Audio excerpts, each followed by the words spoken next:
सनातन Sikhism नाम की एक वैबसाइट, वो वैबसाइट बनाई है शस्त्र विद्या के नाम से। एक निडर सिंह निहंग नाम के बंदे ने इंग्लैंड तो ਉਹਦੇ ਚ ਦੱਸਿਆ ਇਹ ਜਾ ਰਿਹਾ ਵੀ ਜਿਹੜੀ ਸਿੰਘ ਸਭਾ ਨੇ ਸਿੱਖੀ ਬਣਾਈ ਉਹ ਸਹੀ ਸਿੱਖੀ ਨਹੀਂ ਸੀ। ਹੁਣ ਜਿਹੜਾ ਡਾਇਸਪੋਰਾ ਦਾ ਯੂਥ ਹੈ ਉਹਦੀ ਨਿਗਾਹ ਵਾਸਤੇ ਖਾਸ ਖਿੱਚ ਹੈ। ਕਿਉਂ? ਜਦੋਂ ਇਹ ਯੂਥ ਕਿਤਾਬਾਂ ਪੜ੍ਹਦਾ ਹੈ ਜਾਂ ਮੂਵੀਜ਼ ਵੇਖਦਾ ਹੈ, ਇਹ ਵੇਖਦਾ ਵੀ ਜਾਪਾਨੀਆਂ ਦੀ ਇੱਕ ਪੁਰਾਣੀ ਟ੍ਰੈਡੀਸ਼ਨ ਸੀ ਸਮੁਰਾਈ। ਉਹ ਘੋੜ ਸਵਾਰੀ ਦੇ ਮਾਹਰ ਸੀ, ਤਲਵਾਰਬਾਜ਼ੀ ਦੇ ਮਾਹਰ ਸੀ। ਇਹ ਜੈਪਨੀਜ਼ ਕਲਚਰ ਦੀ ਗਲੋਰੀ ਹੈ। ਪਰ ਸਾਡੇ ਵੀ ਸਮੁਰਾਈ ਹੈਗੇ ਆ, ਸਾਡੇ ਵੀ 2-2 3-3 ਘੋੜਿਆਂ ਤੇ ਸਵਾਰੀਆਂ ਕਰਦੇ ਆ, ਸਾਡੇ ਵੀ ਜਿਹੜੇ ਤੇਗਾਂ ਚਲਾਉਣ ਦੇ ਮਾਹਰ ਆ। ਸੋ ਅਸੀਂ ਆਪਣੀ ਜਿਹੜੀ ਆਥੈਂਟਿਕ ਟ੍ਰੈਡੀਸ਼ਨ ਹੈ ਪੁਰਾਣੀ, ਅਸੀਂ ਉਹਦੇ ਨਾਲ ਜੁੜਨਾ। ਜਦੋਂ ਇਹ ਨਵਾਂ ਕੰਮ ਸ਼ੁਰੂ ਹੋਇਆ, ਹੁਣ ਸਾਰੇ ਸ਼ਹਿਰਾਂ 'ਚ ਰਿਪੋਰਟਾਂ ਆ ਰਹੀਆਂ, ਪਹਿਲਾਂ ਨੌਜਵਾਨ ਭੰਗ ਪੀਣ ਲੱਗਦੇ ਆ ਵੀ ਦੇਗ ਆ ਜੇ ਦੇਗ ਤਾਂ ਛਕਣੀਆਂ ਸੀ। ਜਿਹੜੀ ਭੰਗ ਹੈ ਉਹ ਗੇਟਵੇ ਡਰੱਗ ਆ, ਸਾਰੀ ਦੁਨੀਆ ਇਹ ਗੱਲ ਨੂੰ ਸਮਝਦੀ ਹੈ। ਤੁਸੀਂ ਜਵਾਕ ਨੂੰ ਭੰਗ ਤੇ ਲਾਤਾ, ਕੁਝ ਸਾਲ ਉਹ ਭੰਗ ਪੀਂਦਾ ਰਿਹਾ, ਉਹਨੇ ਦੂਜੇ ਖਤਰਨਾਕ ਨਸ਼ੇ ਕਰਨੇ ਕਰਨੇ ਆ। ਸਾਡੀ ਨੌਜਵਾਨੀ ਜਿਹੜੀ ਸਾਡੀ ਕੌਮ ਦਾ ਭਵਿੱਖ ਹੈ, ਉਹਨਾਂ ਨੂੰ ਨਸ਼ਿਆਂ ਤੇ ਲਾ ਲਾ ਕੇ ਇੱਕ ਨਵੀਂ ਨਸਲ ਤਿਆਰ ਕੀਤੀ ਜਾ ਰਹੀ ਹੈ, ਜਿਹਦੀ ਰੈਪੂਟੇਸ਼ਨ ਹੈ ਕਿ ਇਹ ਪੇਡ ਆਫ ਪ੍ਰੋਪਰਟੀਜ਼ ਗਾਉਣ ਵਾਲੀ ਨਸਲ ਹੈ। ਇੱਥੇ ਆ ਕੇ ਹੱਡ ਭੰਨ ਕੇ ਬੰਦਿਆਂ ਨੇ ਮਿਹਨਤ ਕੀਤੀ, ਜਵਾਕ ਪੜ੍ਹਾਏ, ਘਰ ਬਣਾਏ, ਹੋਰ ਪ੍ਰਾਪਰਟੀਆਂ ਬਣਾਈਆਂ, ਤੇ ਉਹਨਾਂ ਨੇ ਇਸ ਕਰਕੇ ਥੋੜਾ ਕੀਤਾ ਵੀ ਕੱਲ ਨੂੰ ਵੱਡੇ ਹੋ ਕੇ ਜਵਾਕ ਨਸ਼ਿਆਂ ਤੇ ਲੱਗ ਜਾਣ ਤੇ ਸਾਰਾ ਕੁਝ ਰੋੜ ਦੇਣ।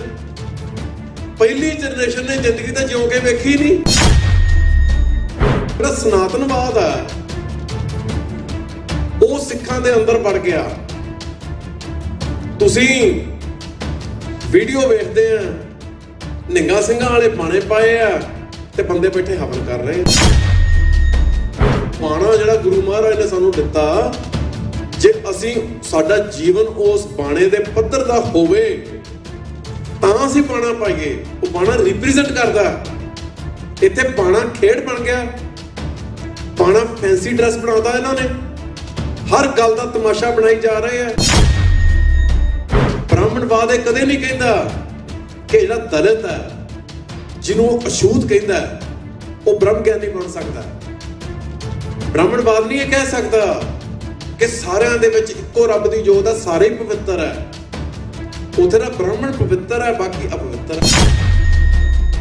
ਬੀਜੇਪੀ ਤਾਂ ਅਕਾਲੀ ਦਲ ਤੋਂ ਅਲਾਇੰਸ ਅੱਜ ਤੋੜੀ ਜਾਂਦੀ ਹੈ ਵੀ ਸਾਨੂੰ ਤੁਹਾਡੀ ਲੋੜ ਨਹੀਂ, ਅਸੀਂ ਇਕੱਲੇ ਰਾਜ ਕਰਾਂਗੇ। ਜਿੱਦੇ ਅਸੀਂ ਰਹਿ 25% ਗਏ, ਉਦੇ ਸਾਡੇ ਨਾਲ ਕਰਨਗੇ ਕੀ? ਗੁਰੂ ਰੂਪ ਸਾਧ ਸੰਗਤ ਜੀ, ਫਤਿਹ ਪ੍ਰਵਾਨ ਕਰੋ। ਵਾਹਿਗੁਰੂ ਜੀ ਕਾ ਖਾਲਸਾ, ਵਾਹਿਗੁਰੂ ਜੀ ਕੀ ਫਤਿਹ। ਭਾਈ ਸਾਹਿਬ ਨੇ ਮੈਥੋਂ ਪਹਿਲਾਂ ਬਹੁਤ ਸੋਹਣੀਆਂ ਗੁਰਮਤਿ ਵਿਚਾਰਾਂ ਕੀਤੀਆਂ। ਮੇਰੇ ਬਾਰੇ ਉਹਨਾਂ ਨੇ ਥੋੜ੍ਹੀ ਜਿਹੀ ਜ਼ਿਆਦਾ ਦਰਿਆਦਿਲੀ ਵਿਖਾਈ ਹੈ, ਉਹਨਾਂ ਦੀ ਬੜੀ ਮਿਹਰਬਾਨੀ। ਪਰ ਮੇਰੀਆਂ ਘਾਟਾਂ ਬੇਅੰਤ ਹੈ ਅਤੇ ਮੈਂ ਉਹਨਾਂ ਬਾਰੇ ਚੇਤੰਨਵੀ ਹਾਂ। ਜਿਵੇਂ ਭਾਈ ਸਾਹਿਬ ਨੇ ਵੀ ਹੁਕਮ ਕੀਤਾ ਅਤੇ ਆਪਣੇ ਸਾਰਿਆਂ ਦੇ ਦਿਮਾਗ 'ਚ ਵੀ ਹੈ, ਆਪਾਂ ਸਾਰੇ ਚੇਤੰਨਵੀ ਹਾਂ ਕਿ ਅੱਜ ਜੋ ਹਾਲਾਤ ਹੈ ਜਿਹਦੇ ਵਿੱਚੋਂ ਪੰਥ ਲੰਘ ਰਿਹਾ,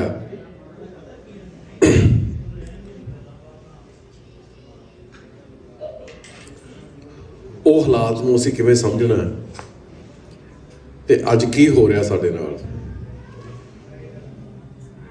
10ਵੇਂ ਪਾਤਸ਼ਾਹ ਨੇ ਖਾਲਸਾ ਸਾਜਿਆ, ਜੰਗਾਂ ਹੋਈਆਂ, ਜੰਗਾਂ ਤੋਂ ਬਾਅਦ ਜੁਗ ਕਰਦੀਆਂ ਦੇ ਵਿੱਚੋਂ ਲੰਘੇ ਸਿੱਖ 1849 ਤੱਕ ਬੇਅੰਤ ਕੁਰਬਾਨੀਆਂ ਕਰਕੇ ਸਿੱਖਾਂ ਨੇ ਆਪਣਾ ਰਾਜ ਸਥਾਪਿਤ ਕੀਤਾ।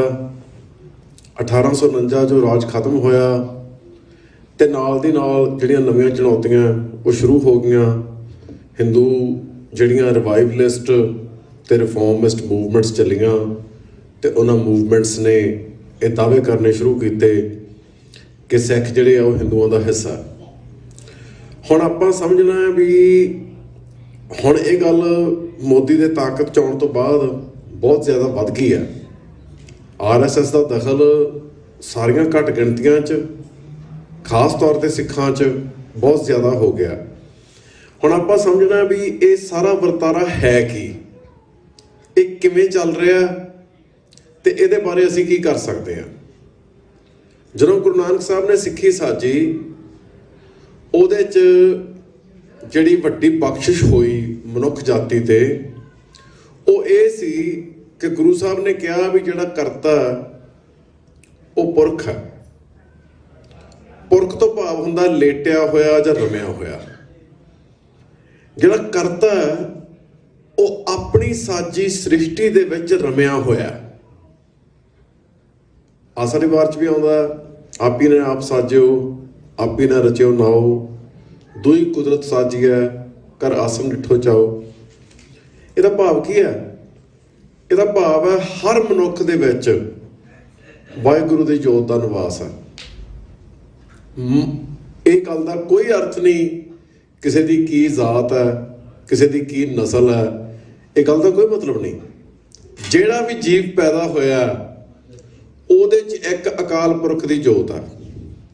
ਇਹਦਾ ਭਾਵ ਹੈ ਕੋਈ ਉੱਚਾ ਹੋਣ ਦਾ ਦਾਅਵਾ ਨਹੀਂ ਕਰ ਸਕਦਾ, ਕੋਈ ਨੀਵਾਂ ਹੋਣ ਦਾ ਨਹੀਂ। ਜੇ ਉੱਚਾ ਕਿਸੇ ਨੇ ਹੋਣਾ ਉਹਨੇ ਆਪਣੀ ਆਤਮਕ ਕਮਾਈ ਰਾਹੀਂ ਹੋਣਾ। ਜਨਮ ਤੋਂ ਨਾ ਕੋਈ ਉੱਚਾ ਨਾ ਕੋਈ ਨੀਵਾਂ। ਇਹ ਗੱਲ ਗੁਰੂ ਸਾਹਿਬ ਨੇ ਸਥਾਪਿਤ ਕੀਤੀ। ਹੁਣ ਜਦੋਂ ਗੁਰੂ ਸਾਹਿਬ ਨੇ ਇਹ ਗੱਲ ਸਥਾਪਿਤ ਕੀਤੀ, ਉਸ ਵੇਲੇ ਦੋ ਤਰ੍ਹਾਂ ਦੀਆਂ ਰਿਲੀਜੀਅਸ ਐਸਟੈਬਲਿਸ਼ਮੈਂਟ ਸੀ, ਬ੍ਰਾਹਮਣਵਾਦੀ ਤੇ ਇਸਲਾਮੀ। ਹੁਣ ਗੁਰੂ ਨਾਨਕ ਸਾਹਿਬ ਦੇ ਬਾਰੇ ਭਾਈ ਗੁਰਦਾਸ ਜੀ ਕਹਿੰਦੇ ਆ, ਸਿੰਘ ਬੁੱਕੇ ਮਿਰਗਾਵਲੀ ਭੰਨੀ ਜਾਏ ਨ ਧੀਰ ਧਰੋਆ। ਵੀ ਗੁਰੂ ਨਾਨਕ ਸਾਹਿਬ ਸ਼ੇਰ ਵਾਂਗੂ ਬੁੱਕੇ ਤੇ ਲੋਕ ਜਿਵੇਂ ਮਿਰਗਾਂ ਦੀਆਂ ਡਾਰਾਂ ਭੱਜੀਆਂ ਜਾਂਦੀਆਂ ਤੇ ਉਹਨਾਂ ਨੂੰ ਕੋਈ ਧੀਰਜ ਨਹੀਂ ਆਉਂਦਾ ਤੇ ਖੜਦੀਆਂ ਹੀ ਨਹੀਂ ਉਹ। ਇਹ ਗੁਰੂ ਨਾਨਕ ਸਾਹਿਬ ਦਾ ਤੇਜ ਪ੍ਰਤਾਪ ਸੀ। ਆਪਾਂ ਵੇਖੀਏ ਗੁਰੂ ਨਾਨਕ ਸਾਹਿਬ ਨੇ ਸਿੱਖੀ ਜਿਹੜੀ ਹੈ ਉਹ ਇੰਟਰੋਡਿਊਸ ਕਿਵੇਂ ਕਰਾਈ। ਉਦਾਸੀਆਂ ਕਰ ਰਹੇ ਗੁਰੂ ਸਾਹਿਬ, ਉਹ ਜਾ ਕੇ ਪਿੰਡ ਦੇ ਬਾਹਰ ਬੈਠ ਜਾਂਦੇ ਆ ਤੇ ਉੱਥੇ ਬੈਠ ਕੇ ਭਾਈ ਮਰਦਾਨਾ ਜੀ ਨੂੰ ਕਹਿੰਦੇ ਆ ਰਬਾਬ ਵਜਾਓ। ਭਾਈ ਮਰਦਾਨਾ ਜੀ ਰਬਾਬ ਵਜਾਉਂਦੇ ਆ, ਗੁਰੂ ਸਾਹਿਬ ਗੁਰਬਾਣੀ ਦਾ ਕੀਰਤਨ ਕਰਦੇ ਆ। ਉਹ ਪਿੰਡ ਜਾਂ ਨਗਰ ਦੀ ਜਿਹੜੀ ਸੰਗਤ ਹੈ, ਜਿਹੜੇ ਉੱਥੋਂ ਦੇ ਲੋਕ ਆ, ਉਹ ਆਉਂਦੇ ਆ, ਗੁਰੂ ਸਾਹਿਬ ਦੇ ਦਰਸ਼ਨ ਕਰਦੇ ਆ, ਉਹਨਾਂ ਦੀ ਬਾਣੀ ਦਾ ਸ਼ਬਦ ਸੁਣਦੇ ਆ, ਮੱਥਾ ਟੇਕਦੇ ਆ, ਗੁਰੂ ਦੇ ਹੋ ਜਾਂਦੇ ਆ। ਇਹਦਾ ਭਾਵ ਕੀ ਹੈ? ਸਿਟੀ ਜਾਂ ਵਿਲੇਜ ਕੀ ਹੈ? ਸਿਟੀ ਜਿਹੜੀ ਪਹਿਲਾਂ ਤੋਂ ਐਸਟੈਬਲਿਸ਼ਡ ਸਿਵਿਲਾਈਜੇਸ਼ਨ ਹੈ, ਸਿਟੀ ਉਹਦਾ ਕਲਚਰਲ ਸੈਂਟਰ ਹੈ। ਸਿਵਿਲਾਈਜੇਸ਼ਨ ਬੈਕਗਰਾਉਂਡ ਦੇ ਵਿੱਚ ਚੱਲਦਾ ਇੱਕ ਬ੍ਰੌਡਰ ਪ੍ਰੋਸੈਸ। ਕਲਚਰ ਜਿਹੜਾ ਉਹ ਜਦੋਂ ਸਿਵਿਲਾਈਜੇਸ਼ਨ ਜਿਹੜੀ ਹੈ ਉਹ ਇੱਕ ਦੇਸ਼ ਦੇ ਵਰਤਾਰੇ ਦੇ ਰੂਪ 'ਚ ਸਾਹਮਣੇ ਆ ਗਈ।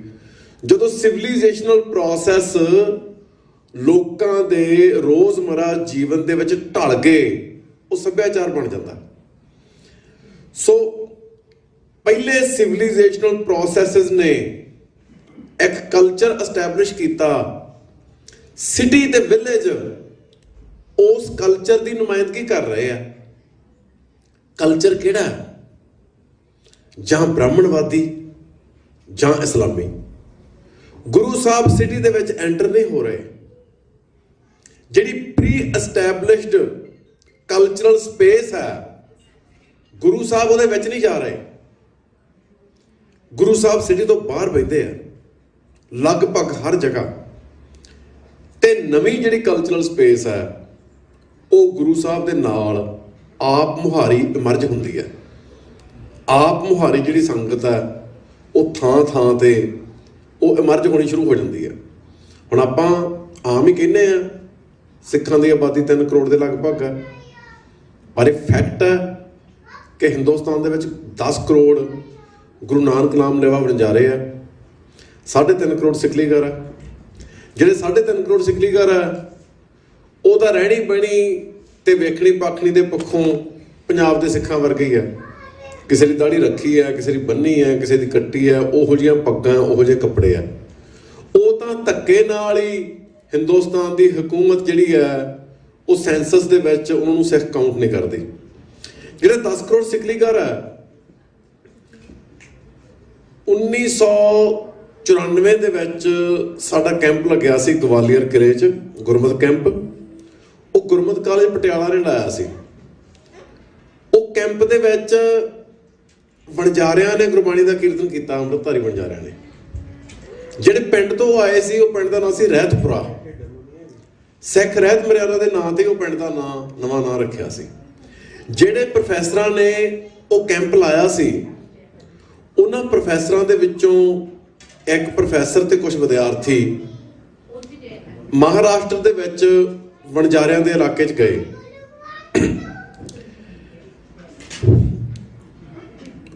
ਉੱਥੇ ਉਹਨਾਂ ਨੇ ਇੱਕ ਬਾਗ ਦੇ ਵਿੱਚ ਇੱਕ ਬੰਦਾ, ਉਹਦੀ ਸ਼ਰਾਬ ਪੀਤੀ ਵੀ ਹੈ, ਉਹਦੇ ਕੇਸ ਕੱਟੇ ਆ ਤੇ ਉਹ ਸਮੋਕਿੰਗ ਕਰ ਰਿਹਾ। ਤੇ ਉਹਨਾਂ ਨੇ ਬੰਦੇ ਨੂੰ ਪੁੱਛਿਆ ਵੀ ਤੇਰਾ ਧਰਮ ਕਿਹੜਾ? ਉਹ ਕਹਿੰਦਾ ਹਮ ਗੁਰੂ ਨਾਨਕ ਕੇ ਸਿੱਖ ਹੈ। ਉਹ ਪ੍ਰੋਫੈਸਰ ਸਾਹਿਬ ਕਹਿੰਦੇ ਵੀ ਤੂੰ ਕੇਸ ਵੀ ਕੱਟੇ ਆ, ਤੂੰ ਸ਼ਰਾਬ ਵੀ ਪੀਤੀ ਆ, ਤੂੰ ਸਮੋਕਿੰਗ ਵੀ ਕਰ ਰਿਹਾ, ਤੂੰ ਗੁਰੂ ਨਾਨਕ ਸਾਹਿਬ ਦਾ ਸਿੱਖ ਕਿਹੜੇ ਹਿਸਾਬ ਨਾਲ ਆ? ਉਹਨੇ ਆਪਦੀ ਸ਼ਰਟ ਚੱਕੀ ਤੇ ਚੱਕ ਕੇ ਇੱਥੇ ਦਾਗ ਵਿਖਾਇਆ। ਕਹਿੰਦਾ ਹਮ ਗੁਰੂ ਨਾਨਕ ਕੇ ਨਾਮ ਸੇ ਦਾਗੇ ਗਏ ਹੈ। ਉਹ ਕਹਿੰਦੇ ਇਹਦਾ ਕੀ ਮਤਲਬ? ਉਹ ਕਹਿੰਦਾ ਵੀ ਸਾਡੇ ਵਣਜਾਰਿਆਂ ਦੇ ਜਦੋਂ ਕਿਸੇ ਦਾ ਵਿਆਹ ਹੁੰਦਾ ਨਾ, ਉਹਦੇ ਟੋਲੇ ਤੇ ਦਾਗ ਪਾ ਦਿੰਦੇ ਆ ਵੀ ਇਹ ਦਾਗ ਨਾਲ ਤੂੰ ਚੇਤਾ ਰੱਖਣਾ, ਤੂੰ ਗੁਰੂ ਨਾਨਕ ਸਾਹਿਬ ਦਾ ਸਿੱਖ ਹੈ। ਹੁਣ ਹੋਇਆ ਕੀ ਸੀ ਵੀ ਵਣਜਾਰਿਆਂ ਦੇ ਗੁਰੂ ਨੇ ਕੋਈ ਵੱਡੀ ਗਲਤੀ ਕੀਤੀ ਤੇ ਵਣਜਾਰਿਆਂ ਨੇ ਉਹਦਾ ਕਤਲ ਕਰਤਾ।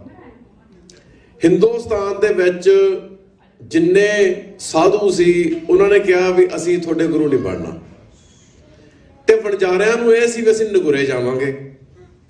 ਉਸ ਤੋਂ ਬਾਅਦ ਉਦਾਸੀਆਂ ਦੇ ਦੌਰਾਨ ਗੁਰੂ ਨਾਨਕ ਸਾਹਿਬ ਨੇ ਉਹਨਾਂ ਨੂੰ ਦਰਸ਼ਨ ਦਿੱਤੇ ਤੇ ਉਹਨਾਂ ਨੂੰ ਗੱਲ ਨਾਲ ਲਾਇਆ, ਤੇ ਜਿੰਨੇ ਵਣਜਾਰਿਆਂ ਬਾਰੇ ਸ਼ਬਦ ਆ ਉੱਥੇ ਗੁਰੂ ਨਾਨਕ ਸਾਹਿਬ ਅਕਾਲ ਪੁਰਖ ਨੂੰ ਨਾਇਕ ਕਹਿ ਰਹੇ ਆ। ਸਗਲ ਭਵਨ ਕੋ ਨਾਇਕੋ।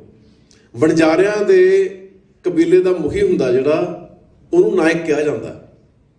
ਸੋ ਉੱਥੇ ਉਹ ਸ਼ਬਦਾਵਲੀ ਵਰਤੀ ਹੈ। ਸੋ 10 ਕਰੋੜ ਵਣਜਾਰੇ। ਇਹ ਗੱਲ ਮੈਂ ਕਿਉਂ ਕੀਤੀ ਹੈ? ਇਸ ਲਈ ਵੀ ਜਦੋਂ ਗੁਰੂ ਨਾਨਕ ਸਾਹਿਬ ਨੇ ਉਦਾਸੀਆਂ ਕੀਤੀਆਂ, ਸਾਨੂੰ ਅੱਜ ਅੰਦਾਜ਼ਾ ਹੀ ਨਹੀਂ ਕਿੰਨੇ ਮੁਲਕਾਂ ਦੀਆਂ ਕਿੰਨੀਆਂ ਸੰਗਤਾਂ ਸਿੱਖੀ ਨਾਲ ਜੁੜ ਗਈਆਂ। ਬਾਅਦ 'ਚ 10ਵੇਂ ਪਾਤਸ਼ਾਹ ਦੇ ਜੋਤੀ ਜੋਤ ਸਮਾਉਣ ਤੋਂ ਬਾਅਦ 'ਚ ਜਿਹੜਾ ਸਮਾਂ ਸਿੱਖਾਂ ਤੇ ਆਇਆ, ਉਹ 60-70 ਸਾਲ ਇੰਨੇ ਕੁ ਜ਼ਿਆਦਾ ਭਿਆਨਕ ਸੀ ਵੀ ਉਹਦੇ 'ਚ ਉਹ ਸਾਰਾ ਕੁਝ ਸੰਭਾਲ ਸਕਣਾ ਸਿੱਖਾਂ ਵਾਸਤੇ ਔਖਾ ਸੀ। ਸਿੱਖ ਪੰਜਾਬ 'ਚ ਜਿਹੜੇ ਸਰਵਾਈਵ ਕਰ ਗਏ ਉਹ ਵੀ ਇੱਕ ਵੱਡੀ ਕਰਾਮਾਤ ਹੀ ਹੈ। ਸੋ ਉਹਦਾ ਕੁਝ ਹੋ ਨਹੀਂ ਸਕਦਾ। ਜੇ 10ਵੇਂ ਪਾਤਸ਼ਾਹ ਤੋਂ ਫੌਰਨ ਬਾਅਦ ਜਿਹੜਾ ਰਾਜ ਸਥਾਪਿਤ ਹੋਇਆ, ਜੋ ਰਾਜ ਨਾ ਡਿੱਗਦਾ, ਫਿਰ ਸਿੱਖਾਂ ਨੇ ਉਹ ਦੂਰ ਦਰਾਜ ਦੀਆਂ ਸੰਗਤਾਂ ਜਿਹੜੀਆਂ ਸਾਰੀਆਂ ਉਹਨਾਂ ਨਾਲ ਰਾਬਤਾ ਕਰਕੇ ਗੁਰਦੁਆਰਾ ਸਾਹਿਬ ਜਿਹੜੇ ਆ ਉੱਥੇ ਮੇਨਟੇਨ ਕਰਕੇ ਸਾਰਾ ਕੁਛ, ਨਹੀਂ ਤਾਂ ਆਜ਼ਰਬਾਈਜਾਨ ਤੱਕ ਗੁਰਦੁਆਰੇ ਰਹੇ ਆ ਹੁਣ ਤੱਕ। ਉਦਾਸੀ ਡੇਰਾ ਜਿਹੜਾ ਆਜ਼ਰਬਾਈਜਾਨ ਬਾਗੂ ਦੇ ਵਿੱਚ ਉਦਾਸੀ ਡੇਰਾ ਜਿਹੜਾ ਸੀਗਾ, ਅਫਗਾਨਿਸਤਾਨ 'ਚ ਪੁਰਾਣੇ ਗੁਰਦੁਆਰੇ ਉਦੋਂ ਦੇ ਹੁਣ ਤੱਕ ਹੈਗੇ ਆ। ਤਾਲਿਬਾਨ ਦੇ ਪਾਵਰ 'ਚ ਆਉਣ ਤੱਕ ਤਾਂ ਬੜੇ ਵਧੀਆ ਗੁਰਦੁਆਰਾ ਸਾਹਿਬ ਰਹੇ ਉੱਥੇ। ਸੋ ਗੁਰੂ ਨਾਨਕ ਸਾਹਿਬ ਦੇ ਸ਼ਬਦ ਨੂੰ ਸੁਣ ਕੇ ਲੋਕ ਗੁਰੂ ਦੇ ਹੋਏ, ਤੇ ਗੁਰੂ ਸਾਹਿਬ ਨੇ ਮੈਸੇਜ ਕੀ ਦਿੱਤਾ? ਜੋ ਕੁਛ ਹੈ ਉਹ ਤੁਹਾਡੇ ਅੰਦਰ ਹੀ ਹੈ, ਜੋ ਕੁਛ ਹੈ ਤੁਹਾਡੀ ਦੇਹੀ 'ਚ ਹੈ। ਦੇਹੀ ਨੂੰ ਖੋਜੋ, ਆਪਣਾ ਰਾਹ ਲੱਭੋ। ਕਿਤੇ ਭੌਣ ਦੀ ਲੋੜ ਨਹੀਂ, ਕਿਤੇ ਜਾਣ ਦੀ ਲੋੜ ਨਹੀਂ। ਜੋਤ ਤੁਹਾਡੇ ਅੰਦਰ ਹੈ, ਤੁਸੀਂ ਅੰਦਰੋਂ ਹੀ ਜਗਾਉਣੀ ਹੈ। ਤੇ ਅੰਦਰ ਕਿਹਦੇ ਹੈ? ਜਿਹੜਾ ਵੀ ਜੀਵ ਧਰਤੀ ਤੇ ਪੈਦਾ ਹੋਇਆ। ਹੁਣ ਪਹਿਲਾ ਬ੍ਰਾਹਮਣਵਾਦੀ ਡਿਸਕੋਰਸ ਕੀ ਸੀ ਕਿ ਰਿਗਵੇਦ ਬੰਦੇ ਦੀ ਲਿਖੀ ਲਿਖਤ ਨਹੀਂ, ਉਹਨਾਂ ਦਾ ਦਾਅਵਾ ਸੀ। ਰਿਸ਼ੀਆਂ ਨੂੰ ਆਕਾਸ਼ਬਾਣੀ ਹੋਈ, ਜਿਹਨੂੰ ਉਹ ਕਹਿੰਦੇ ਸ਼ਰੂਤੀ। ਸ਼ਰੂਤੀ ਦਾ ਮਤਲਬ ਹੈ ਜੋ ਸੁਣਿਆ ਗਿਆ। ਰਿਸ਼ੀਆਂ ਨੇ ਸੁਣਿਆ ਡਿਵਾਈਨ ਵਰਡ ਤੇ ਆਪਣੀ ਮੈਮਰੀ 'ਚ ਪ੍ਰੀਜ਼ਰਵ ਕੀਤਾ ਹਜ਼ਾਰਾਂ ਸਾਲ ਤੱਕ, ਤੇ ਉਸ ਤੋਂ ਬਾਅਦ ਉਹ ਲਿਖਤ ਦੇ ਵਿੱਚ ਆਇਆ ਤੇ ਉਹਨਾਂ ਨੇ ਸਿਸਟਮ ਬਣਾਏ ਉਹਨੂੰ ਯਾਦ ਰੱਖਣ ਦੇ, ਬੜੇ ਕਮਾਲ ਦੇ ਸਿਸਟਮ। ਬਈ ਵੇਦਾਂ ਦੇ ਮੰਤਰ 1 2 3 4 ਨਾਲ ਯਾਦ ਰੱਖਣੇ ਆ, 2 4 6 ਦੇ ਕਰਮ 'ਚ, 1 3 5 7 ਦੇ ਕਰਮ 'ਚ, ਫਿਰ 100 99 98 100 98 96 ਤੇ 99 97 95। ਉਹ ਇਹ ਸਾਰੇ ਕਰਮਾਂ 'ਚ ਇੱਕ ਇੱਕ ਬੰਦਾ ਵੱਖੋ ਵੱਖਰੇ ਤਰੀਕੇ ਨਾਲ ਮੈਮਰੀ 'ਚ ਰੱਖਦਾ ਸੀ। ਉਹਨਾਂ ਨੇ ਹਜ਼ਾਰਾਂ ਸਾਲ ਵੇਦ ਪ੍ਰੀਜ਼ਰਵ ਕੀਤੇ। ਹੁਣ ਵੇਦਾਂ ਦਾ ਇਹ ਦਾਅਵਾ ਹੈ ਕਿ ਇਹ ਮੈਨ ਮੇਡ ਨਹੀਂ, ਇਹ ਆਕਾਸ਼ਬਾਣੀ ਹੈ ਜਿਹੜੀ ਰਿਸ਼ੀਆਂ ਨੇ ਸੁਣੀ ਤੇ ਅਸੀਂ ਲਿਖੀ। ਉਸ ਸੋ ਕਾਲਡ ਆਕਾਸ਼ਬਾਣੀ ਦੇ ਵਿੱਚ ਇਹ ਲਿਖਿਆ ਕਿ ਬ੍ਰਹਮਾ ਦੇ ਸਿਰ 'ਚੋਂ ਬ੍ਰਾਹਮਣ ਪੈਦਾ ਹੋਏ, ਛਾਤੀ 'ਚੋਂ ਕਸ਼ਤਰੀ, ਜੰਗਾਂ 'ਚੋਂ ਵੈਸ਼ ਤੇ ਪੈਰਾਂ 'ਚੋਂ ਸ਼ੂਦਰ। ਇਹ ਸ਼ਰੂਤੀ ਡਿਵਾਈਨ ਵਰਡ। ਜਿਹੜੀ ਅਗਲੀ ਟ੍ਰੈਡੀਸ਼ਨ ਆਈ ਉਹਦਾ ਨਾਮ ਹੈ ਸਮ੍ਰਿਤੀ। ਸਮ੍ਰਿਤੀ ਦਾ ਮਤਲਬ ਹੈ what is remembered। ਸੋ ਜਿਹੜੀ ਸ਼ਰੂਤੀ ਨੇ ਪ੍ਰਤੀਮਾਨ ਸਥਾਪਿਤ ਕੀਤੇ, ਸਮ੍ਰਿਤੀ ਦੀ ਪਰੰਪਰਾ ਨੇ ਮੈਮਰੀ ਦੇ ਵਿੱਚੋਂ ਉਹਨਾਂ ਤੇ ਬੇਸਡ ਸੋਸ਼ਲ ਕੋਡ ਬਣਾਏ। ਮਨੂ ਸਮ੍ਰਿਤੀ, ਜਿਹਦਾ ਅਸਲ ਨਾਮ ਮਾਨਵ ਧਰਮ ਸ਼ਾਸਤਰ ਹੈ ਜਾਂ ਗੌਤਮ ਧਰਮ ਸੂਤਰ, ਇਹ ਸਾਰੀਆਂ ਸਮ੍ਰਿਤੀ ਵਾਲੀਆਂ ਟੈਕਸਟ ਹੈ। ਤੇ ਉਹਦੇ 'ਚ ਉਹਨਾਂ ਨੇ ਜਿਹੜੇ 4 ਵਰਨ ਸੀ, ਬ੍ਰਾਹਮਣ ਖੱਤਰੀ ਵੈਸ਼ ਸ਼ੂਦਰ, ਉਹਨਾਂ ਨੂੰ 4 ਅਨੇਕਾਂ ਸੈਂਕੜੇ ਜਾਤਾਂ ਦੇ ਰੂਪ ਦੇ ਵਿੱਚ ਕਲਾਸੀਫਾਈ ਕੀਤਾ। ਹਰ ਜਾਤੀ ਨੂੰ ਕਿੱਤੇ ਅਸਾਈਨ ਕੀਤੇ ਤੇ ਹਰ ਜਾਤੀ ਦਾ ਸਟੇਟਸ ਜਿਹੜਾ ਉਹ ਨਿਸ਼ਚਿਤ ਕੀਤਾ। ਜਿਵੇਂ ਫੋਰ ਐਗਜ਼ਾਮਪਲ ਜਿਹੜੀ ਸ਼ਬਦ ਦਲਿਤ ਹੈ, ਦਲਿਤ ਨੂੰ ਬ੍ਰਾਹਮਣ ਕਹਿੰਦੇ ਆ ਅਛੂਤ। ਸੋ ਸਾਰੇ ਸ਼ੂਦਰ ਅਛੂਤ ਨਹੀਂ, ਅਛੂਤਾਂ ਦੇ ਵਿੱਚੋਂ ਇੱਕ ਲੋਅਰ ਕੈਟੇਗਰੀ ਆ ਜਿਹੜੀ ਦਲਿਤ ਹੈ। ਦਲਿਤ ਜਿਹੜੀ ਆ ਉਹ ਵੀ ਲੋਐਸਟ ਕੈਟੇਗਰੀ ਨਹੀਂ, ਉਦੋਂ ਲੋਐਸਟ ਕੈਟੇਗਰੀ ਆ ਚੰਡਾਲ। ਹੁਣ ਅਛੂਤ ਹੈਗਾ ਅਨਟੱਚੇਬਲ, ਵੀ ਜੋ ਬ੍ਰਾਹਮਣ ਨੂੰ ਹੱਥ ਲਾ ਦੇ, ਬ੍ਰਾਹਮਣ ਦੇ ਚੌਂਕੇ ਨੂੰ ਹੱਥ ਲਾ ਦੇ, ਸਭ ਕੁਝ ਪਿੱਟਿਆ ਜਾਊਗਾ। ਚੰਡਾਲ ਹੈਗਾ ਆਊਟਕਾਸਟ, ਜਿਹਨੂੰ ਪਿੰਡ 'ਚ ਸ਼ਹਿਰ 'ਚ ਆਬਾਦੀ 'ਚ ਰਹਿਣ ਦੀ ਆਗਿਆ ਹੀ ਨਹੀਂ। ਚੰਡਾਲ ਦਾ ਪਰਛਾਵਾਂ ਵੀ ਬ੍ਰਾਹਮਣ ਤੇ ਜਾਂ ਕਿਸੇ ਉਸ ਜਾਤੀ ਤੇ ਪੈ ਜਾਏ ਉਹ ਪਿੱਟਿਆ ਜਾਊਗਾ। ਸੋ ਜਦੋਂ ਜੱਟ ਆਏ ਪੰਜਾਬ ਦੇ ਵਿੱਚ 8ਵੀਂ 9ਵੀਂ ਸਦੀ 'ਚ, ਜੱਟਾਂ ਨੇ ਸਿੰਧ ਦੇ ਇਲਾਕੇ 'ਚ ਰਾਜ ਸਥਾਪਿਤ ਕਰ ਲਿਆ ਤੇ ਬ੍ਰਾਹਮਣਾਂ ਨੂੰ ਮਹਿਸੂਸ ਹੋਇਆ ਵੀ ਇਹ ਤਾਂ ਬੰਦੇ ਖਤਰਨਾਕ ਹੈ, ਸਾਥੋਂ ਡੋਮੈਸਟੀਕੇਟ ਕੀਤੇ ਨਹੀਂ ਜਾਣੇ। ਉਹਨਾਂ ਨੇ ਜੱਟਾਂ ਨੂੰ ਚੰਡਾਲ ਕੈਟੇਗਰੀ 'ਚ ਰੱਖਿਆ, ਸ਼ੂਦਰਾਂ ਤੋਂ ਵੀ ਥੱਲੇ। ਇਹਨਾਂ ਨੇ ਰੈਜ਼ਿਸਟ ਕੀਤਾ। ਸਿੰਧ ਦੇ ਇਲਾਕੇ 'ਚ ਬ੍ਰਾਹਮਣਾਂ ਦੀਆਂ ਜੱਟਾਂ ਨਾਲ ਜੰਗਾਂ ਹੋਈਆਂ, ਉਹ ਜੰਗਾਂ 'ਚੋਂ ਕਮਿਊਨਿਟੀ ਅੜ ਕੇ ਬੈਠ ਗਈ। ਹੁਣ ਇਹ ਹਿੰਦੁਸਤਾਨ ਦਾ ਇਤਿਹਾਸ ਹੈ ਵੀ ਬ੍ਰਾਹਮਣਾਂ ਨੇ ਕਾਸਟ ਸਿਸਟਮ ਬਣਾ ਲਿਆ। ਜਿਹੜੀਆਂ ਬਾਹਰੋਂ ਕਮਿਊਨਿਟੀਆਂ ਆਉਂਦੀਆਂ, ਉਹਨਾਂ ਨੂੰ ਕਿਸੇ ਨੂੰ ਕਹਿਣਾ ਤੁਸੀਂ ਸੂਰਜਵੰਸ਼ੀ ਹੈ, ਕਿਸੇ ਨੂੰ ਚੰਦਰਵੰਸ਼ੀ। ਸੂਰਜਵੰਸ਼ੀ ਚੰਦਰਵੰਸ਼ੀ ਦੀ ਕੈਟੇਗਰੀ 'ਚ ਫਿੱਟ ਕਰਕੇ ਕੋਈ ਨਾ ਕੋਈ ਜਾਤੀ ਅਸਾਈਨ ਕਰ ਦੇਣੀ ਉਹਨਾਂ ਨੂੰ। ਰਾਜਸਥਾਨ ਦੇ ਰਾਜਪੂਤਾਂ ਦੀ ਤੁਸੀਂ ਪੜ੍ਹੋ ਸਾਰੀਆਂ ਜਾਤੀਆਂ ਦਾ ਇਤਿਹਾਸ, ਕੋਈ ਸੂਰਜਵੰਸ਼ੀ ਹੈ, ਕੋਈ ਚੰਦਰਵੰਸ਼ੀ। ਉਹ ਇੱਕ ਮੈਥਡ ਸੀ ਕਾਸਟ ਦੀ ਕੰਸਟਰਕਸ਼ਨ ਦਾ, ਤੇ ਵੈਲ ਐਸਟੈਬਲਿਸ਼ ਹੋ ਚੁੱਕਾ ਸੀ ਗੁਰੂ ਸਾਹਿਬ ਤੱਕ। ਗੁਰੂ ਸਾਹਿਬ ਕਹਿੰਦੇ ਇਹਦਾ ਕੋਈ ਮਤਲਬ ਨਹੀਂ। ਦੋ ਤਰ੍ਹਾਂ ਦੀਆਂ ਪਾਬੰਦੀਆਂ ਲੱਗੀਆਂ ਜਾਤੀ ਸਿਸਟਮ ਨਾਲ ਬੰਦੇ ਤੇ। ਇੱਕ, ਉਹ ਆਪਦੀ ਮਨਮਰਜ਼ੀ ਦਾ ਕਿੱਤਾ ਨਹੀਂ ਕਰ ਸਕਦਾ। ਦੂਜਾ, ਉਹ ਕਿਸੇ ਆਤਮਿਕ ਸਫ਼ਰ ਤੇ ਨਹੀਂ ਤੁਰ ਸਕਦਾ। ਆਤਮਿਕ ਸਫ਼ਰ ਜਿਹੜਾ ਉਹ ਉੱਚ ਜਾਤੀਆਂ ਵਾਸਤੇ ਰਹਿ ਗਿਆ। ਵੀ ਸ਼ੰਭੂਕ ਰਿਸ਼ੀ ਜਿਹੜਾ ਦਲਿਤ ਹੈ, ਜੋ ਭਗਤੀ ਕਰ ਰਿਹਾ, ਤੇ ਰਾਮਚੰਦਰ ਹਿੰਦੂ ਦੇਵਤਾ ਉਹਨੂੰ ਕਹਿੰਦਾ ਵੀ ਤੂੰ ਬਹੁਤ ਵੱਡਾ ਭਗਤ ਹੈ, ਤੂੰ ਭਗਤੀ ਕਰ ਰਿਹਾ, ਰਿਸ਼ੀ ਹੈ, ਮੈਂ ਤੇਰਾ ਸਤਿਕਾਰ ਕਰਦਾ, ਪਰ ਤੂੰ ਵੇਦਾਂ ਦੀ ਤੋਂ ਚੱਲੀ ਪੁਰਾਣੀ ਪਰੰਪਰਾ ਦੀ ਵਾਇਲੇਸ਼ਨ ਕੀਤੀ ਹੈ, ਇਸ ਲਈ ਮੈਨੂੰ ਤੈਨੂੰ ਮਾਰਨਾ ਪੈਣਾ। ਤੇ ਭਗਤੀ ਕਰਨ ਦੇ ਦੋਸ਼ 'ਚ ਸ਼ੰਭੂਕ ਰਿਸ਼ੀ ਦਾ ਕਤਲ ਹੁੰਦਾ। ਸੋ ਜਿਹੜੀ ਜਦੋਂ 10ਵੇਂ ਪਾਤਸ਼ਾਹ ਨੇ ਅੰਮ੍ਰਿਤ ਛਕਾਇਆ, ਉਦੋਂ ਕੀ ਕਿਹਾ ਸਿੱਖਾਂ ਨੂੰ ਕਰਨ ਨੂੰ? ਕਰਮਨਾਸ਼, ਧਰਮਨਾਸ਼, ਕਿਰਤਨਾਸ਼, ਕੁਲਨਾਸ਼, ਭਰਮਨਾਸ਼। ਇਹਦਾ ਕੀ ਅਰਥ ਹੈ? ਕਿਰਤ ਜਿਹੜੀ ਹੈ ਉਹ ਕਿਹਨੇ ਅਸਾਈਨ ਕੀਤੀ ਆ ਲੋਕਾਂ ਨੂੰ? ਮਾਨਵ ਧਰਮ ਸ਼ਾਸਤਰ, ਗੌਤਮ ਧਰਮ ਸੂਤਰ, ਉਹ ਹਿੰਦੂਆਂ ਦੀਆਂ ਧਰਮ ਦੀਆਂ ਡੈਫੀਨੇਸ਼ਨਸ ਇਹਨਾਂ ਗ੍ਰੰਥਾਂ ਦੇ ਵਿੱਚ ਪਈਆਂ। ਕਿਰਤ ਉਹ ਕਿਵੇਂ ਅਸਾਈਨ ਕਰਦੇ ਆ ਬੰਦੇ ਨੂੰ? ਵੀ ਬੰਦੇ ਦਾ ਮੌਜੂਦਾ ਜਨਮ ਉਹਦੇ ਪੂਰਬਲੇ ਜਨਮਾਂ ਦੇ ਮਾੜੇ ਜਾਂ ਚੰਗੇ ਕਰਮਾਂ ਕਰਕੇ ਹੋਇਆ। ਜਿਹਨੇ ਮਾੜੇ ਕਰਮ ਕੀਤੇ ਉਹ ਨੀਵੀਂ ਜਾਤੀ 'ਚ ਪੈਦਾ ਹੋਇਆ, ਜਿਹਨੇ ਚੰਗੇ ਕਰਮ ਕੀਤੇ ਉਹ ਉੱਚ ਜਾਤੀ 'ਚ ਪੈਦਾ ਹੋਇਆ। ਸੋ ਇਸ ਜਨਮ ਦੇ ਵਿੱਚ ਜੇ ਬੰਦਾ ਨੀਵੀਂ ਜਾਤੀ 'ਚ ਪੈਦਾ ਹੋਇਆ ਤੇ ਉਹ ਖੁਦ ਉਹਦੇ ਲਈ ਦੋਸ਼ੀ ਹੈ, ਕਿਸੇ ਦਾ ਕੋਈ ਕਸੂਰ ਨਹੀਂ। ਉਹਨੂੰ ਆਪਣੇ ਪਿਛਲੇ ਜਨਮ ਦੇ ਮਾੜੇ ਕਰਮਾਂ ਦੀ ਸਜ਼ਾ ਭੁਗਤਣੀ ਚਾਹੀਦੀ ਹੈ, ਤੇ ਜਿਹੜਾ ਕਿੱਤਾ ਉਹਨੂੰ ਪਿਤਾ ਪੁਰਖੀ ਮਿਲਿਆ ਉਹ ਉਹਨੂੰ ਜਿਹੜਾ ਅਸਾਈਨ ਹੋਇਆ ਪ੍ਰੋਫੈਸ਼ਨ ਉਹ ਕਰਨਾ ਚਾਹੀਦਾ। ਇਹਦਾ ਮਤਲਬ ਕੀ ਹੈ? ਇੱਕ ਇੰਡੀਵਿਜੂਅਲ ਕੋਲੇ ਆਪਣਾ ਟੈਲੈਂਟ ਐਕਸਪਲੋਰ ਕਰਨ ਲਈ ਕੋਈ ਅਪਰਚੂਨਿਟੀਜ਼ ਨਹੀਂ, ਨਾ ਸਪਿਰਿਚੁਅਲੀ, ਨਾ ਟੈਂਪੋਰਲੀ, ਨਾ ਦੁਨਿਆਵੀ ਤੌਰ ਤੇ, ਨਾ ਰੂਹਾਨੀ ਤੌਰ ਤੇ। ਸੋ ਗੁਰੂ ਸਾਹਿਬ ਕਹਿੰਦੇ ਕਿਰਤਨਾਸ਼, ਪਹਿਲੀ ਕਿਰਤ ਗਈ। ਕਰਮਨਾਸ਼, ਪਹਿਲੇ ਕਰਮਾਂ ਦਾ ਕੋਈ ਮਤਲਬ ਨਹੀਂ। ਧਰਮਨਾਸ਼, ਇਹ ਸਾਰਾ ਕੁਝ ਇੱਕ ਧਰਮ ਦੀ ਡੈਫੀਨੇਸ਼ਨ ਦੇ ਵਿੱਚ ਗਰਾਊਂਡਡ ਹੈ। ਧਰਮ ਦਾ ਵੀ ਨਾਸ਼ ਹੋ ਗਿਆ। ਇਹ ਸਾਰਾ ਭਰਮ ਤੇ ਆਧਾਰਿਤ ਹੈ। ਭਰਮ ਵੀ ਨਾਸ਼ ਹੋ ਗਿਆ। ਲੋਕਾਂ ਨੂੰ ਆਇਆ ਮੇਰੀ ਫਲਾਨੀ ਕੁਲ ਹੈ, ਇਹ ਉੱਚੀ ਹੈ, ਜਾਂ ਲੋਕਾਂ ਨੂੰ ਆਇਆ ਮੈਂ ਨੀਵੀਂ ਕੁਲ ਦਾ, ਮੈਂ ਘਟੀਆ, ਉਹ ਕਹਿੰਦੇ ਕੁਲ ਦਾ ਵੀ ਨਾਸ਼ ਹੋ ਗਿਆ।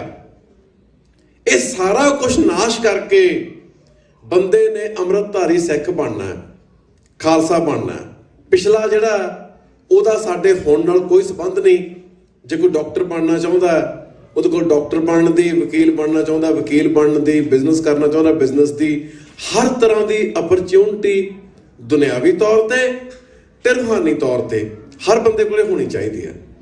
ਸੋ ਜਿਹੜਾ ਗੁਰੂ ਨਾਨਕ ਸਾਹਿਬ ਨੇ ਸਿੱਖੀ ਦਾ ਅਧਿਆਤਮਕ ਵਿਜ਼ਨ ਦਿੱਤਾ, ਉਹ ਅਧਿਆਤਮਕ ਵਿਜ਼ਨ ਆਪਣੇ ਆਪ 'ਚ ਬ੍ਰਾਹਮਣਵਾਦੀ ਅਧਿਆਤਮ ਦਾ ਖੰਡਨ ਸੀ। ਉਹ ਬ੍ਰਾਹਮਣਵਾਦੀ ਅਧਿਆਤਮ ਤੋਂ ਵੱਖਰਾ ਤੇ ਉਹਦੇ ਉਲਟ ਇੱਕ ਨਵਾਂ ਰਾਹ ਸੀ।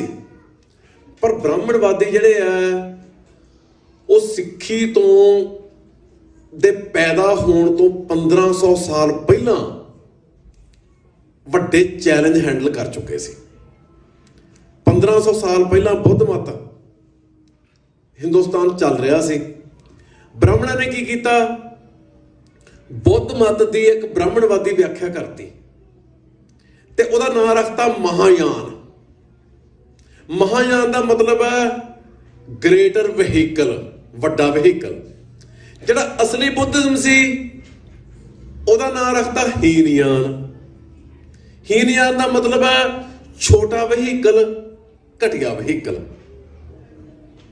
ਤੇ ਪਹਿਲਾਂ ਡਿਸਕੋਰਸ ਖੜਾ ਕਰਨਾ ਸ਼ੁਰੂ ਕੀਤਾ, ਫਿਰ ਵਾਇਲੈਂਸ ਸ਼ੁਰੂ ਹੋ ਗਈ। ਸ਼ੰਕਰ ਜਿਹੜਾ ਹਿੰਦੂ ਸ਼ੰਕਰਾਚਾਰੀਆ, ਉਹ ਬਹੁਤ ਵੱਡਾ ਵਿਦਵਾਨ ਸੀ। ਉਹਨੇ ਬੋਧੀਆਂ ਨੂੰ ਕਿਹਾ ਮੇਰੇ ਨਾਲ ਬਹਿਸ ਕਰੋ, ਜੇ ਮੈਂ ਹਾਰ ਗਿਆ ਮੈਂ ਬੋਧੀ ਬਣੂੰਗਾ, ਜੇ ਤੁਸੀਂ ਹਾਰ ਗਏ ਤੁਸੀਂ ਬ੍ਰਾਹਮਣਵਾਦ ਦੇ ਵਿੱਚ ਆਓਗੇ। ਉਹ ਬਹਿਸ ਕਰਨ ਇੱਕ ਲੱਠਮਾਰ ਬੰਦਿਆਂ ਦਾ ਗੈਂਗ ਲੈ ਕੇ ਜਾਂਦਾ ਸੀ ਨਾਲ। ਜੇ ਬੋਧੀ ਭਿੱਖੂ ਹਾਰ ਜਾਂਦੇ ਸੀ ਉਹ ਬ੍ਰਾਹਮਣਵਾਦ 'ਚ ਉਹਨੂੰ ਕਨਵਰਟ ਕਰ ਲੈਂਦੇ, ਜੇ ਉਹ ਜਿੱਤ ਜਾਂਦੇ ਤੇ ਉਹਦੇ ਨਾਲ ਗਏ ਬੰਦੇ ਉਹਨਾਂ ਨੂੰ ਵੜ ਦਿੰਦੇ। ਹੁਣ ਤੁਸੀਂ ਵੇਖੋ ਤਿੱਬਤ ਦੇ ਵਿੱਚ ਬੁੱਧਿਜ਼ਮ, ਚਾਈਨਾ 'ਚ ਬੁੱਧਿਜ਼ਮ, ਬਰਮਾ 'ਚ ਬੁੱਧਿਜ਼ਮ, थाईलैंड च बुद्धिज्म, मलेशिया च बुद्धिज्म, श्रीलंका च बुद्धिज्म, हिंदुस्तान च है नहीं। आले दुआले क्यों है? उन्होंने बोधियां की नस्लकुशी कर करके धक्के नाल उन्होंने भजाता, आले दुआले सारे मुल्कां चों वस गए। उत्थे बुद्धिज्म हैगा ते हिंदुस्तान दे विच बोधियां की आबादी सिखां दे भी नेड़े तेड़े नहीं, किते किसी गिणती दे विच ही नहीं। मतलब डॉक्टर अंबेदकर ने 8 करोड़ दलितां नाल बोधी बनने का फैसला लिया ते बोधियां की आबादी फिर भी नहीं वधी।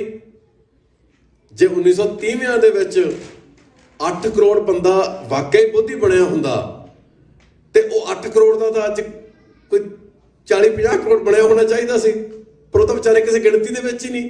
साडे 0.1% दे विच रह जांदे किते। हुण 47 दे विच 1000 साल की गुलामी तो बाद हिंदुआं नूं पहली वारी सत्ता हासिल होई ते नाल दी नाल उन्हां दे सिखां ते हमले शुरू हो गए। सिखां ने अपने अधिकारां लई पंजाबी सूबा मंगिया। 1955 च कोई वायलेंस नहीं सी, कोई हथियारबंद संघर्ष नहीं सी। नेहरू ने दरबार साहब च पुलिस भेजती। आए ने भी 2-4 सिपाही चले गए, मतलब सैकड़ियां की गिणती च पुलिस धक्के नाल दाखिल हुई। उन्होंने भन्न तोड़ की। तुसीं गूगल करो, सारियां फोटो जड़ियां वो तुहानूं लभ जाणगियां। उस तो बाद पंजाबी सूबे का संघर्ष कोई 10-15 साल चलिया। 1966 दे विच जिहड़ी पंजाब नूं लिंग्विस्टिक स्टेट बनाया, बाकी सूबे जिहड़े सी आंध्रा प्रदेश वो शुरू च ही बन गए। 47 तो बाद फौरन बाद ही 50-51 तक सारा कुछ हो गया, पंजाबी सूबा नहीं बनया। फिर सिखां ने सिख होमलैंड ने संघर्ष किया 1965 तो शुरू होके, वो किते नहीं गया। 1973 च सरदार कपूर सिंह ने आनंदपुर साहब का मता लिखिया। अकाली दल ने उस मते नूं अपने ऑफिशियल पोलिटिकल प्रोग्राम के तौर पर अडॉप्ट किया ते उस मते च साफ लिखिया कि 4 महकमे डिफेंस, फॉरन, करंसी ते कम्यूनीकेशन ये सेंटर कोले रहणगे ते बाकी जिहड़े महकमे स्टेटां कोले होणगे। हिंदुस्तान तो वख होण दी कोई गल नहीं सी। हुण जिहड़ी ऑटोनमी आनंदपुर साहब दे मते च सिख पंजाब च मंग रहे सी, ਉਹ ਉਹੀ ऑटोनमी है ਜਿਹੜੀ कैनेडा च मॉन्ट्रियल कोले है, अंटारियो कोले है, BC कोले है, ਜਾਂ अमेरिका च कैलीफोर्निया कोले है, टैक्सस कोले है, न्यूयॉर्क कोले है। इस ऑटोनमी नूं हौਆ बनाता, इस ऑटोनमी नूं वखवाद का नाम दिता। दरबार साहब ते टैंकां तोपां नाल हमला किया।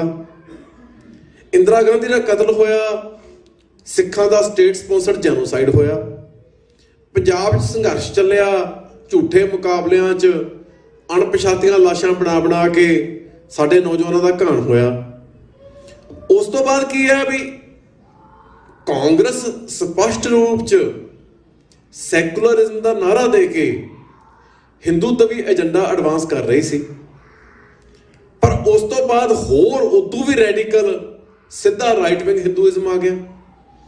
राइट विंग हिंदूइज्म आया तो की होया? सिक्किम दे विच गुरुद्वारा डांगमार उत्ते कब्जा कर लिया। उधर नागालैंड मणिपुर वाल गुरुद्वारे आ, उन्हां ते कब्जे कर ले। उत्थे सैकड़े सालां दी कम्यूनिटियां वसियां, उन्हां ते हमले होए, हिंसा हुई उन्हां ते। गुजरात चों सिखां नूं कढण दे मनसूबे बन गए, किसानां नूं जिन्हां ने जमीनां आबाद कीतियां उत्थे। उत्तराखंड चों जमीनां खोण दे मनसूबे बन गए। महाराष्ट्र दे विचों सिखां नूं डिसप्लेस करन दे मनसूबे बन गए। पंजाब चों डिसप्लेसमेंट चल रही है। गल की है? जो कुछ ब्राह्मणवादी बोधियां नाल कर गए ਉਹ ਸਿੱਖਾਂ ਨਾਲ ਕਰਨਾ ਚਾਹੁੰਦੇ ਸੀ ਪਰ ਕਰ ਨਹੀਂ ਸਕੇ। 84 ਤੋਂ ਬਾਅਦ ਇਸ ਮਾਮਲੇ 'ਚ ਨਵੇਂ ਸਿਰਿਓਂ ਕੰਮ ਹੋਣਾ ਸ਼ੁਰੂ ਹੋ ਗਿਆ। 84 ਤੋਂ ਬਾਅਦ ਲਗਭਗ 85 ਦੇ ਵਿੱਚ ਹੀ ਜਿਹੜੇ ਬੰਦੇ ਦਰਬਾਰ ਸਾਹਿਬ 'ਚੋਂ ਬਾਹਰ ਰਹਿ ਗਏ ਸੀ ਜਾਂ ਜਿਹੜੇ ਬੰਦੇ ਹਮਲੇ ਵੇਲੇ ਨਿਕਲੇ ਆਏ ਸੀ ਬਾਹਰ, ਉਹਨਾਂ ਨੇ ਮੂਵਮੈਂਟ ਰੀਆਰਗੇਨਾਈਜ਼ ਕੀਤੀ। ਹਥਿਆਰਬੰਦ ਸੰਘਰਸ਼ ਸ਼ੁਰੂ ਹੋ ਗਿਆ।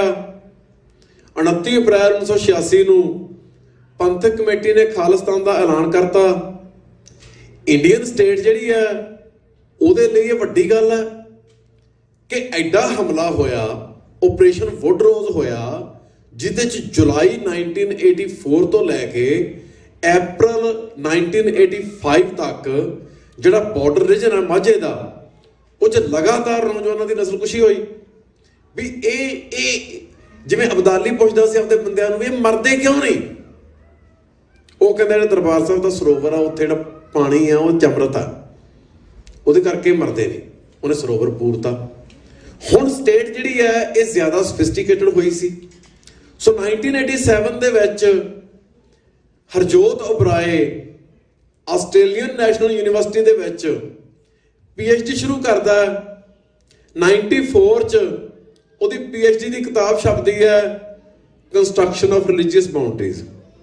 ਹੁਣ ਕੰਸਟਰਕਸ਼ਨ ਆਫ ਰਿਲੀਜੀਅਸ ਬਾਉਂਡਰੀਜ਼ ਦੇ ਵਿੱਚ ਹਰਜੋਤ ਓਬਰਾਏ ਕਹਿੰਦਾ ਪੰਜਾਬ ਦੇ ਵਿੱਚ ਜਿਹੜੀਆਂ ਹਿੰਦੂਆਂ, ਮੁਸਲਮਾਨਾਂ ਤੇ ਸਿੱਖਾਂ ਦੇ ਵਿਚਾਲੇ ਰਿਲੀਜੀਅਸ ਬਾਉਂਡਰੀਜ਼ ਆ, ਉਹ ਸਿੰਘ ਸਭਾ ਲਹਿਰ ਤੋਂ ਪਹਿਲਾਂ ਹੈ ਨਹੀਂ ਸੀ। ਲੋਕੀ ਰਲੇ ਮਿਲੇ ਸੀ, ਉਹੀ ਦੇਵੀ ਦੇ ਜਾਂਦੇ ਸੀ, ਉਹੀ ਸੂਫੀਆਂ ਦੇ ਜਾਂਦੇ ਸੀ, ਉਹੀ ਸਾਰਾ ਕੁਝ। ਹੁਣ 10ਵੇਂ ਪਾਤਸ਼ਾਹ ਤੋਂ ਬਾਅਦ ਪੰਜਾਬ ਦੀ ਧਰਤੀ ਤੇ ਲਗਾਤਾਰ ਅੰਮ੍ਰਿਤ ਸੰਚਾਰ ਹੁੰਦਾ ਰਿਹਾ। ਲਗਾਤਾਰ ਖਾਲਸੇ ਦੀ ਬਹੁਤ ਵੱਡੀ ਪ੍ਰੈਜ਼ੈਂਸ ਰਹੀ।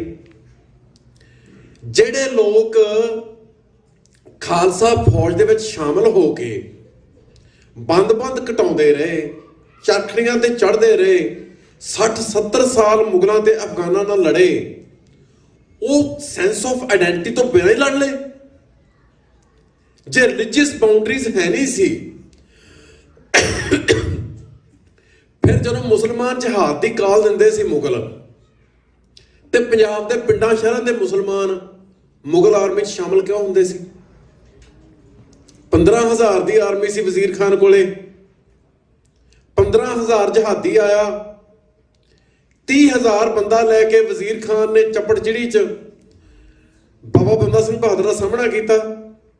ਉਦੋਂ ਬਾਅਦ ਜਿੰਨੀ ਵਾਰੀ ਮਿਸਲਾਂ ਦੇ ਵੇਲੇ ਸਿੱਖ ਭਾਰੂ ਪੈਂਦੇ ਰਹੇ ਆ, ਓਨੀ ਵਾਰੀ ਜਹਾਦ ਦੀ ਕਾਲ ਦਿੱਤੀ ਆ, ਓਨੀ ਵਾਰੀ ਜਹਾਦੀ ਆਏ ਆ।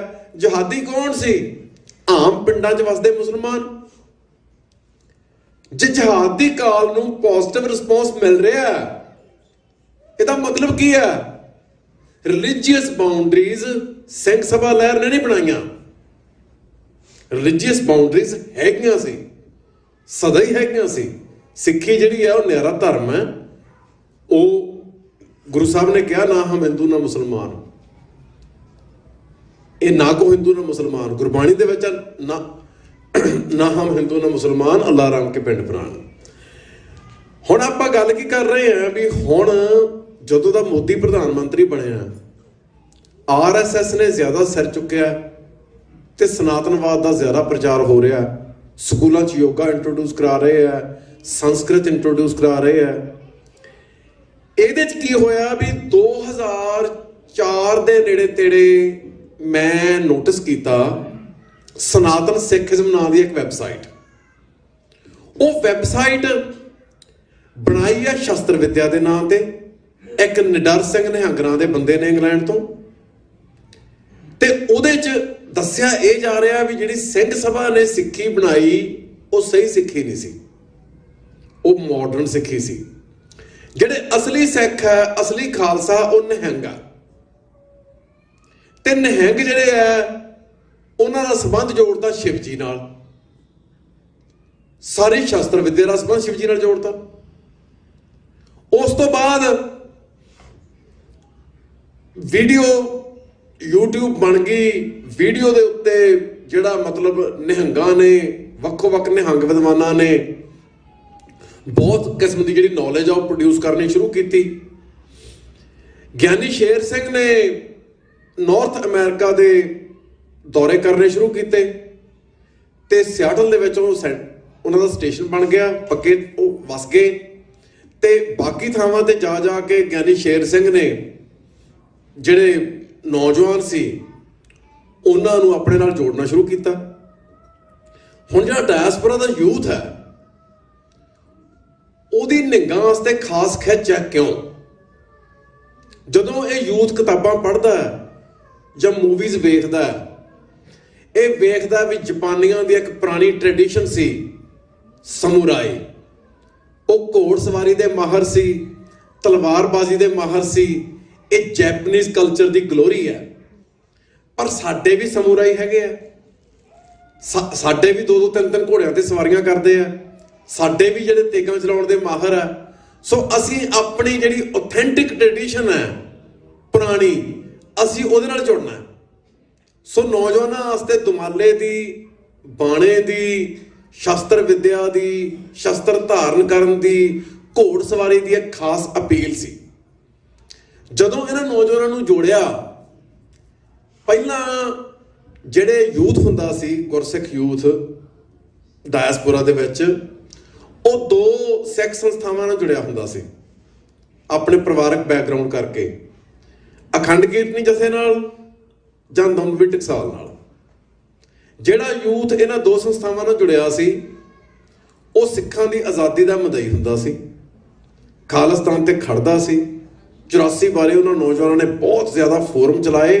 ਸੰਨ 2000 ਤੋਂ ਸ਼ੁਰੂ ਹੋ ਕੇ ਸਾਰੀ ਜਿਹੜੀ ਅਵੇਅਰਨੈਸ ਡਾਇਸਪੋਰਾ ਦੇ ਵਿੱਚ ਆਈ, ਸੰਨ 2000 ਤੋਂ ਸ਼ੁਰੂ ਹੋ ਕੇ ਉਹ ਲਿਆਉਣ 'ਚ ਡਾਇਸਪੋਰਾ ਦੇ ਯੂਥ ਦਾ ਬਹੁਤ ਵੱਡਾ ਜਿਹੜਾ ਰੋਲ ਹੈ। ਪਹਿਲਾਂ ਵਾਹਿਗੁਰੂ ਨੈਟਵਰਕ ਦੇ ਨਾਂ ਤੇ ਫੋਰਮ ਚੱਲੇ, ਫਿਰ ਵੈਬਸਾਈਟਾਂ ਬਣੀਆਂ, ਫਿਰ ਸੋਸ਼ਲ ਮੀਡੀਆ ਆਇਆ, ਫਿਰ ਬਲੌਗ ਆਏ, ਸਾਰਾ ਕੁਝ ਬਹੁਤ ਇਕੱਠਾ ਚੱਲਿਆ ਤੇ ਹਜ਼ਾਰਾਂ ਨੌਜਵਾਨਾਂ ਨੇ ਆਪਣੇ ਕੰਮ 'ਚੋਂ ਟਾਈਮ ਕੱਢ ਕੇ, ਆਪਣੀ ਪੜ੍ਹਾਈ 'ਚੋਂ ਟਾਈਮ ਕੱਢ ਕੇ ਉਹ ਸੇਵਾ ਦੇ ਵਿੱਚ ਕੰਟਰੀਬਿਊਟ ਕੀਤਾ।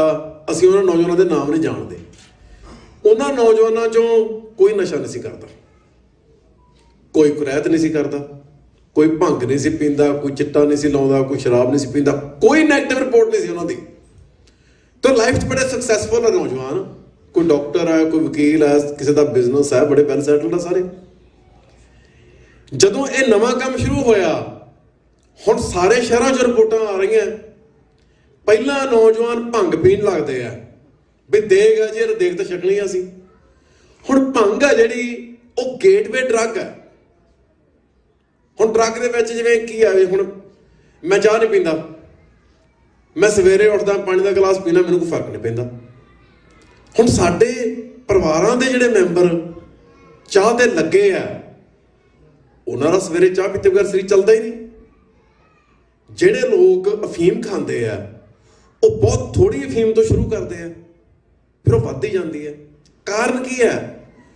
ਸਮੇਂ ਨਾਲ ਜਿਹੜੀ ਡਰੱਗ ਆ ਉਹ ਸਰੀਰ ਤੇ ਅਸਰ ਕਰਨੋਂ ਹਟ ਜਾਂਦੀ ਹੈ ਤੇ ਉਹ ਵਧਾਉਣੀ ਪੈਂਦੀ ਹੈ। ਜਿਹੜੀ ਭੰਗ ਹੈ ਉਹ ਗੇਟਵੇ ਡਰੱਗ ਹੈ। ਸਾਰੀ ਦੁਨੀਆ ਇਹ ਗੱਲ ਨੂੰ ਸਮਝਦੀ ਹੈ। ਤੁਸੀਂ ਜਵਾਕ ਨੂੰ ਭੰਗ ਤੇ ਲਾਤਾ, ਕੁਝ ਸਾਲ ਉਹ ਭੰਗ ਪੀਂਦਾ ਰਿਹਾ, ਉਹਨੇ ਦੂਜੇ ਖਤਰਨਾਕ ਨਸ਼ੇ ਕਰਨੇ ਹੀ ਕਰਨੇ ਆ।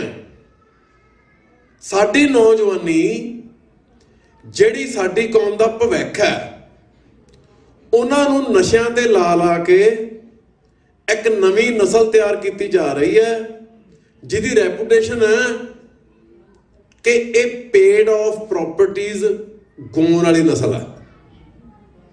ਹੁਣ ਜਿਹੜੀ ਆ ਜਨਰੇਸ਼ਨ ਸਾਡੇ ਸਾਹਮਣੇ ਬੈਠੀ ਹੈ, ਬਹੁਤਿਆਂ ਨੂੰ ਇੰਗਲਿਸ਼ ਵੀ ਨਹੀਂ ਸੀ ਆਉਂਦੀ, ਫ੍ਰੈਂਚ ਆਉਣੀ ਤਾਂ ਬਹੁਤ ਵੱਡੀ ਗੱਲ ਹੈ। ਇੱਥੇ ਆ ਕੇ ਹੱਡ ਭੰਨ ਕੇ ਬੰਦਿਆਂ ਨੇ ਮਿਹਨਤ ਕੀਤੀ, ਜਵਾਕ ਪੜ੍ਹਾਏ, ਘਰ ਬਣਾਏ, ਹੋਰ ਪ੍ਰਾਪਰਟੀਆਂ ਬਣਾਈਆਂ, ਤੇ ਉਹਨਾਂ ਨੇ ਇਸ ਕਰਕੇ ਥੋੜ੍ਹਾ ਕੀਤਾ ਵੀ ਕੱਲ ਨੂੰ ਵੱਡੇ ਹੋ ਕੇ ਜਵਾਕ ਨਸ਼ਿਆਂ ਤੇ ਲੱਗ ਜਾਣ ਤੇ ਸਾਰਾ ਕੁਝ ਰੋੜ ਦੇਣ। ਪਹਿਲੀ ਜਨਰੇਸ਼ਨ ਨੇ ਜ਼ਿੰਦਗੀ ਤਾਂ ਜਿਉਂ ਕੇ ਵੇਖੀ ਨਹੀਂ। ਪਹਿਲੀ ਜਨਰੇਸ਼ਨ ਨੇ ਜ਼ਿੰਦਗੀ ਜਵਾਕਾਂ ਦੇ ਲੇਖੇ ਲਾਤੀ। ਜੇ ਉਹਨਾਂ ਦੇ ਜਵਾਕਾਂ ਨੂੰ ਸਿੱਖੀ ਦੇ ਨਾਂ ਤੇ ਨਸ਼ਿਆਂ ਦੇ ਲਾ ਕੇ ਬਰਬਾਦ ਕਰਨਾ ਤੇ ਉਹ ਕਾਹਦੇ ਲਈ ਮਰੇ? ਫਿਰ ਮਾੜਾ ਮੋਟਾ ਕੰਮ ਕਰਕੇ ਗੁਜ਼ਾਰਾ ਕਰੀ ਜਾਂਦੇ, ਮਾੜਾ ਮੋਟਾ ਕੰਮ ਕਰਕੇ ਆਪਦਾ ਜੀਵਨ ਨਿਰਵਾਹ ਕਰੀ ਜਾਂਦੇ। ਕਿਉਂ ਮਰੇ ਲੋਕੀ? 30-30 40-40 ਸਾਲ ਮਰੇ ਲੋਕੀ, ਮਰ ਕੇ ਕੰਮ ਕੀਤਾ, ਐਸ ਕੰਮ ਨੂੰ ਮਰੇ ਲੋਕੀ। ਸੋ ਜਿਹੜਾ ਸਨਾਤਨਵਾਦ ਆ ਉਹ ਸਿੱਖਾਂ ਦੇ ਅੰਦਰ ਵੜ ਗਿਆ। ਤੁਸੀਂ ਵੀਡੀਓ ਵੇਖਦੇ ਆ, ਨਿੰਗਾ ਸਿੰਘਾਂ ਵਾਲੇ ਬਾਣੇ ਪਾਏ ਆ ਤੇ ਬੰਦੇ ਬੈਠੇ ਹਵਨ ਕਰ ਰਹੇ ਆ। ਅਸੀਂ ਤਾਂ ਕਦੇ ਇਹ ਗੱਲ ਇਮੈਜਿਨ ਨਹੀਂ ਸੀ ਕੀਤੀ। ਤੁਸੀਂ ਹਵਨ ਕਰ ਰਹੇ ਆ, ਤੁਸੀਂ ਸਿੱਖ ਕਹਾਉਣੇ ਆ, ਅਸੀਂ ਤਾਂ ਬਾਣਾ ਪਾਇਆ ਵੀ ਨਹੀਂ। ਸਾਡੇ ਤੇ ਤਾਂ ਬਾਣਾ ਇੰਨਾ ਪਵਿੱਤਰ ਹੈ ਵੀ ਅਸੀਂ ਤਾਂ ਜੇ ਪਾਵਾਂਗੇ ਬਹੁਤ ਸੋਚ ਕੇ ਪਾਵਾਂਗੇ ਵੀ ਉਹ ਬਾਣਾ ਜਿਹੜਾ ਗੁਰੂ ਮਹਾਰਾਜ ਨੇ ਸਾਨੂੰ ਦਿੱਤਾ, ਜੇ ਅਸੀਂ ਸਾਡਾ ਜੀਵਨ ਉਸ ਬਾਣੇ ਦੇ ਪੱਧਰ ਦਾ ਹੋਵੇ ਤਾਂ ਅਸੀਂ ਬਾਣਾ ਪਾਈਏ। ਉਹ ਬਾਣਾ ਰਿਪਰੈਜ਼ੈਂਟ ਕਰਦਾ। ਇੱਥੇ ਬਾਣਾ ਖੇਡ ਬਣ ਗਿਆ, ਬਾਣਾ ਫੈਂਸੀ ਡਰੈਸ ਬਣਾਉਂਦਾ ਇਹਨਾਂ ਨੇ, ਹਰ ਗੱਲ ਦਾ ਤਮਾਸ਼ਾ ਬਣਾਈ ਜਾ ਰਹੇ ਆ, ਹਰ ਗੱਲ ਦਾ ਜਲੂਸ ਕੱਢ ਕੇ ਉਹਨੂੰ ਖਤਮ ਕੀਤਾ ਜਾ ਰਿਹਾ। ਸੋ ਇਹ ਗਿਆਨੀ ਸ਼ੇਰ ਸਿੰਘ ਨੇ ਜਿਹੜਾ ਕੰਮ ਕੀਤਾ, ਔਰ ਕੰਮ ਕਰਨ ਦਾ ਪੈਟਰਨ ਵੱਖਰਾ ਸੀ। ਉਹਨਾਂ ਨੇ 5-5, 10-10, 20-20, 50-50 ਯੂਥ ਇਕੱਠੇ ਕਰਕੇ ਉਹਨਾਂ ਨਾਲ ਪ੍ਰਾਈਵੇਟ ਮੀਟਿੰਗਾਂ ਕੀਤੀਆਂ। ਜਿਹੜੀ ਆਪਾਂ ਭਰੀ ਦੀਵਾਨ 'ਚ ਸੰਗਤ ਸਾਹਮਣੇ ਗੱਲ ਕਰਦੇ ਆ, ਉਹਦਾ ਅਸਰ ਘੱਟ ਹੈ। ਜਦੋਂ ਤੁਸੀਂ ਲੋਕਾਂ ਦੇ ਕੋਲ ਬਹਿ ਕੇ ਮੂੰਹੋਂ ਮੂੰਹ ਉਹਨਾਂ ਨਾਲ ਪ੍ਰਾਈਵੇਟ ਮੀਟਿੰਗ 'ਚ ਗੱਲ ਕਰਦੇ ਆ, ਗੱਲ ਅਸਲ 'ਚ ਕਮਿਊਨੀਕੇਟ ਹੁੰਦੀ ਉਦੋਂ। ਸਿੱਖਾਂ ਦੇ ਵਿੱਚੋਂ ਪਹਿਲਾਂ ਕਿਸੇ ਨੇ ਯੂਥ 'ਚ ਇਸ ਤਰ੍ਹਾਂ ਦੀ ਮਿਹਨਤ ਕੀਤੀ ਨਹੀਂ। ਪਹਿਲਾਂ ਜਿਹੜਾ ਯੂਥ ਸਿੱਖੀ ਨਾਲ ਜੁੜਿਆ ਸੀ, ਉਹ ਮੁੱਖ ਤੌਰ ਤੇ ਆਪਣੇ ਮਾਪਿਆਂ ਕਰਕੇ ਜੁੜਿਆ ਸੀ। ਮਾਪਿਆਂ ਨੇ ਕੀ ਕੀਤਾ ਵੀ ਪਰਿਵਾਰਾਂ ਨੇ ਰਲ ਕੇ ਨੇੜੇ ਘਰ ਲੈ ਲਏ, ਇੱਕ ਗੁਰਦੁਆਰੇ ਜਾਣ ਲੱਗ ਗਏ, ਆਪ ਹੀ ਗੁਰਦੁਆਰੇ ਸੰਡੇ ਸਕੂਲ ਚਲਾਉਣ ਲੱਗ ਗਏ, ਜਵਾਕ ਇੱਕ ਦੂਜੇ ਦੇ ਜਵਾਕਾਂ ਨਾਲ ਸੋਸ਼ਲਾਈਜ਼ ਕਰਨ ਲੱਗ ਗਏ। ਵੱਡੀ ਦੁਨੀਆ ਦੇ ਵਿੱਚ ਲੋਕਾਂ ਨੇ, ਮਾਪਿਆਂ ਨੇ ਆਪਦੀ ਇੱਕ ਨਿੱਕੀ ਦੁਨੀਆ ਉਸਾਰ ਲਈ। ਉਹ ਨਿੱਕੀ ਦੁਨੀਆ 'ਚ ਜਿਹੜੇ ਬੱਚੇ ਗਰੋ ਹੋਏ, ਉਹਨਾਂ ਨੂੰ ਉੱਥੋਂ ਸਿੱਖੀ ਮਿਲੀ। ਪਰ ਆਹ ਜਿਹੜਾ ਸਿਸਟੇਮੈਟਿਕ ਕੰਮ ਚੱਲਿਆ ਬਈ ਬਾਣੇ ਪਾ ਕੇ, ਨਿਹੰਗ ਸਿੰਘ ਬਣ ਕੇ, ਅਸਲੀ ਸਿੱਖੀ ਦੇ ਦਾਅਵੇਦਾਰ ਹੋ ਕੇ ਇਹ ਕਹਿਣਾ ਕਿ ਸਿੱਖੀ ਤੇ ਸਨਾਤਨਵਾਦ 'ਚ ਫਰਕ ਹੀ ਕੋਈ ਨਹੀਂ। ਵੀ ਜਿਹੜਾ ਸਿੱਖੀ ਤੇ ਕਹਿੰਦੇ ਸੀ, ਜਿਹੜਾ ਸਿੱਖੀ ਤੇ ਸਨਾਤਨਵਾਦ 'ਚ ਫਰਕ ਹੈ, ਉਹ ਜਿਹੜੀਆਂ ਬਾਅਦ 'ਚ ਕੁਰੀਤੀਆਂ ਆਈਆਂ ਬ੍ਰਾਹਮਣਵਾਦ 'ਚ, ਬਾਹਰ ਮੁਖੀ, ਉਹਨਾਂ ਦਾ ਫਰਕ ਹੈ। ਅਧਿਆਤਮ ਦੇ ਪੱਧਰ ਤੇ ਕੋਈ ਫਰਕ ਨਹੀਂ। ਅਧਿਆਤਮ ਦੇ ਪੱਧਰ ਤੇ ਉਹ ਵੀ ਉਹਨਾਂ ਦਾ ਅਧਿਆਤਮ, ਸਾਡਾ ਅਧਿਆਤਮ ਇੱਕੋ ਹੀ ਹੈ। ਨਹੀਂ, ਗੁਰੂ ਨਾਨਕ ਸਾਹਿਬ ਨੇ ਜਿਹੜਾ ਅਧਿਆਤਮ ਦਾ ਰਾਹ ਸਾਨੂੰ ਦਿੱਤਾ, ਉਹਦਾ ਫਰਕ ਹੈ। ਉਹ ਬ੍ਰਾਹਮਣਵਾਦ ਦੇ ਉਲਟ ਹੈ। ਬ੍ਰਾਹਮਣਵਾਦ ਇਹ ਕਦੇ ਨਹੀਂ ਕਹਿੰਦਾ ਕਿ ਜਿਹੜਾ ਦਲਿਤ ਹੈ, ਜਿਹਨੂੰ ਉਹ ਅਛੂਤ ਕਹਿੰਦਾ, ਉਹ ਬ੍ਰਹਮ ਗਿਆਨੀ ਬਣ ਸਕਦਾ। ਬ੍ਰਾਹਮਣਵਾਦ ਨਹੀਂ ਇਹ ਕਹਿ ਸਕਦਾ ਕਿ ਸਾਰਿਆਂ ਦੇ ਵਿੱਚ ਇੱਕੋ ਰੱਬ ਦੀ ਜੋਤ ਹੈ, ਸਾਰੇ ਹੀ ਪਵਿੱਤਰ ਹੈ। ਉੱਥੇ ਦਾ ਬ੍ਰਾਹਮਣ ਪਵਿੱਤਰ ਹੈ, ਬਾਕੀ ਅਪਵਿੱਤਰ ਹੈ। ਬ੍ਰਾਹਮਣ ਨੇ ਤਾਂ ਇਹ ਕਿਹਾ ਸੰਸਕ੍ਰਿਤ ਡਿਵਾਈਨ ਲੈਂਗੁਏਜ ਹੈ, ਇਹਨੂੰ ਪੜ੍ਹਨ ਦਾ, ਸਿੱਖਣ ਦਾ, ਸਿਖਾਉਣ ਦਾ ਹੱਕ ਸਿਰਫ ਬ੍ਰਾਹਮਣ ਕੋਲੇ ਹੋਊਗਾ। ਗੁਰੂ ਸਾਹਿਬ ਨੇ ਤਾਂ ਕਿਹਾ ਹੀ ਨਹੀਂ। ਉਹਨਾਂ ਨੇ ਤਾਂ ਆਮ ਲੋਕਾਂ ਦੀ ਬੋਲੀ 'ਚ ਬਾਣੀ ਰਚੀ, ਆਪਦੀ ਲਿਪੀ ਤਿਆਰ ਕੀਤੀ ਤੇ ਗੁਰਦੁਆਰੇ ਸਕੂਲ ਬਣੇ। ਦੂਜੇ ਪਾਤਸ਼ਾਹ ਤੋਂ, ਪਹਿਲੇ ਪਾਤਸ਼ਾਹ ਨੇ ਤਾਂ ਉਦਾਸੀਆਂ ਕੀਤੀਆਂ, ਦੂਜੇ ਪਾਤਸ਼ਾਹ ਤੋਂ ਗੁਰੂ ਸਾਹਿਬ ਆਪ ਬੱਚਿਆਂ ਨੂੰ ਬੈਠ ਕੇ ਪੜ੍ਹਾ ਰਹੇ ਆ। ਆਪ ਉੱਥੇ ਅਖਾੜਾ ਬਣਿਆ, ਉਹਨਾਂ ਨੂੰ ਕੁਸ਼ਤੀਆਂ ਕਰਾ ਕੇ ਉਹਨਾਂ ਦੀ ਫਿਜ਼ੀਕਲ ਟ੍ਰੇਨਿੰਗ ਕਰਵਾ ਰਹੇ ਆ।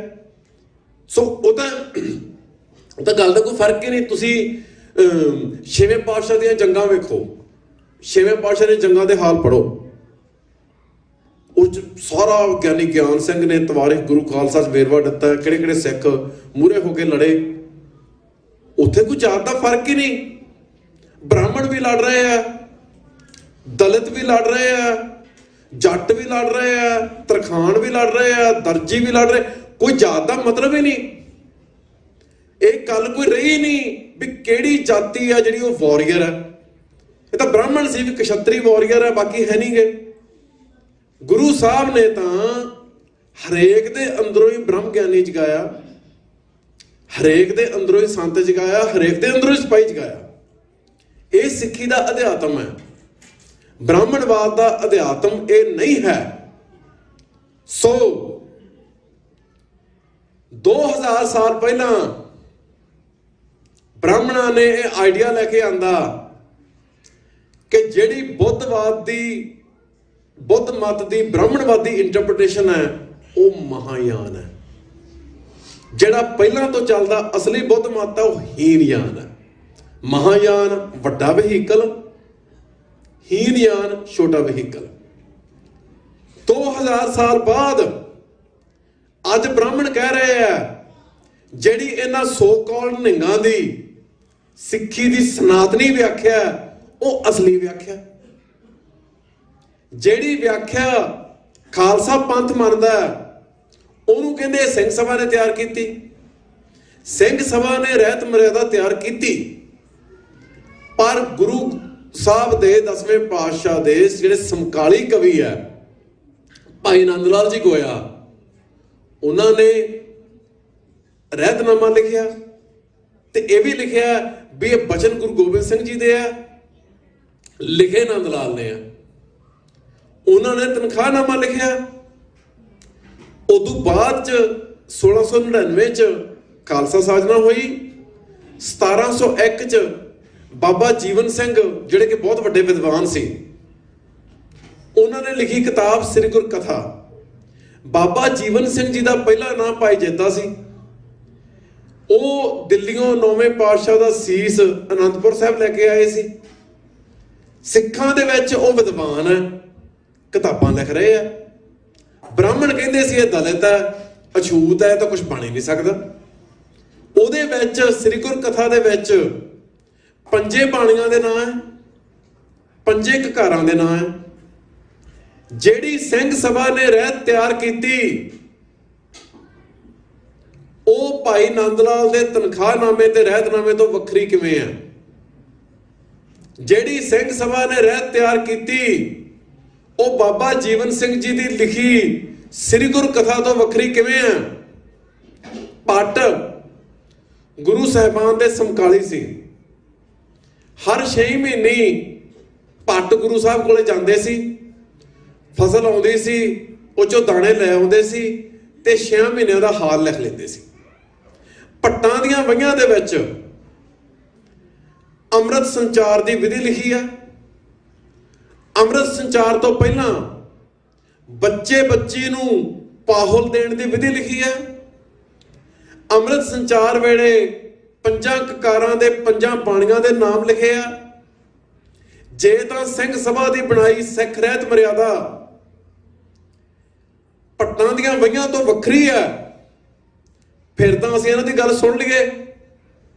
ਪੱਟਾਂ ਦੇ ਵਿੱਚੋਂ ਇੱਕ ਪੱਟ ਹੋਏ ਭਾਈ ਸਰੂਪ ਸਿੰਘ ਕੋਸ਼ਿਸ਼, ਉਹਨਾਂ ਨੇ 1795 ਦੇ ਵਿੱਚ ਆਪਣੇ ਬਜ਼ੁਰਗਾਂ ਦੀਆਂ ਵਹੀਆਂ ਇਕੱਠੀਆਂ ਕਰਕੇ ਉਹਨਾਂ ਨੂੰ ਇੱਕ ਥਾਂ ਬਣਾ ਕੇ ਇੱਕ ਕਿਤਾਬ ਤਿਆਰ ਕੀਤੀ, ਗੁਰੂ ਕੀਆਂ ਸਾਖੀਆਂ। ਉਹ ਕਿਤਾਬ ਬਾਜ਼ਾਰ 'ਚ ਮਿਲਦੀ ਹੈ, ਪ੍ਰੋਫੈਸਰ ਪਿਆਰਾ ਸਿੰਘ ਪਦਮ ਨੇ ਐਡਿਟ ਕਰਕੇ ਛਾਪੀ ਹੈ। ਗੁਰੂ ਕੀਆਂ ਸਾਖੀਆਂ ਦੇ ਵਿੱਚ ਸਾਰੇ ਵੇਰਵੇ ਆ। ਕਹਿੰਦੇ ਸਿੱਖ ਰਹਿਤ ਮਰਿਆਦਾ ਸਿੰਘ ਸਭਾ ਨੇ ਤਿਆਰ ਕੀਤੀ। ਉਹਦਾ ਰਹਿਤਨਾਮਿਆਂ ਤੋਂ ਫਰਕ ਨਹੀਂ, ਉਹਦਾ ਭਾਈ ਗੁਰਦਾਸ ਜੀ ਦੀ ਸਿੱਖੀ ਦੀ ਡੈਫੀਨੇਸ਼ਨ ਤੋਂ ਫਰਕ ਨਹੀਂ, ਉਹਦਾ ਭਾਈ ਨੰਦ ਲਾਲ ਦੀ ਸਿੱਖੀ ਦੀ ਡੈਫੀਨੇਸ਼ਨ ਤੋਂ ਫਰਕ ਨਹੀਂ, ਉਹਦਾ ਭਾਈ ਨੰਦ ਲਾਲ ਦੇ ਤਨਖਾਹਨਾਮੇ ਤੇ ਰਹਿਤਨਾਮੇ ਤੋਂ ਫਰਕ ਨਹੀਂ, ਉਹਦਾ ਭਾਈ ਚੌਪਾ ਸਿੰਘ ਦੇ ਰਹਿਤਨਾਮੇ ਤੋਂ ਫਰਕ ਨਹੀਂ, ਭਾਈ ਪ੍ਰਲਾਦ ਸਿੰਘ ਦਾ ਰਹਿਤਨਾਮਾ ਸਾਰੇ ਵੇਖ ਲਓ। ਇਹ ਗੱਲਾਂ ਕਰਦੇ ਆ ਜਿਵੇਂ ਸਿੰਘ ਸਭਾ ਨੇ ਨਵੀਂ ਕੋਈ ਰਹਿਤ ਮਰਿਆਦਾ ਬਣਾਤੀ। ਜੋ ਪਰੰਪਰਾਵਾਂ ਗੁਰੂ ਨਾਨਕ ਸਾਹਿਬ ਦੇ ਸਮੇਂ ਤੋਂ ਸਿੱਖਾਂ ਦੇ ਵਿੱਚ ਚੱਲੀਆਂ ਆਉਂਦੀਆਂ ਸੀ, ਜੋ ਪਰੰਪਰਾਵਾਂ 10ਵੇਂ ਪਾਤਸ਼ਾਹ ਨੇ ਖਾਲਸਾ ਸਾਜਨਾ ਵੇਲੇ ਜਿਹੜੀ ਰਹਿਤ ਐਸਟੈਬਲਿਸ਼ ਕੀਤੀ, ਸਿੰਘ ਸਭਾ ਲਹਿਰ ਵੇਲੇ ਸਾਰੇ ਤਰ੍ਹਾਂ ਦੇ ਵਿਦਵਾਨਾਂ ਨੇ, ਇਕੱਲੇ ਨਵੇਂ ਵਿਦਵਾਨ ਨਹੀਂ ਸੀ, ਅਖੰਡ ਕੀਰਤਨੀ ਜਥੇ ਦੇ, ਸੰਪਰਦਾਵਾਂ ਦੇ, ਟਕਸਾਲ ਦੇ, ਸਾਰਿਆਂ ਦੇ ਨਾਂ ਹੈ ਉੱਥੇ ਲਿਸਟ ਦੇ ਵਿੱਚ। ਰਹਿਤ ਮਰਿਆਦਾ ਪੜੋ, ਲਿਸਟ ਵੇਖੋ, ਸਾਰਿਆਂ ਦੇ ਨਾਂ ਲਿਖੇ ਆ। ਉਹ ਸਾਰੇ ਵਿਦਵਾਨਾਂ ਤੇ ਮਹਾਂਪੁਰਖਾਂ ਨਾਲ ਵਿਚਾਰ ਕਰਕੇ, ਪੁਰਾਣੇ ਗ੍ਰੰਥਾਂ ਦਾ ਅਧਿਐਨ ਕਰਕੇ, ਪੁਰਾਣੇ ਗ੍ਰੰਥਾਂ ਦੇ ਆਧਾਰ ਤੇ, ਸ੍ਰੀ ਗੁਰੂ ਗ੍ਰੰਥ ਸਾਹਿਬ ਦੀ ਬਾਣੀ ਦੇ ਆਧਾਰ ਤੇ ਸਿੱਖਾਂ ਨੇ ਸਿੱਖ ਰਹਿਤ ਮਰਿਆਦਾ ਤਿਆਰ ਕੀਤੀ ਤੇ ਸਨਾਤਨੀ ਕਹਿੰਦੇ ਆ ਜਿਹੜੀ ਰਹਿਤ ਮਰਿਆਦਾ ਨਵੀਂ ਹੈ ਅਸੀਂ ਨਹੀਂ ਉਹਨੂੰ ਮੰਨਦੇ। ਪੁੱਛਿਆ ਇਹਨਾਂ ਨੂੰ ਸਵਾਲ ਵੀ ਤੁਸੀਂ ਇੱਕ ਹਿੰਦੂ ਸਾਧ ਦੇ ਕੋਲੇ ਜਾ ਕੇ ਉਹਨੂੰ ਮੱਥਾ ਟੇਕ ਕੇ ਉਹਦੇ ਪੈਰੀ ਕਿਉਂ ਬਹਿੰਦੇ ਆ? ਰਾਤ ਗੱਲ ਹੋਈ ਗਿਆਨੀ ਸ਼ੇਰ ਸਿੰਘ ਨਾਲ ਤੇ ਗਿਆਨੀ ਜੀ ਕਹਿੰਦੇ ਮੈਂ ਉਦਾਸੀ ਪੰਥ ਤੋਂ ਵਿਦਿਆ ਲਈ ਹੈ ਤੇ ਸਾਡੀ ਉਦਾਸੀਆਂ 'ਚ ਮੱਥਾ ਟੇਕਿਆ ਜਾਂਦਾ ਹੈ। ਅਸੀਂ ਕਿਹਾ ਤੁਸੀਂ ਤਾਂ ਉਦਾਸੀ ਲੱਗਦੇ ਨਹੀਂ, ਤੁਹਾਡਾ ਬਾਣਾ ਤਾਂ ਖਾਲਸੇ ਵਾਲਾ। ਉਹ ਕਹਿੰਦੇ ਮੈਂ ਉਦਾਸੀ ਪੰਥ ਤੋਂ ਵਿਦਿਆ ਲਈ ਹੈ। ਮੈਂ ਕਿਹਾ ਫਿਰ ਤੁਸੀਂ ਉਦਾਸੀ ਕਹਾਓ। ਜੇ ਤੁਸੀਂ ਖਾਲਸਾ ਕਹਾਉਨੇ ਆ, ਖਾਲਸਾ ਪੰਥ ਦੀ ਇਹ ਮਰਿਆਦਾ ਨਹੀਂ ਸ੍ਰੀ ਗੁਰੂ ਗ੍ਰੰਥ ਸਾਹਿਬ ਤੋਂ ਬਿਨਾਂ ਕਿਸੇ ਹੋਰ ਨੂੰ ਮੱਥਾ ਟੇਕਣਾ, ਕਿਸੇ ਬੰਦੇ ਨੂੰ ਮੱਥਾ ਟੇਕਣਾ। ਉਹ ਮੈਨੂੰ ਕਹਿੰਦੇ ਅਸੀਂ ਨਹੀਂ ਮੰਨਦੇ ਤੁਹਾਡੀ ਸਿੰਘ ਸਭਾ ਦੀ ਮਰਿਆਦਾ ਨੂੰ। ਹੁਣ ਇਹ ਸਿੰਘ ਸਭਾ ਦੀ ਮਰਿਆਦਾ, ਹੁਣ ਸਨਾਤਨਵਾਦ ਦਾ ਪ੍ਰਚਾਰ ਸ਼ੁਰੂ ਹੋ ਗਿਆ। ਸਨਾਤਨਵਾਦ ਦੀ ਸਪੋਰਟ ਕਿਵੇਂ ਕਰਨੀ ਹੈ? ਸ੍ਰੀ ਗੁਰੂ ਗ੍ਰੰਥ ਸਾਹਿਬ ਦੀ ਬਾਣੀ ਚੋਂ ਤਾਂ ਸਨਾਤਨਵਾਦ ਦੀ ਸਪੋਰਟ ਲੱਭਣੀ ਨਹੀਂ। ਮਹਾਰਾਜ ਦੀ ਬਾਣੀ ਚ ਤਾਂ ਸਨਾਤਨਵਾਦ ਦਾ ਖੰਡਨ ਹੈ। ਫਿਰ ਸਪੋਰਟ ਦਾ ਆਧਾਰ ਤਿਆਰ ਕਰਨਾ ਨਾ, ਜੇ ਸਪੋਰਟ ਦਾ ਆਧਾਰ ਤਿਆਰ ਕਰਨਾ ਹੈ ਤੇ ਉਹਦੇ ਬਰਾਬਰ ਗ੍ਰੰਥ ਵੀ ਲੈ ਕੇ ਆਉਣਾ। ਇਹ ਸਾਰਾ ਕੁਝ ਭੁੱਲਣਾ ਨਹੀਂ ਚਾਹੀਦਾ। 2000 ਸਾਲ ਪਹਿਲਾਂ ਬੋਧੀਆਂ ਨਾਲ ਹੋ ਚੁੱਕਾ ਹੈ। ਅੱਜ ਹਿੰਦੁਸਤਾਨ 'ਚ ਬੋਧੀਆਂ ਦਾ ਨਾਂ ਨਿਸ਼ਾਨ ਨਹੀਂ, ਉਹ ਬਾਹਰ ਕੱਢ ਦਿੱਤੇ ਗਏ ਆ। ਹਿੰਦੁਸਤਾਨ ਦੀ ਹਕੂਮਤ ਨੇ ਸਾਡੀਆਂ ਫਸਲਾਂ ਦੇ ਭਾਅ ਇਸ ਤਰੀਕੇ ਨਾਲ ਰੱਖੇ ਕਿ ਪੁਸ਼ਤਾਂ ਤੱਕ ਲੋਕ ਖੇਤੀ ਵੀ ਕਰਦੇ ਰਹੇ ਤੇ ਕਰਜ਼ੇ ਹੇਠ ਵੀ ਦੱਬੇ ਜਾਂਦੇ ਰਹੇ। ਹੱਡ ਭੰਨ ਵੀ ਮਿਹਨਤ ਵੀ ਕਰਦੇ ਰਹੇ ਤੇ ਕਰਜ਼ੇ ਚੋਂ ਬਾਹਰ ਵੀ ਨਹੀਂ ਨਿਕਲੇ। ਉਹਦਾ ਸਿੱਟਾ ਕੀ ਨਿਕਲਿਆ? ਲੋਕਾਂ ਨੇ ਕਿਹਾ ਇੱਥੋਂ ਨਿਕਲੋ। ਜਦੋਂ ਕੈਨੇਡਾ ਨੇ ਹੋਰ ਮੁਲਕਾਂ ਨੇ ਸਟੂਡੈਂਟ ਵੀਜ਼ੇ ਖੋਲੇ, ਲੱਖਾਂ ਦੀ ਤਾਦਾਦ 'ਚ ਨੌਜਵਾਨ ਬੱਚੇ ਬੱਚੀਆਂ ਬਾਹਰ ਆ ਗਏ। ਜਦੋਂ ਨੌਜਵਾਨ ਬੱਚੇ ਬੱਚੀਆਂ ਬਾਹਰ ਆਉਂਦੇ ਆ, ਉਹਦਾ ਮਤਲਬ ਹੈ ਜਿਨ੍ਹਾਂ ਸਿੱਖਾਂ ਦੇ ਘਰਾਂ 'ਚ ਸੰਤਾਨ ਪੈਦਾ ਹੋਣੀ ਸੀ ਉਹ ਪੰਜਾਬ 'ਚੋਂ ਬਾਹਰ ਹੋ ਗਏ। ਹੁਣ ਜਿਹੜੀ ਨਵੀਂ ਸੰਤਾਨ ਸਿੱਖਾਂ ਦੇ ਘਰਾਂ 'ਚ ਪੈਦਾ ਹੋਣੀ ਹੈ ਉਹ Canada, America, England, Europe, Australia, New Zealand 'ਚ ਪੈਦਾ ਹੋਣੀ ਹੈ। ਜਿਹੜੇ ਬੱਚੇ ਆਏ ਆ ਇਹਨਾਂ ਦੇ ਮਾਪਿਆਂ ਨੇ 20-30 ਸਾਲਾਂ 'ਚ ਆਪਦੀ ਉਮਰ ਭੋਗ ਕੇ ਦੁਨੀਆ ਤੋਂ ਤੁਰ ਜਾਣਾ। ਉਹਨਾਂ ਨੂੰ ਰਿਪਲੇਸ ਕਰਨ ਲਈ 20 ਸਾਲਾਂ ਨੂੰ ਪੰਜਾਬ 'ਚ ਕੋਈ ਬੱਚੇ ਜਵਾਨ ਨਹੀਂ ਹੋਣੇ। ਜਿਹੜੇ ਬੱਚੇ ਪੰਜਾਬ 'ਚ ਜਵਾਨ ਹੋਣੇ ਸੀ ਉਹ ਕੈਨੇਡਾ ਜਵਾਨ ਹੋਣੇ ਆ। ਤੇ ਜਦੋਂ 20 ਸਾਲਾਂ ਨੂੰ ਉਹ ਪੀੜ੍ਹੀ ਦੁਨੀਆ ਤੋਂ ਤੁਰ ਜੂਗੀ, ਇੱਕਦਮ ਸਾਡੀ ਆਬਾਦੀ ਦੀ ਪਰਸੈਂਟੇਜ ਡਿੱਗੂਗੀ। ਇੱਕਦਮ ਸਾਡੀ ਆਬਾਦੀ ਦੀ ਪਰਸੈਂਟੇਜ 20-25% ਤੇ ਆ ਜਾਊਗੀ। ਬੀਜੇਪੀ ਤਾਂ ਅਕਾਲੀ ਦਲ ਤੋਂ ਅਲਾਇੰਸ ਅੱਜ ਤੋੜੀ ਜਾਂਦੀ ਹੈ ਵੀ ਸਾਨੂੰ ਤੁਹਾਡੀ ਲੋੜ ਨਹੀਂ, ਅਸੀਂ ਇਕੱਲੇ ਰਾਜ ਕਰਾਂਗੇ। ਜਿੱਦੇ ਅਸੀਂ ਰਹਿ 25% ਗਏ, ਉਦੇ ਸਾਡੇ ਨਾਲ ਕਰਨਗੇ ਕੀ? ਇਹ ਗੱਲਾਂ ਜੇ ਹੁਣ ਸਮਝਾਂਗੇ ਤਾਂ ਇਹਨਾਂ ਦੇ ਹੱਲ ਹੈਗੇ ਆ। ਕੋਈ ਮਸਲਾ ਨਹੀਂ ਜਿਹਦਾ ਹੱਲ ਨਹੀਂ ਹੁੰਦਾ। ਜੇ ਕੁਝ ਵੀ ਸਮਝਾਂਗੇ ਨਹੀਂ, ਡੇਲੀ ਰੂਟੀਨ ਚੱਲੀ ਜਾਣਗੇ, ਨਾਰੇ ਮਾਰੀ ਜਾਵਾਂਗੇ, ਵੱਡੇ ਵੱਡੇ ਦਮਗਜੇ ਮਾਰੀ ਜਾਵਾਂਗੇ, ਅਸੀਂ ਨਹੀਂ ਮੁੱਕ ਸਕਦੇ, ਸਾਨੂੰ ਨਹੀਂ ਕੋਈ ਮੁਕਾ ਸਕਦਾ। ਉਹ ਤੁਹਾਡੀ ਜਿੰਨੀ ਬੇਪਤੀ ਦਿੱਲੀ ਦੀਆਂ ਗਲੀਆਂ 'ਚ ਅਗਲਿਆਂ ਨੇ ਕਰਤੀ ਉਹ ਥੋੜੀ ਹੈ, ਹਜੇ ਹੋਰ ਚਾਹੀਦੀ ਹੈ। ਮਤਲਬ ਇਹ ਬਹੁਤ ਹੀ ਜ਼ਿਆਦਾ ਬੇਸਮਝੀ ਵਾਲੀ ਸਟੇਟਮੈਂਟ ਹੈ। ਅਸੀਂ ਨਹੀਂ ਮੁੱਕ ਸਕਦੇ। ਤੁਸੀਂ ਨਹੀਂ ਮੁੱਕ ਸਕਦੇ ਤੇ ਕੋਈ ਅਕਲ ਤੋਂ ਕੰਮ ਵੀ ਲਓ। ਜਦੋਂ ਕੌਮਾਂ ਔਖੇ ਵੇੜਿਆਂ 'ਚ ਹੁੰਦੀਆਂ, ਜਦੋਂ 18ਵੀਂ ਸਦੀ 'ਚ ਸਿੱਖ ਲੜਦੇ ਸੀ, ਜਿੰਨੇ ਮਰਜ਼ੀ ਮਾੜੇ ਹਾਲਾਤ ਸੀ, ਹਰ ਵਿਸਾਖੀ ਤੇ ਹਰ ਦੀਵਾਲੀ ਤੇ ਸਰਬੱਤ ਖਾਲਸਾ ਹੁੰਦਾ ਸੀ। ਹਰ ਸਰਬੱਤ ਖਾਲਸਾ ਤੇ ਗੁਰਮਤਿ ਹੁੰਦਾ ਸੀ। ਜਿੰਨੇ ਮਰਜ਼ੀ ਮਤਭੇਦ ਸੀ, ਸਾਰੇ ਸਿੱਖ ਗੁਰਮਤੇ ਦੇ ਨਾਲ ਖੜਦੇ ਸੀ। ਹਰ ਸਿੱਖ ਗੁਰਮਤੇ ਤੇ ਪਹਿਰਾ ਦਿੰਦਾ ਸੀ। ਹੁਣ ਸਾਡਾ ਪਹਿਲਾ ਮਸਲਾ ਤਾਂ ਇਹ ਹੈ ਵੀ ਗੁਰਮਤੇ ਕਰਨ ਵਾਲਾ ਸਾਡਾ ਮਾਈਂਡ ਸੈਟ ਹੀ ਨਹੀਂ ਰਿਹਾ।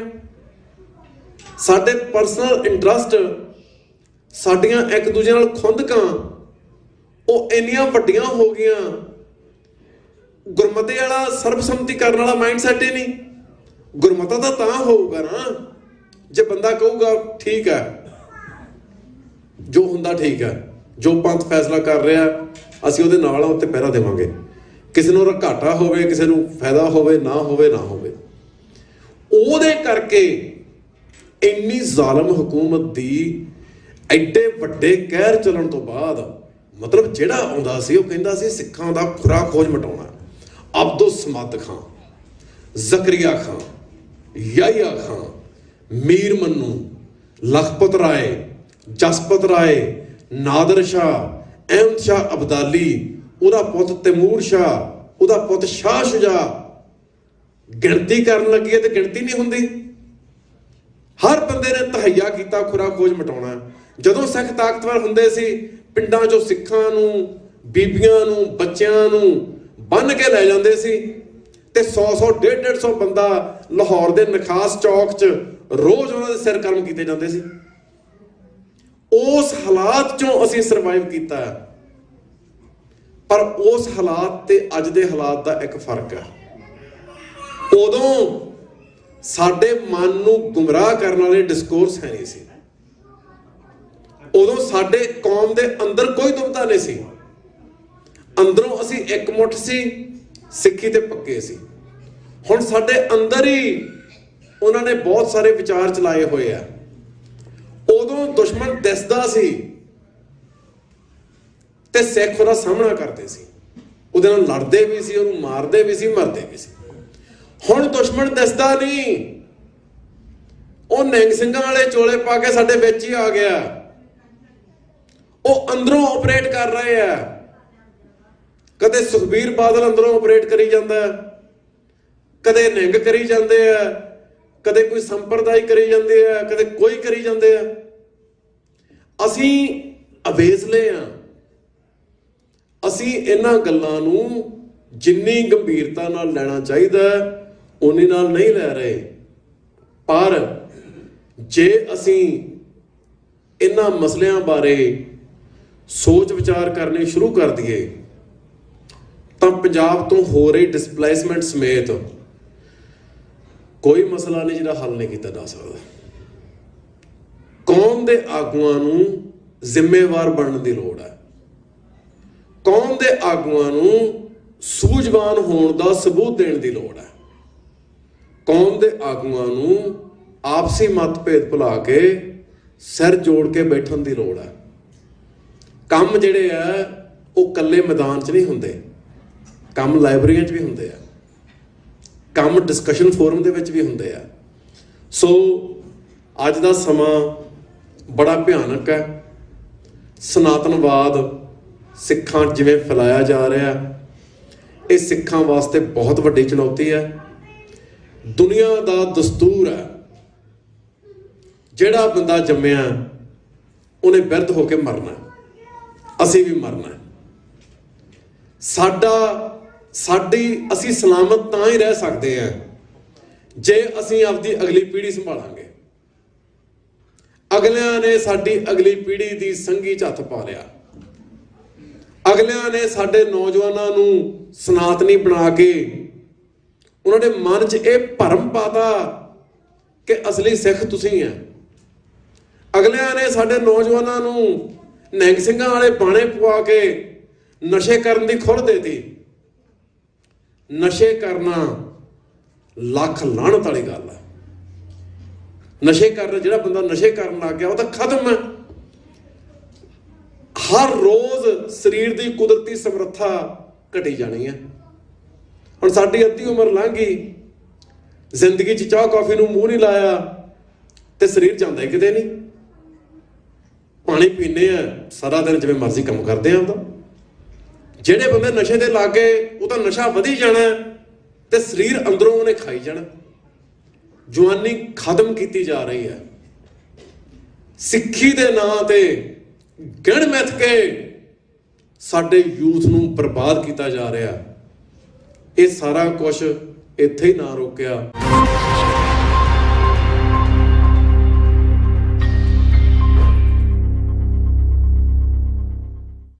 ਸਨਾਤਨ ਸਿੱਖੀਜ਼ਮ ਨਾਂ ਦੀ ਇੱਕ ਵੈਬਸਾਈਟ, ਉਹ ਵੈਬਸਾਈਟ ਬਣਾਈ ਹੈ ਸ਼ਸਤਰ ਵਿੱਦਿਆ ਦੇ ਨਾਂ ਤੇ। ਇੱਕ ਨਿਡਰ ਸਿੰਘ ਨਿਹੰਗਰਾਂ ਦੇ ਬੰਦੇ ਨੇ ਇੰਗਲੈਂਡ ਤੋਂ, ਤੇ ਉਹਦੇ 'ਚ ਦੱਸਿਆ ਇਹ ਜਾ ਰਿਹਾ ਵੀ ਜਿਹੜੀ ਸਿੰਘ ਸਭਾ ਨੇ ਸਿੱਖੀ ਬਣਾਈ ਉਹ ਸਹੀ ਸਿੱਖੀ ਨਹੀਂ ਸੀ। ਹੁਣ ਜਿਹੜਾ ਡਾਇਸਪੋਰਾ ਦਾ ਯੂਥ ਹੈ ਉਹਦੀ ਨਿਗਾਹ ਵਾਸਤੇ ਖਾਸ ਖਿੱਚ ਹੈ। ਕਿਉਂ? ਜਦੋਂ ਇਹ ਯੂਥ ਕਿਤਾਬਾਂ ਪੜ੍ਹਦਾ ਹੈ ਜਾਂ ਮੂਵੀਜ਼ ਵੇਖਦਾ ਹੈ, ਇਹ ਵੇਖਦਾ ਵੀ ਜਾਪਾਨੀਆਂ ਦੀ ਇੱਕ ਪੁਰਾਣੀ ਟ੍ਰੈਡੀਸ਼ਨ ਸੀ ਸਮੁਰਾਈ। ਉਹ ਘੋੜਸਵਾਰੀ ਦੇ ਮਾਹਰ ਸੀ, ਤਲਵਾਰਬਾਜ਼ੀ ਦੇ ਮਾਹਰ ਸੀ। ਇਹ ਜੈਪਨੀਜ਼ ਕਲਚਰ ਦੀ ਗਲੋਰੀ ਹੈ। ਪਰ ਸਾਡੇ ਵੀ ਸਮੁਰਾਈ ਹੈਗੇ ਆ, ਸਾਡੇ ਵੀ 2-2 3-3 ਘੋੜਿਆਂ ਤੇ ਸਵਾਰੀਆਂ ਕਰਦੇ ਆ, ਸਾਡੇ ਵੀ ਜਿਹੜੇ ਤੇਗਾਂ ਚਲਾਉਣ ਦੇ ਮਾਹਰ ਆ। ਸੋ ਅਸੀਂ ਆਪਣੀ ਜਿਹੜੀ ਆਥੈਂਟਿਕ ਟ੍ਰੈਡੀਸ਼ਨ ਹੈ ਪੁਰਾਣੀ, ਅਸੀਂ ਉਹਦੇ ਨਾਲ ਜੁੜਨਾ।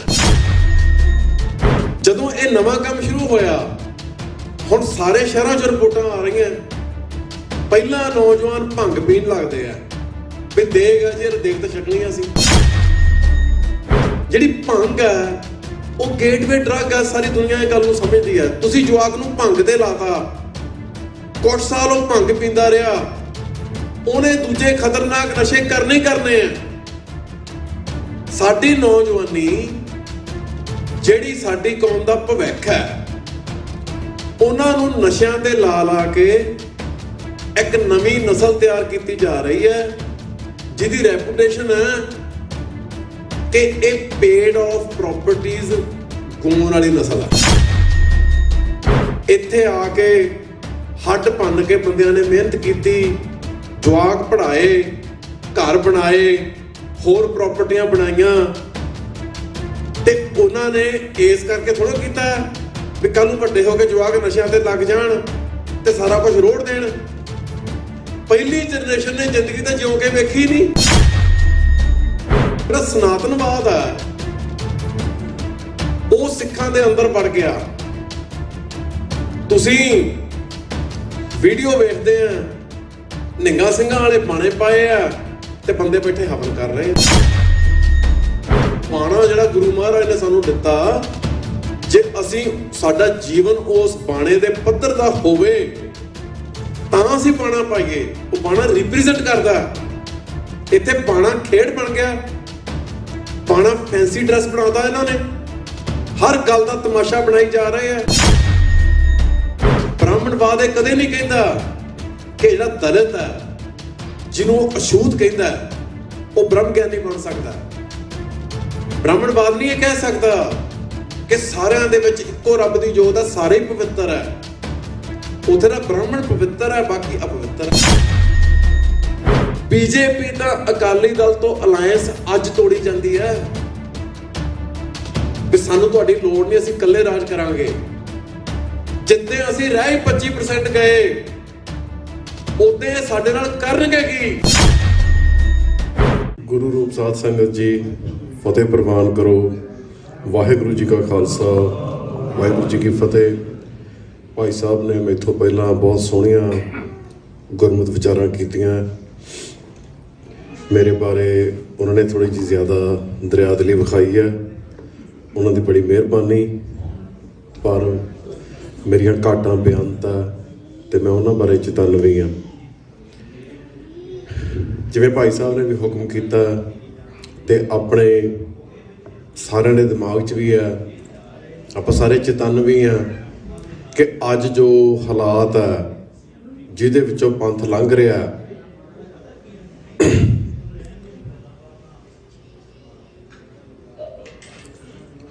ਉਹ ਹਾਲਾਤ ਨੂੰ ਅਸੀਂ ਕਿਵੇਂ ਸਮਝਣਾ ਤੇ ਅੱਜ ਕੀ ਹੋ ਰਿਹਾ ਸਾਡੇ ਨਾਲ।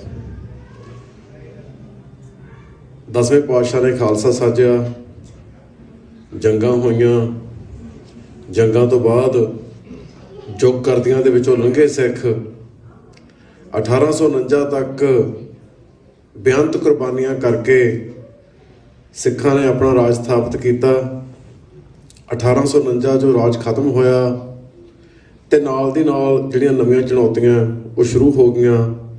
ਹਿੰਦੂ ਜਿਹੜੀਆਂ ਰਿਵਾਈਵਲਿਸਟ ਤੇ ਰਿਫੋਰਮਿਸਟ ਮੂਵਮੈਂਟਸ ਚੱਲੀਆਂ ਤੇ ਉਹਨਾਂ ਮੂਵਮੈਂਟਸ ਨੇ ਇਹ ਦਾਅਵੇ ਕਰਨੇ ਸ਼ੁਰੂ ਕੀਤੇ ਕਿ ਸਿੱਖ ਜਿਹੜੇ ਆ ਉਹ ਹਿੰਦੂਆਂ ਦਾ ਹਿੱਸਾ।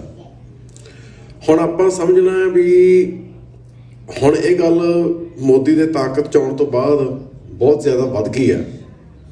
RSS ਦਾ ਦਖਲ ਸਾਰੀਆਂ ਘੱਟ ਗਿਣਤੀਆਂ 'ਚ, ਖਾਸ ਤੌਰ 'ਤੇ ਸਿੱਖਾਂ 'ਚ ਬਹੁਤ ਜ਼ਿਆਦਾ ਹੋ ਗਿਆ। ਹੁਣ ਆਪਾਂ ਸਮਝਣਾ ਵੀ ਇਹ ਸਾਰਾ ਵਰਤਾਰਾ ਹੈ ਕੀ, ਇਹ ਕਿਵੇਂ ਚੱਲ ਰਿਹਾ ਤੇ ਇਹਦੇ ਬਾਰੇ ਅਸੀਂ ਕੀ ਕਰ ਸਕਦੇ ਹਾਂ। ਜਦੋਂ ਗੁਰੂ ਨਾਨਕ ਸਾਹਿਬ ਨੇ ਸਿੱਖੀ ਸਾਜੀ, ਉਹਦੇ 'ਚ ਜਿਹੜੀ ਵੱਡੀ ਬਖਸ਼ਿਸ਼ ਹੋਈ ਮਨੁੱਖ ਜਾਤੀ ਤੇ ਉਹ ਇਹ ਸੀ ਕਿ ਗੁਰੂ ਸਾਹਿਬ ਨੇ ਕਿਹਾ ਵੀ ਜਿਹੜਾ ਕਰਤਾ ਉਹ ਪੁਰਖ ਹੈ। ਪੁਰਖ ਤੋਂ ਭਾਵ ਹੁੰਦਾ ਲੇਟਿਆ ਹੋਇਆ ਜਾਂ ਰਮਿਆ ਹੋਇਆ। ਜਿਹੜਾ ਕਰਤਾ ਉਹ ਆਪਣੀ ਸਾਜੀ ਸ੍ਰਿਸ਼ਟੀ ਦੇ ਵਿੱਚ ਰਮਿਆ ਹੋਇਆ। ਆਸਰੀ ਵਾਰ 'ਚ ਵੀ ਆਉਂਦਾ, ਆਪੀ ਨੇ ਆਪ ਸਾਜਿਓ, ਆਪੀ ਨੇ ਰਚਿਓ ਨਾਓ, ਦੁਈ ਕੁਦਰਤ ਸਾਜੀਐ, ਕਰ ਆਸਨ ਡਿਠੋ ਚਾਓ। ਇਹਦਾ ਭਾਵ ਕੀ ਹੈ? ਇਹਦਾ ਭਾਵ ਹੈ ਹਰ ਮਨੁੱਖ ਦੇ ਵਿੱਚ ਵਾਹਿਗੁਰੂ ਦੀ ਜੋਤ ਦਾ ਨਿਵਾਸ ਹੈ। ਇਹ ਗੱਲ ਦਾ ਕੋਈ ਅਰਥ ਨਹੀਂ ਕਿਸੇ ਦੀ ਕੀ ਜ਼ਾਤ ਹੈ, ਕਿਸੇ ਦੀ ਕੀ ਨਸਲ ਹੈ, ਇਹ ਗੱਲ ਦਾ ਕੋਈ ਮਤਲਬ ਨਹੀਂ। ਜਿਹੜਾ ਵੀ ਜੀਵ ਪੈਦਾ ਹੋਇਆ ਉਹਦੇ 'ਚ ਇੱਕ ਅਕਾਲ ਪੁਰਖ ਦੀ ਜੋਤ ਹੈ। ਇਹਦਾ ਭਾਵ ਹੈ ਕੋਈ ਉੱਚਾ ਹੋਣ ਦਾ ਦਾਅਵਾ ਨਹੀਂ ਕਰ ਸਕਦਾ, ਕੋਈ ਨੀਵਾਂ ਹੋਣ ਦਾ ਨਹੀਂ।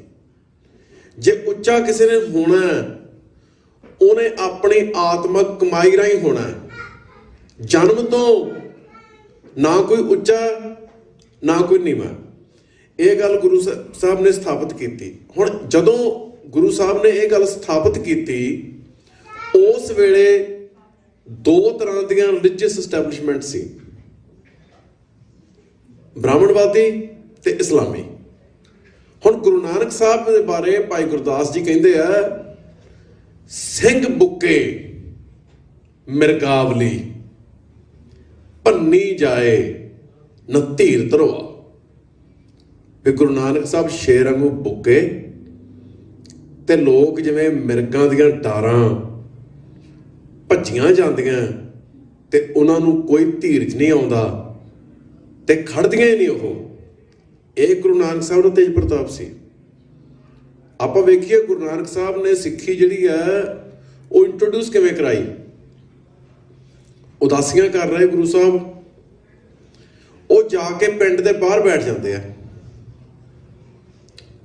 ਤੇ ਉੱਥੇ ਬੈਠ ਕੇ ਭਾਈ ਮਰਦਾਨਾ ਜੀ ਨੂੰ ਕਹਿੰਦੇ ਆ ਰਬਾਬ ਵਜਾਓ। ਭਾਈ ਮਰਦਾਨਾ ਜੀ ਰਬਾਬ ਵਜਾਉਂਦੇ ਆ, ਗੁਰੂ ਸਾਹਿਬ ਗੁਰਬਾਣੀ ਦਾ ਕੀਰਤਨ ਕਰਦੇ ਆ।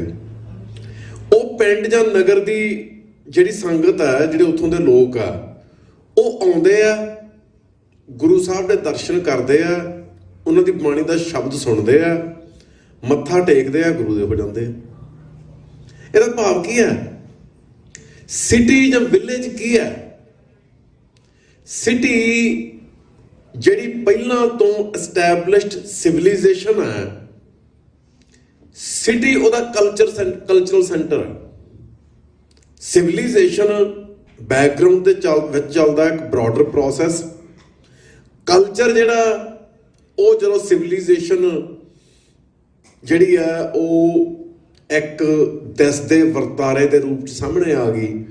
ਜਦੋਂ ਸਿਵਿਲਾਈਜੇਸ਼ਨਲ ਪ੍ਰੋਸੈਸ ਲੋਕਾਂ ਦੇ ਰੋਜ਼ਮਰਾ ਜੀਵਨ ਦੇ ਵਿੱਚ ਢਲ ਗਏ, ਉਹ ਸੱਭਿਆਚਾਰ ਬਣ ਜਾਂਦਾ। ਸੋ ਪਹਿਲੇ ਸਿਵਿਲਾਈਜੇਸ਼ਨਲ ਪ੍ਰੋਸੈਸਸ ਨੇ ਇੱਕ ਕਲਚਰ ਐਸਟੈਬਲਿਸ਼ ਕੀਤਾ। ਸਿਟੀ ਤੇ ਵਿਲੇਜ ਉਸ ਕਲਚਰ ਦੀ ਨੁਮਾਇੰਦਗੀ ਕਰ ਰਹੇ ਆ। ਕਲਚਰ ਕਿਹੜਾ? ਜਾਂ ਬ੍ਰਾਹਮਣਵਾਦੀ ਜਾਂ ਇਸਲਾਮੀ। ਗੁਰੂ ਸਾਹਿਬ ਸਿਟੀ ਦੇ ਵਿੱਚ ਐਂਟਰ ਨਹੀਂ ਹੋ ਰਹੇ। ਜਿਹੜੀ ਪ੍ਰੀ ਐਸਟੈਬਲਿਸ਼ਡ ਕਲਚਰਲ ਸਪੇਸ ਹੈ, ਗੁਰੂ ਸਾਹਿਬ ਉਹਦੇ ਵਿੱਚ ਨਹੀਂ ਜਾ ਰਹੇ। ਗੁਰੂ ਸਾਹਿਬ ਸਿਟੀ ਤੋਂ ਬਾਹਰ ਬੈਠੇ ਆ ਲਗਭਗ ਹਰ ਜਗ੍ਹਾ। ਤੇ ਨਵੀਂ ਜਿਹੜੀ ਕਲਚਰਲ ਸਪੇਸ ਹੈ ਉਹ ਗੁਰੂ ਸਾਹਿਬ ਦੇ ਨਾਲ ਆਪ ਮੁਹਾਰੀ ਇਮਰਜ ਹੁੰਦੀ ਹੈ। ਆਪ ਮੁਹਾਰੀ ਜਿਹੜੀ ਸੰਗਤ ਹੈ ਉਹ ਥਾਂ ਥਾਂ ਤੇ ਉਹ ਇਮਰਜ ਹੋਣੀ ਸ਼ੁਰੂ ਹੋ ਜਾਂਦੀ ਹੈ। ਹੁਣ ਆਪਾਂ ਆਮ ਹੀ ਕਹਿੰਦੇ ਆ ਸਿੱਖਾਂ ਦੀ ਆਬਾਦੀ 3 ਕਰੋੜ ਦੇ ਲਗਭਗ ਹੈ, ਪਰ ਇਹ ਫੈਕਟ ਹੈ ਕਿ ਹਿੰਦੁਸਤਾਨ ਦੇ ਵਿੱਚ 10 ਕਰੋੜ ਗੁਰੂ ਨਾਨਕ ਨਾਮ ਲੈਵਾ ਵਣਜਾਰੇ ਆ। 3.5 ਕਰੋੜ ਸਿੱਖਲੀ ਘਰ ਹੈ। ਜਿਹੜੇ 3.5 ਕਰੋੜ ਸਿੱਖਲੀ ਘਰ ਹੈ ਉਹ ਤਾਂ ਰਹਿਣੀ ਬਹਿਣੀ ਤੇ ਵੇਖਣੀ ਪਾਖਣੀ ਦੇ ਪੱਖੋਂ ਪੰਜਾਬ ਦੇ ਸਿੱਖਾਂ ਵਰਗੇ ਹੀ ਆ। ਕਿਸੇ ਦੀ ਦਾੜੀ ਰੱਖੀ ਹੈ, ਕਿਸੇ ਦੀ ਬੰਨੀ ਹੈ, ਕਿਸੇ ਦੀ ਕੱਟੀ ਹੈ, ਉਹੋ ਜਿਹੀਆਂ ਪੱਗਾਂ, ਉਹੋ ਜਿਹੇ ਕੱਪੜੇ ਆ। ਉਹ ਤਾਂ ਧੱਕੇ ਨਾਲ ਹੀ ਹਿੰਦੁਸਤਾਨ ਦੀ ਹਕੂਮਤ ਜਿਹੜੀ ਹੈ ਉਹ ਸੈਂਸਸ ਦੇ ਵਿੱਚ ਉਹਨਾਂ ਨੂੰ ਸਿੱਖ ਕਾਊਂਟ ਨਹੀਂ ਕਰਦੀ। ਜਿਹੜੇ 10 ਕਰੋੜ ਸਿੱਖਲੀ ਘਰ ਹੈ 1994 ਦੇ ਵਿੱਚ ਸਾਡਾ ਕੈਂਪ ਲੱਗਿਆ ਸੀ ਗਵਾਲੀਅਰ ਕਿਲੇ 'ਚ, ਗੁਰਮਤਿ ਕੈਂਪ। ਉਹ ਗੁਰਮਤਿ ਕਾਲਜ ਪਟਿਆਲਾ ਨੇ ਲਾਇਆ ਸੀ। ਉਹ ਕੈਂਪ ਦੇ ਵਿੱਚ ਵਣਜਾਰਿਆਂ ਨੇ ਗੁਰਬਾਣੀ ਦਾ ਕੀਰਤਨ ਕੀਤਾ, ਅੰਮ੍ਰਿਤਧਾਰੀ ਵਣਜਾਰਿਆਂ ਨੇ। ਜਿਹੜੇ ਪਿੰਡ ਤੋਂ ਆਏ ਸੀ ਉਹ ਪਿੰਡ ਦਾ ਨਾਂ ਸੀ ਰਹਿਤਪੁਰਾ।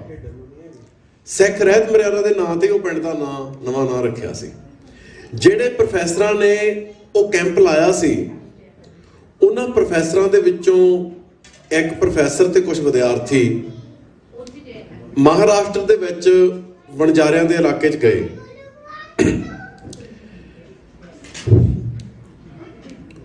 ਉੱਥੇ ਉਹਨਾਂ ਨੇ ਇੱਕ ਬਾਗ ਦੇ ਵਿੱਚ ਇੱਕ ਬੰਦਾ, ਉਹਦੀ ਸ਼ਰਾਬ ਪੀਤੀ ਵੀ ਹੈ, ਉਹਦੇ ਕੇਸ ਕੱਟੇ ਆ ਤੇ ਉਹ ਸਮੋਕਿੰਗ ਕਰ ਰਿਹਾ। ਤੇ ਉਹਨਾਂ ਨੇ ਬੰਦੇ ਨੂੰ ਪੁੱਛਿਆ ਵੀ ਤੇਰਾ ਧਰਮ ਕਿਹੜਾ ਹੈ? ਉਹ ਕਹਿੰਦਾ ਹਮ ਗੁਰੂ ਨਾਨਕ ਕੇ ਸਿੱਖ ਹੈ। ਉਹ ਪ੍ਰੋਫੈਸਰ ਸਾਹਿਬ ਕਹਿੰਦੇ ਵੀ ਤੂੰ ਕੇਸ ਵੀ ਕੱਟੇ ਆ, ਤੂੰ ਸ਼ਰਾਬ ਵੀ ਪੀਤੀ ਆ, ਤੂੰ ਸਮੋਕਿੰਗ ਵੀ ਕਰ ਰਿਹਾ, ਤੂੰ ਗੁਰੂ ਨਾਨਕ ਸਾਹਿਬ ਦਾ ਸਿੱਖ ਕਿਹੜੇ ਹਿਸਾਬ ਨਾਲ ਆ? ਉਹਨੇ ਆਪਦੀ ਸ਼ਰਟ ਚੱਕੀ ਤੇ ਚੱਕ ਕੇ ਇੱਥੇ ਦਾਗ ਵਿਖਾਇਆ। ਕਹਿੰਦਾ ਹਮ ਗੁਰੂ ਨਾਨਕ ਕੇ ਨਾਮ ਸੇ ਦਾਗੇ ਗਏ ਹੈ। ਉਹ ਕਹਿੰਦੇ ਇਹਦਾ ਕੀ ਮਤਲਬ? ਉਹ ਕਹਿੰਦਾ ਵੀ ਸਾਡੇ ਵਣਜਾਰਿਆਂ ਦੇ ਜਦੋਂ ਕਿਸੇ ਦਾ ਵਿਆਹ ਹੁੰਦਾ ਨਾ ਉਹਦੇ ਟੋਲੇ ਤੇ ਦਾਗ ਪਾ ਦਿੰਦੇ ਆ ਵੀ ਇਹ ਦਾਗ ਨਾਲ ਤੂੰ ਚੇਤਾ ਰੱਖਣਾ, ਤੂੰ ਗੁਰੂ ਨਾਨਕ ਸਾਹਿਬ ਦਾ ਸਿੱਖ ਹੈ।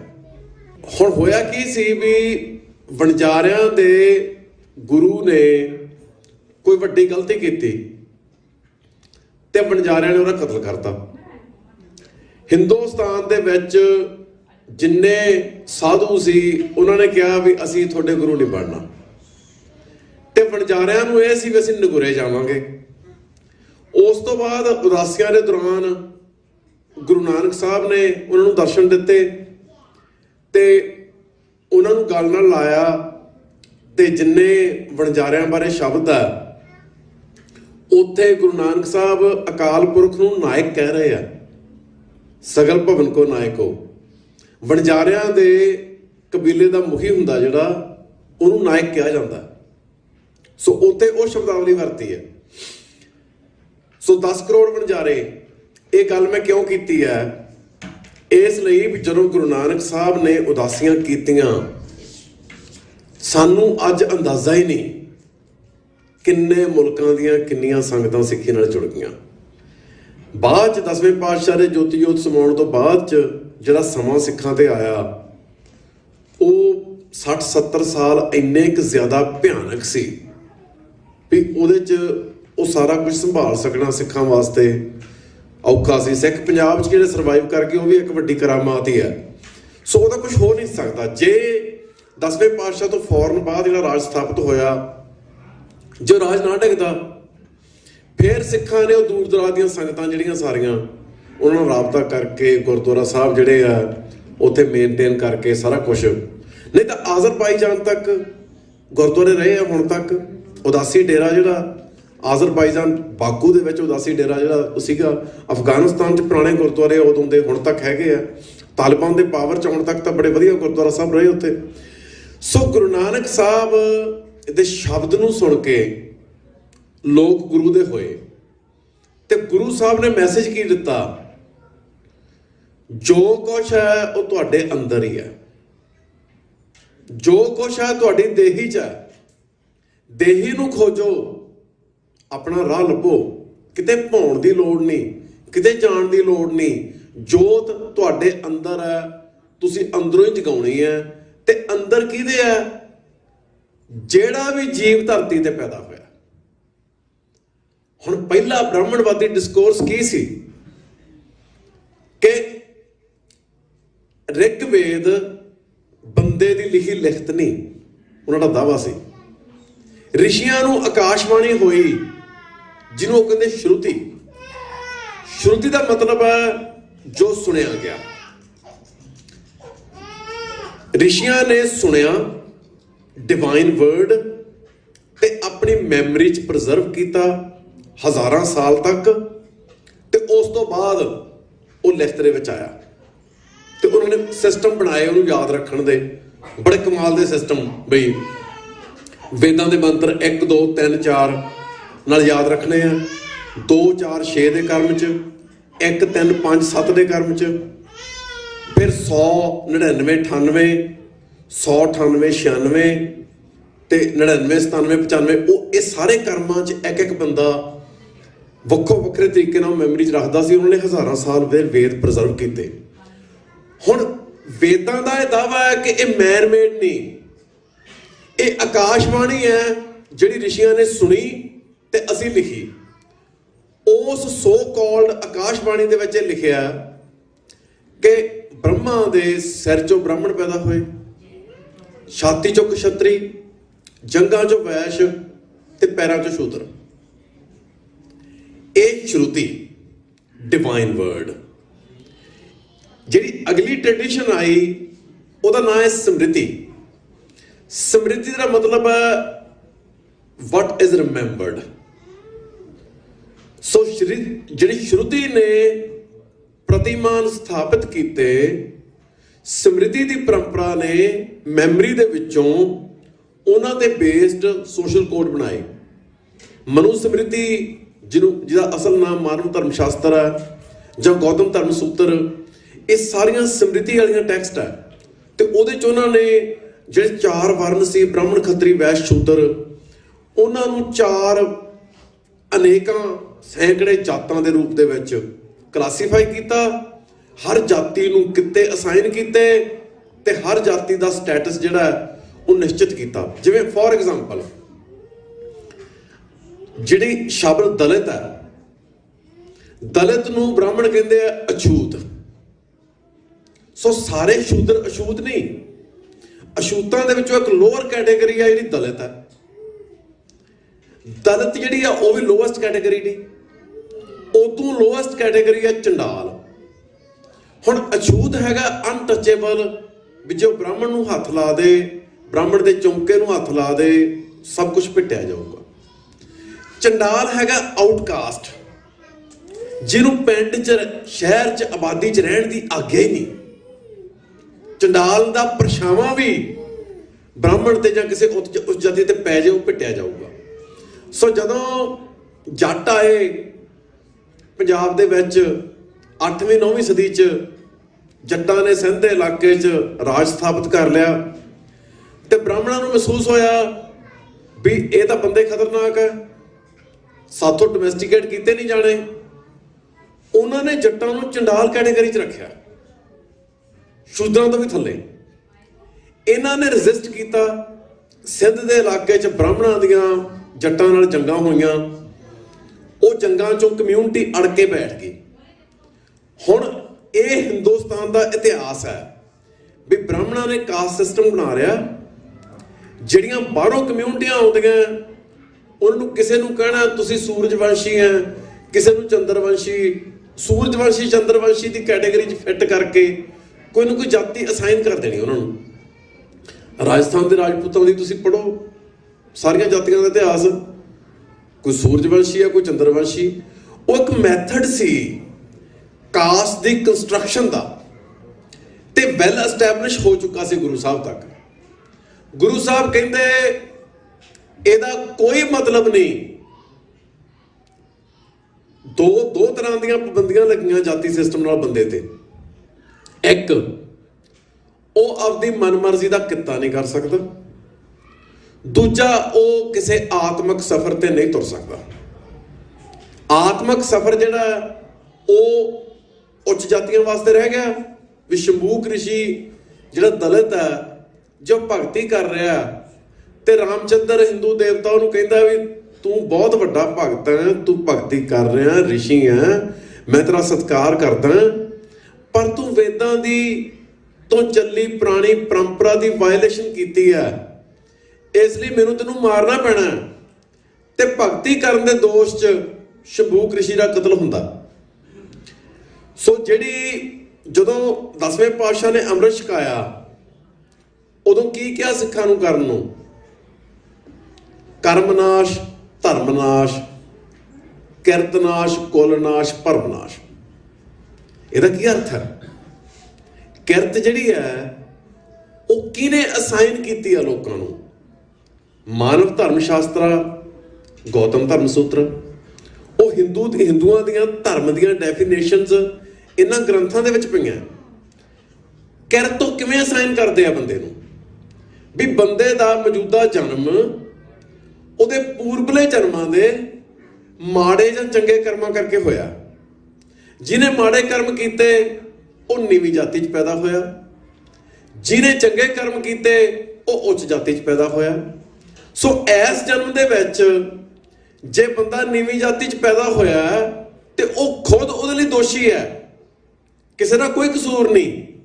ਉਹਨੂੰ ਆਪਣੇ ਪਿਛਲੇ ਜਨਮ ਦੇ ਮਾੜੇ ਕਰਮਾਂ ਦੀ ਸਜ਼ਾ ਭੁਗਤਣੀ ਚਾਹੀਦੀ ਹੈ, ਤੇ ਜਿਹੜਾ ਕਿੱਤਾ ਉਹਨੂੰ ਪਿਤਾ ਪੁਰਖੀ ਮਿਲਿਆ ਉਹ ਉਹਨੂੰ ਜਿਹੜਾ ਅਸਾਈਨ ਹੋਇਆ ਪ੍ਰੋਫੈਸ਼ਨ ਉਹ ਕਰਨਾ ਚਾਹੀਦਾ। ਇਹਦਾ ਮਤਲਬ ਕੀ ਹੈ? ਇੱਕ ਇੰਡੀਵਿਜੂਅਲ ਕੋਲੇ ਆਪਣਾ ਟੈਲੈਂਟ ਐਕਸਪਲੋਰ ਕਰਨ ਲਈ ਕੋਈ ਅਪਰਚੂਨਿਟੀਜ਼ ਨਹੀਂ, ਨਾ ਸਪਿਰਿਚੁਅਲੀ, ਨਾ ਟੈਂਪੋਰਲੀ, ਨਾ ਦੁਨਿਆਵੀ ਤੌਰ ਤੇ, ਨਾ ਰੂਹਾਨੀ ਤੌਰ ਤੇ। ਸੋ ਗੁਰੂ ਸਾਹਿਬ ਕਹਿੰਦੇ ਕਿਰਤਨਾਸ਼, ਪਹਿਲੀ ਕਿਰਤ ਗਈ। ਕਰਮਨਾਸ਼, ਪਹਿਲੇ ਕਰਮਾਂ ਦਾ ਕੋਈ ਮਤਲਬ ਨਹੀਂ। ਧਰਮਨਾਸ਼, ਇਹ ਸਾਰਾ ਕੁਝ ਇੱਕ ਧਰਮ ਦੀ ਡੈਫੀਨੇਸ਼ਨ ਦੇ ਵਿੱਚ ਗਰਾਊਂਡਡ ਹੈ। ਧਰਮ ਦਾ ਵੀ ਨਾਸ਼ ਹੋ ਗਿਆ, ਇਹ ਸਾਰਾ ਭਰਮ ਤੇ ਆਧਾਰਿਤ ਹੈ। ਭਰਮ ਵੀ ਨਾਸ਼ ਹੋ ਗਿਆ। ਲੋਕਾਂ ਨੂੰ ਆਏ ਆ ਮੇਰੀ ਫਲਾਨੀ ਕੁਲ ਹੈ, ਇਹ ਉੱਚੀ ਹੈ, ਜਾਂ ਲੋਕਾਂ ਨੂੰ ਆਏ ਆ ਮੈਂ ਨੀਵੀਂ ਕੁਲ ਦਾ, ਮੈਂ ਘਟੀਆ, ਉਹ ਕਹਿੰਦੇ ਕੁਲ ਦਾ ਵੀ ਨਾਸ਼ ਹੋ ਗਿਆ। ਇਹ ਸਾਰਾ ਕੁਝ ਨਾਸ਼ ਕਰਕੇ ਬੰਦੇ ਨੇ ਅੰਮ੍ਰਿਤਧਾਰੀ ਸਿੱਖ ਬਣਨਾ ਹੈ, ਖਾਲਸਾ ਬਣਨਾ ਹੈ। ਪਿਛਲਾ ਜਿਹੜਾ ਉਹਦਾ ਸਾਡੇ ਹੁਣ ਨਾਲ ਕੋਈ ਸੰਬੰਧ ਨਹੀਂ। ਜੇ ਕੋਈ ਡਾਕਟਰ ਬਣਨਾ ਚਾਹੁੰਦਾ ਉਹਦੇ ਕੋਲ ਡਾਕਟਰ ਬਣਨ ਦੀ, ਵਕੀਲ ਬਣਨਾ ਚਾਹੁੰਦਾ ਵਕੀਲ ਬਣਨ ਦੀ, ਬਿਜ਼ਨਸ ਕਰਨਾ ਚਾਹੁੰਦਾ ਬਿਜ਼ਨਸ ਦੀ, ਹਰ ਤਰ੍ਹਾਂ ਦੀ ਅਪਰਚੂਨਿਟੀ ਦੁਨਿਆਵੀ ਤੌਰ ਤੇ ਰੂਹਾਨੀ ਤੌਰ ਤੇ ਹਰ ਬੰਦੇ ਕੋਲੇ ਹੋਣੀ ਚਾਹੀਦੀ ਹੈ। ਸੋ ਜਿਹੜਾ ਗੁਰੂ ਨਾਨਕ ਸਾਹਿਬ ਨੇ ਸਿੱਖੀ ਦਾ ਅਧਿਆਤਮਕ ਵਿਜ਼ਨ ਦਿੱਤਾ, ਉਹ ਅਧਿਆਤਮਕ ਵਿਜ਼ਨ ਆਪਣੇ ਆਪ 'ਚ ਬ੍ਰਾਹਮਣਵਾਦੀ ਅਧਿਆਤਮ ਦਾ ਖੰਡਨ ਸੀ। ਉਹ ਬ੍ਰਾਹਮਣਵਾਦੀ ਅਧਿਆਤਮ ਤੋਂ ਵੱਖਰਾ ਤੇ ਉਹਦੇ ਉਲਟ ਇੱਕ ਨਵਾਂ ਰਾਹ ਸੀ। ਪਰ ਬ੍ਰਾਹਮਣਵਾਦੀ ਜਿਹੜੇ ਆ ਉਹ ਸਿੱਖੀ ਤੋਂ ਦੇ ਪੈਦਾ ਹੋਣ ਤੋਂ 1500 ਸਾਲ ਪਹਿਲਾਂ ਵੱਡੇ ਚੈਲੰਜ ਹੈਂਡਲ ਕਰ ਚੁੱਕੇ ਸੀ। 1500 ਸਾਲ ਪਹਿਲਾਂ ਬੁੱਧ ਮਤ ਹਿੰਦੁਸਤਾਨ ਚੱਲ ਰਿਹਾ ਸੀ। ਬ੍ਰਾਹਮਣਾਂ ਨੇ ਕੀ ਕੀਤਾ? ਬੁੱਧ ਮਤ ਦੀ ਇੱਕ ਬ੍ਰਾਹਮਣਵਾਦੀ ਵਿਆਖਿਆ ਕਰਤੀ ਤੇ ਉਹਦਾ ਨਾਮ ਰੱਖਤਾ ਮਹਾਯਾਨ। ਮਹਾਯਾਨ ਦਾ ਮਤਲਬ ਹੈ ਗ੍ਰੇਟਰ ਵਹੀਕਲ, ਵੱਡਾ ਵਹੀਕਲ। ਜਿਹੜਾ ਅਸਲੀ ਬੁੱਧਿਜ਼ਮ ਸੀ ਉਹਦਾ ਨਾਮ ਰੱਖਤਾ ਹੀਨਯਾਨ। ਹੀਨਯਾਨ ਦਾ ਮਤਲਬ ਹੈ ਛੋਟਾ ਵਹੀਕਲ, ਘਟੀਆ ਵਹੀਕਲ। ਤੇ ਪਹਿਲਾਂ ਡਿਸਕੋਰਸ ਖੜਾ ਕਰਨਾ ਸ਼ੁਰੂ ਕੀਤਾ, ਫਿਰ ਵਾਇਲੈਂਸ ਸ਼ੁਰੂ ਹੋ ਗਈ। ਸ਼ੰਕਰ ਜਿਹੜਾ ਹਿੰਦੂ ਸ਼ੰਕਰਾਚਾਰੀਆ, ਉਹ ਬਹੁਤ ਵੱਡਾ ਵਿਦਵਾਨ ਸੀ। ਉਹਨੇ ਬੋਧੀਆਂ ਨੂੰ ਕਿਹਾ ਮੇਰੇ ਨਾਲ ਬਹਿਸ ਕਰੋ, ਜੇ ਮੈਂ ਹਾਰ ਗਿਆ ਮੈਂ ਬੋਧੀ ਬਣੂੰਗਾ, ਜੇ ਤੁਸੀਂ ਹਾਰ ਗਏ ਤੁਸੀਂ ਬ੍ਰਾਹਮਣਵਾਦ ਦੇ ਵਿੱਚ ਆਓਗੇ। ਉਹ ਬਹਿਸ ਕਰਨ ਇੱਕ ਲੱਠਮਾਰ ਬੰਦਿਆਂ ਦਾ ਗੈਂਗ ਲੈ ਕੇ ਜਾਂਦਾ ਸੀ ਨਾਲ। ਜੇ ਬੋਧੀ ਭਿੱਖੂ ਹਾਰ ਜਾਂਦੇ ਸੀ ਉਹ ਬ੍ਰਾਹਮਣਵਾਦ 'ਚ ਉਹਨੂੰ ਕਨਵਰਟ ਕਰ ਲੈਂਦੇ, ਜੋ ਜਿੱਤ ਜਾਂਦੇ ਤੇ ਉਹਦੇ ਨਾਲ ਗਏ ਬੰਦੇ ਉਹਨਾਂ ਨੂੰ ਵੜ ਦਿੰਦੇ। ਹੁਣ ਤੁਸੀਂ ਵੇਖੋ ਤਿੱਬਤ ਦੇ ਵਿੱਚ ਬੁੱਧਿਜ਼ਮ, ਚਾਈਨਾ 'ਚ ਬੁੱਧਿਜ਼ਮ, ਬਰਮਾ 'ਚ ਬੁੱਧਿਜ਼ਮ, ਥਾਈਲੈਂਡ 'ਚ ਬੁੱਧਿਜ਼ਮ, ਮਲੇਸ਼ੀਆ 'ਚ ਬੁੱਧਿਜ਼ਮ, ਸ੍ਰੀਲੰਕਾ 'ਚ ਬੁੱਧਿਜ਼ਮ। ਹਿੰਦੁਸਤਾਨ 'ਚ ਹੈ ਨਹੀਂ। ਆਲੇ ਦੁਆਲੇ ਕਿਉਂ ਆ? ਉਹਨਾਂ ਨੇ ਬੋਧੀਆਂ ਦੀ ਨਸਲਕੁਸ਼ੀ ਕਰ ਕਰਕੇ ਧੱਕੇ ਨਾਲ ਉਹਨਾਂ ਨੂੰ ਭਜਾਤਾ। ਆਲੇ ਦੁਆਲੇ ਸਾਰੇ ਮੁਲਕਾਂ 'ਚੋਂ ਵਸ ਗਏ। ਉੱਥੇ ਬੁੱਧਿਜ਼ਮ ਹੈਗਾ ਤੇ ਹਿੰਦੁਸਤਾਨ ਦੇ ਵਿੱਚ ਬੋਧੀਆਂ ਦੀ ਆਬਾਦੀ ਸਿੱਖਾਂ ਦੇ ਵੀ ਨੇੜੇ ਤੇੜੇ ਨਹੀਂ, ਕਿਤੇ ਕਿਸੇ ਗਿਣਤੀ ਦੇ ਵਿੱਚ ਹੀ ਨਹੀਂ। ਮਤਲਬ ਡਾਕਟਰ ਅੰਬੇਦਕਰ ਨੇ 8 ਕਰੋੜ ਦਲਿਤਾਂ ਨਾਲ ਬੋਧੀ ਬਣਨ ਦਾ ਫੈਸਲਾ ਲਿਆ ਤੇ ਬੋਧੀਆਂ ਦੀ ਆਬਾਦੀ ਨਾਲ ਫਿਰ ਵੀ ਨਹੀਂ ਵਧੀ। ਜੇ 1930ਵਿਆਂ ਦੇ ਵਿੱਚ 8 ਕਰੋੜ ਬੰਦਾ ਵਾਕਈ ਬੋਧੀ ਬਣਿਆ ਹੁੰਦਾ ਤੇ ਉਹ 8 ਕਰੋੜ ਦਾ ਤਾਂ ਅੱਜ ਕੋਈ 40-50 ਕਰੋੜ ਬਣਿਆ ਹੋਣਾ ਚਾਹੀਦਾ ਸੀ, ਪਰ ਉਹ ਤਾਂ ਵਿਚਾਰੇ ਕਿਸੇ ਗਿਣਤੀ ਦੇ ਵਿੱਚ ਹੀ ਨਹੀਂ। ਸਾਡੇ ਮਤਲਬ ਉਹ ਤਾਂ 0.1% ਦੇ ਵਿੱਚ ਰਹਿ ਜਾਂਦੇ ਕਿਤੇ। ਹੁਣ 47 ਦੇ ਵਿੱਚ 1000 ਸਾਲ ਦੀ ਗੁਲਾਮੀ ਤੋਂ ਬਾਅਦ ਹਿੰਦੂਆਂ ਨੂੰ ਪਹਿਲੀ ਵਾਰੀ ਸੱਤਾ ਹਾਸਲ ਹੋਈ ਤੇ ਨਾਲ ਦੀ ਨਾਲ ਉਹਨਾਂ ਦੇ ਸਿੱਖਾਂ ਤੇ ਹਮਲੇ ਸ਼ੁਰੂ ਹੋ ਗਏ। ਸਿੱਖਾਂ ਨੇ ਆਪਣੇ ਅਧਿਕਾਰਾਂ ਲਈ ਪੰਜਾਬੀ ਸੂਬਾ ਮੰਗਿਆ। 1955 'ਚ ਕੋਈ ਵਾਇਲੈਂਸ ਨਹੀਂ ਸੀ, ਕੋਈ ਹਥਿਆਰਬੰਦ ਸੰਘਰਸ਼ ਨਹੀਂ ਸੀ। ਨਹਿਰੂ ਨੇ ਦਰਬਾਰ ਸਾਹਿਬ 'ਚ ਪੁਲਿਸ ਭੇਜਤੀ। ਆਏ ਨੇ ਵੀ 2-4 ਸਿਪਾਹੀ ਚਲੇ ਗਏ, ਮਤਲਬ ਸੈਂਕੜਿਆਂ ਦੀ ਗਿਣਤੀ 'ਚ ਪੁਲਿਸ ਧੱਕੇ ਨਾਲ ਦਾਖਲ ਹੋਈ। ਉਹਨਾਂ ਨੇ ਭੰਨ ਤੋੜ ਕੀਤੀ। ਤੁਸੀਂ ਗੂਗਲ ਕਰੋ, ਸਾਰੀਆਂ ਫੋਟੋ ਜਿਹੜੀਆਂ ਉਹ ਤੁਹਾਨੂੰ ਲੱਭ ਜਾਣਗੀਆਂ। ਉਸ ਤੋਂ ਬਾਅਦ ਪੰਜਾਬੀ ਸੂਬੇ ਦਾ ਸੰਘਰਸ਼ ਕੋਈ 10-15 ਸਾਲ ਚੱਲਿਆ।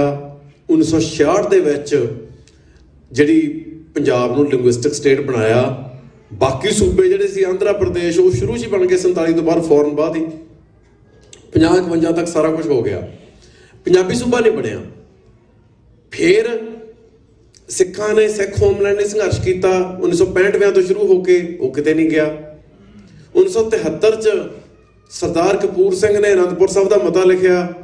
ਅਕਾਲੀ ਦਲ ਨੇ ਉਸ ਮਤੇ ਨੂੰ ਆਪਣੇ ਅਫੀਸ਼ੀਅਲ ਪੋਲੀਟੀਕਲ ਪ੍ਰੋਗਰਾਮ ਦੇ ਤੌਰ ਤੇ ਅਡਾਪਟ ਕੀਤਾ ਤੇ ਉਸ ਮਤੇ 'ਚ ਸਾਫ਼ ਲਿਖਿਆ ਕਿ 4 ਮਹਿਕਮੇ ਡਿਫੈਂਸ, ਫੋਰਨ, ਕਰੰਸੀ ਤੇ ਕਮਿਊਨੀਕੇਸ਼ਨ ਇਹ ਸੈਂਟਰ ਕੋਲੇ ਰਹਿਣਗੇ ਤੇ ਬਾਕੀ ਜਿਹੜੇ ਮਹਿਕਮੇ ਸਟੇਟਾਂ ਕੋਲੇ ਹੋਣਗੇ। ਹਿੰਦੁਸਤਾਨ ਤੋਂ ਵੱਖ ਹੋਣ ਦੀ ਕੋਈ ਗੱਲ ਨਹੀਂ ਸੀ।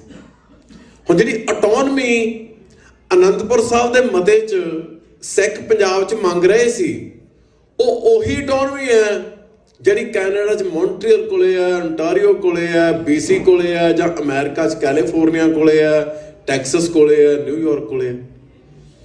ਇਸ ਆਟੋਨਮੀ ਨੂੰ ਹਊਆ ਬਣਾਤਾ। ਇਸ ਆਟੋਨਮੀ ਨੂੰ ਵੱਖਵਾਦ ਦਾ ਨਾਂ ਦਿੱਤਾ। ਦਰਬਾਰ ਸਾਹਿਬ ਤੇ ਟੈਂਕਾਂ ਤੋਪਾਂ ਨਾਲ ਹਮਲਾ ਕੀਤਾ। ਇੰਦਰਾ ਗਾਂਧੀ ਦਾ ਕਤਲ ਹੋਇਆ। ਸਿੱਖਾਂ ਦਾ ਸਟੇਟ ਸਪਾਂਸਰਡ ਜੈਨੋਸਾਈਡ ਹੋਇਆ। ਪੰਜਾਬ 'ਚ ਸੰਘਰਸ਼ ਚੱਲਿਆ। ਝੂਠੇ ਮੁਕਾਬਲਿਆਂ 'ਚ ਅਣਪਛਾਤੀਆਂ ਲਾਸ਼ਾਂ ਬਣਾ ਕੇ ਸਾਡੇ ਨੌਜਵਾਨਾਂ ਦਾ ਘਾਣ ਹੋਇਆ। ਉਸ ਤੋਂ ਬਾਅਦ ਕੀ ਹੈ ਵੀ ਕਾਂਗਰਸ ਸਪਸ਼ਟ ਰੂਪ 'ਚ ਸੈਕੂਲਰਿਜ਼ਮ ਦਾ ਨਾਅਰਾ ਦੇ ਕੇ ਹਿੰਦੂਤਵੀ ਏਜੰਡਾ ਐਡਵਾਂਸ ਕਰ ਰਹੀ ਸੀ। ਪਰ ਉਸ ਤੋਂ ਬਾਅਦ ਹੋਰ ਉਦੋਂ ਵੀ ਰੈਡੀਕਲ ਸਿੱਧਾ ਰਾਈਟ ਵਿੰਗ ਹਿੰਦੂਇਜ਼ਮ ਆ ਗਿਆ। ਰਾਈਟ ਵਿੰਗ ਹਿੰਦੂਇਜ਼ਮ ਆਇਆ ਤੇ ਕੀ ਹੋਇਆ? ਸਿੱਕਮ ਦੇ ਵਿੱਚ ਗੁਰਦੁਆਰਾ ਡਾਂਗਮਾਰ ਉੱਤੇ ਕਬਜ਼ਾ ਕਰ ਲਿਆ। ਉਧਰ ਨਾਗਾਲੈਂਡ, ਮਨੀਪੁਰ ਵੱਲ ਗੁਰਦੁਆਰੇ ਆ, ਉਹਨਾਂ ਤੇ ਕਬਜ਼ੇ ਕਰ ਲਏ। ਉੱਥੇ ਸੈਂਕੜੇ ਸਾਲਾਂ ਦੀਆਂ ਕਮਿਊਨਿਟੀਆਂ ਵਸੀਆਂ, ਉਹਨਾਂ ਤੇ ਹਮਲੇ ਹੋਏ, ਹਿੰਸਾ ਹੋਈ ਉਹਨਾਂ ਤੇ। ਗੁਜਰਾਤ 'ਚੋਂ ਸਿੱਖਾਂ ਨੂੰ ਕੱਢਣ ਦੇ ਮਨਸੂਬੇ ਬਣ ਗਏ, ਕਿਸਾਨਾਂ ਨੂੰ ਜਿਨ੍ਹਾਂ ਨੇ ਜ਼ਮੀਨਾਂ ਆਬਾਦ ਕੀਤੀਆਂ ਉੱਥੇ। ਉੱਤਰਾਖੰਡ 'ਚੋਂ ਜ਼ਮੀਨਾਂ ਖੋਹਣ ਦੇ ਮਨਸੂਬੇ ਬਣ ਗਏ। ਮਹਾਰਾਸ਼ਟਰ ਦੇ ਵਿੱਚੋਂ ਸਿੱਖਾਂ ਨੂੰ ਡਿਸਪਲੇਸ ਕਰਨ ਦੇ ਮਨਸੂਬੇ ਬਣ ਗਏ। ਪੰਜਾਬ 'ਚੋਂ ਡਿਸਪਲੇਸਮੈਂਟ ਚੱਲ ਰਹੀ ਹੈ। ਗੱਲ ਕੀ ਹੈ? ਜੋ ਕੁਛ ਬ੍ਰਾਹਮਣਵਾਦੀ ਬੋਧੀਆਂ ਨਾਲ ਕਰ ਗਏ ਉਹ ਸਿੱਖਾਂ ਨਾਲ ਕਰਨਾ ਚਾਹੁੰਦੇ ਸੀ ਪਰ ਕਰ ਨਹੀਂ ਸਕੇ। 84 ਤੋਂ ਬਾਅਦ ਇਸ ਮਾਮਲੇ 'ਚ ਨਵੇਂ ਸਿਰਿਓਂ ਕੰਮ ਹੋਣਾ ਸ਼ੁਰੂ ਹੋ ਗਿਆ। 84 ਤੋਂ ਬਾਅਦ ਲਗਭਗ 85 ਦੇ ਵਿੱਚ ਹੀ ਜਿਹੜੇ ਬੰਦੇ ਦਰਬਾਰ ਸਾਹਿਬ 'ਚੋਂ ਬਾਹਰ ਰਹਿ ਗਏ ਸੀ, ਜਾਂ ਜਿਹੜੇ ਬੰਦੇ ਹਮਲੇ ਵੇਲੇ ਨਿਕਲੇ ਆਏ ਸੀ ਬਾਹਰ, ਉਹਨਾਂ ਨੇ ਮੂਵਮੈਂਟ ਰੀਆਰਗੇਨਾਈਜ਼ ਕੀਤੀ, ਹਥਿਆਰਬੰਦ ਸੰਘਰਸ਼ ਸ਼ੁਰੂ ਹੋ ਗਿਆ। 29 ਅਪ੍ਰੈਲ 1986 ਨੂੰ ਪੰਥਕ ਕਮੇਟੀ ਨੇ ਖਾਲਿਸਤਾਨ ਦਾ ਐਲਾਨ ਕਰਤਾ।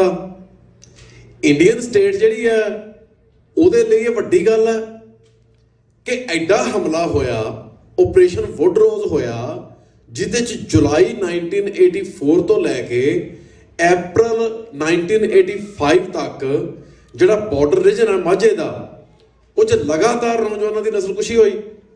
ਵੀ ਇਹ ਜਿਵੇਂ ਅਬਦਾਲੀ ਪੁੱਛਦਾ ਸੀ ਆਪਣੇ ਬੰਦਿਆਂ ਨੂੰ, ਇਹ ਮਰਦੇ ਕਿਉਂ ਨਹੀਂ? ਉਹ ਕਹਿੰਦੇ ਜਿਹੜੇ ਦਰਬਾਰ ਸਾਹਿਬ ਦਾ ਸਰੋਵਰ ਆ, ਉੱਥੇ ਜਿਹੜਾ ਪਾਣੀ ਆ ਉਹ ਅੰਮ੍ਰਿਤ ਆ, ਉਹਦੇ ਕਰਕੇ ਮਰਦੇ ਨਹੀਂ। ਉਹਨੇ ਸਰੋਵਰ ਪੂਰਤਾ। ਹੁਣ ਸਟੇਟ ਜਿਹੜੀ ਹੈ ਇਹ ਜ਼ਿਆਦਾ ਸਫਿਸਟੀਕੇਟਡ ਹੋਈ ਸੀ। ਸੋ 1987 ਦੇ ਵਿੱਚ Harjot Oberoi Australian national university ਦੇ ਵਿੱਚ PhD ਸ਼ੁਰੂ ਕਰਦਾ। 94 'ਚ ਉਹਦੀ PhD ਦੀ ਕਿਤਾਬ ਛਪਦੀ ਹੈ, ਕੰਸਟਰਕਸ਼ਨ ਆਫ ਰਿਲੀਜੀਅਸ ਬਾਉਂਡਰੀਜ਼। ਹੁਣ ਕੰਸਟਰਕਸ਼ਨ ਆਫ ਰਿਲੀਜੀਅਸ ਬਾਉਂਡਰੀਜ਼ ਦੇ ਵਿੱਚ ਹਰਜੋਤ ਓਬਰਾਏ ਕਹਿੰਦਾ ਪੰਜਾਬ ਦੇ ਵਿੱਚ ਜਿਹੜੀਆਂ ਹਿੰਦੂਆਂ, ਮੁਸਲਮਾਨਾਂ ਤੇ ਸਿੱਖਾਂ ਦੇ ਵਿਚਾਲੇ ਰਿਲੀਜੀਅਸ ਬਾਉਂਡਰੀਜ਼ ਆ, ਉਹ ਸਿੰਘ ਸਭਾ ਲਹਿਰ ਤੋਂ ਪਹਿਲਾਂ ਹੈ ਨਹੀਂ ਸੀ।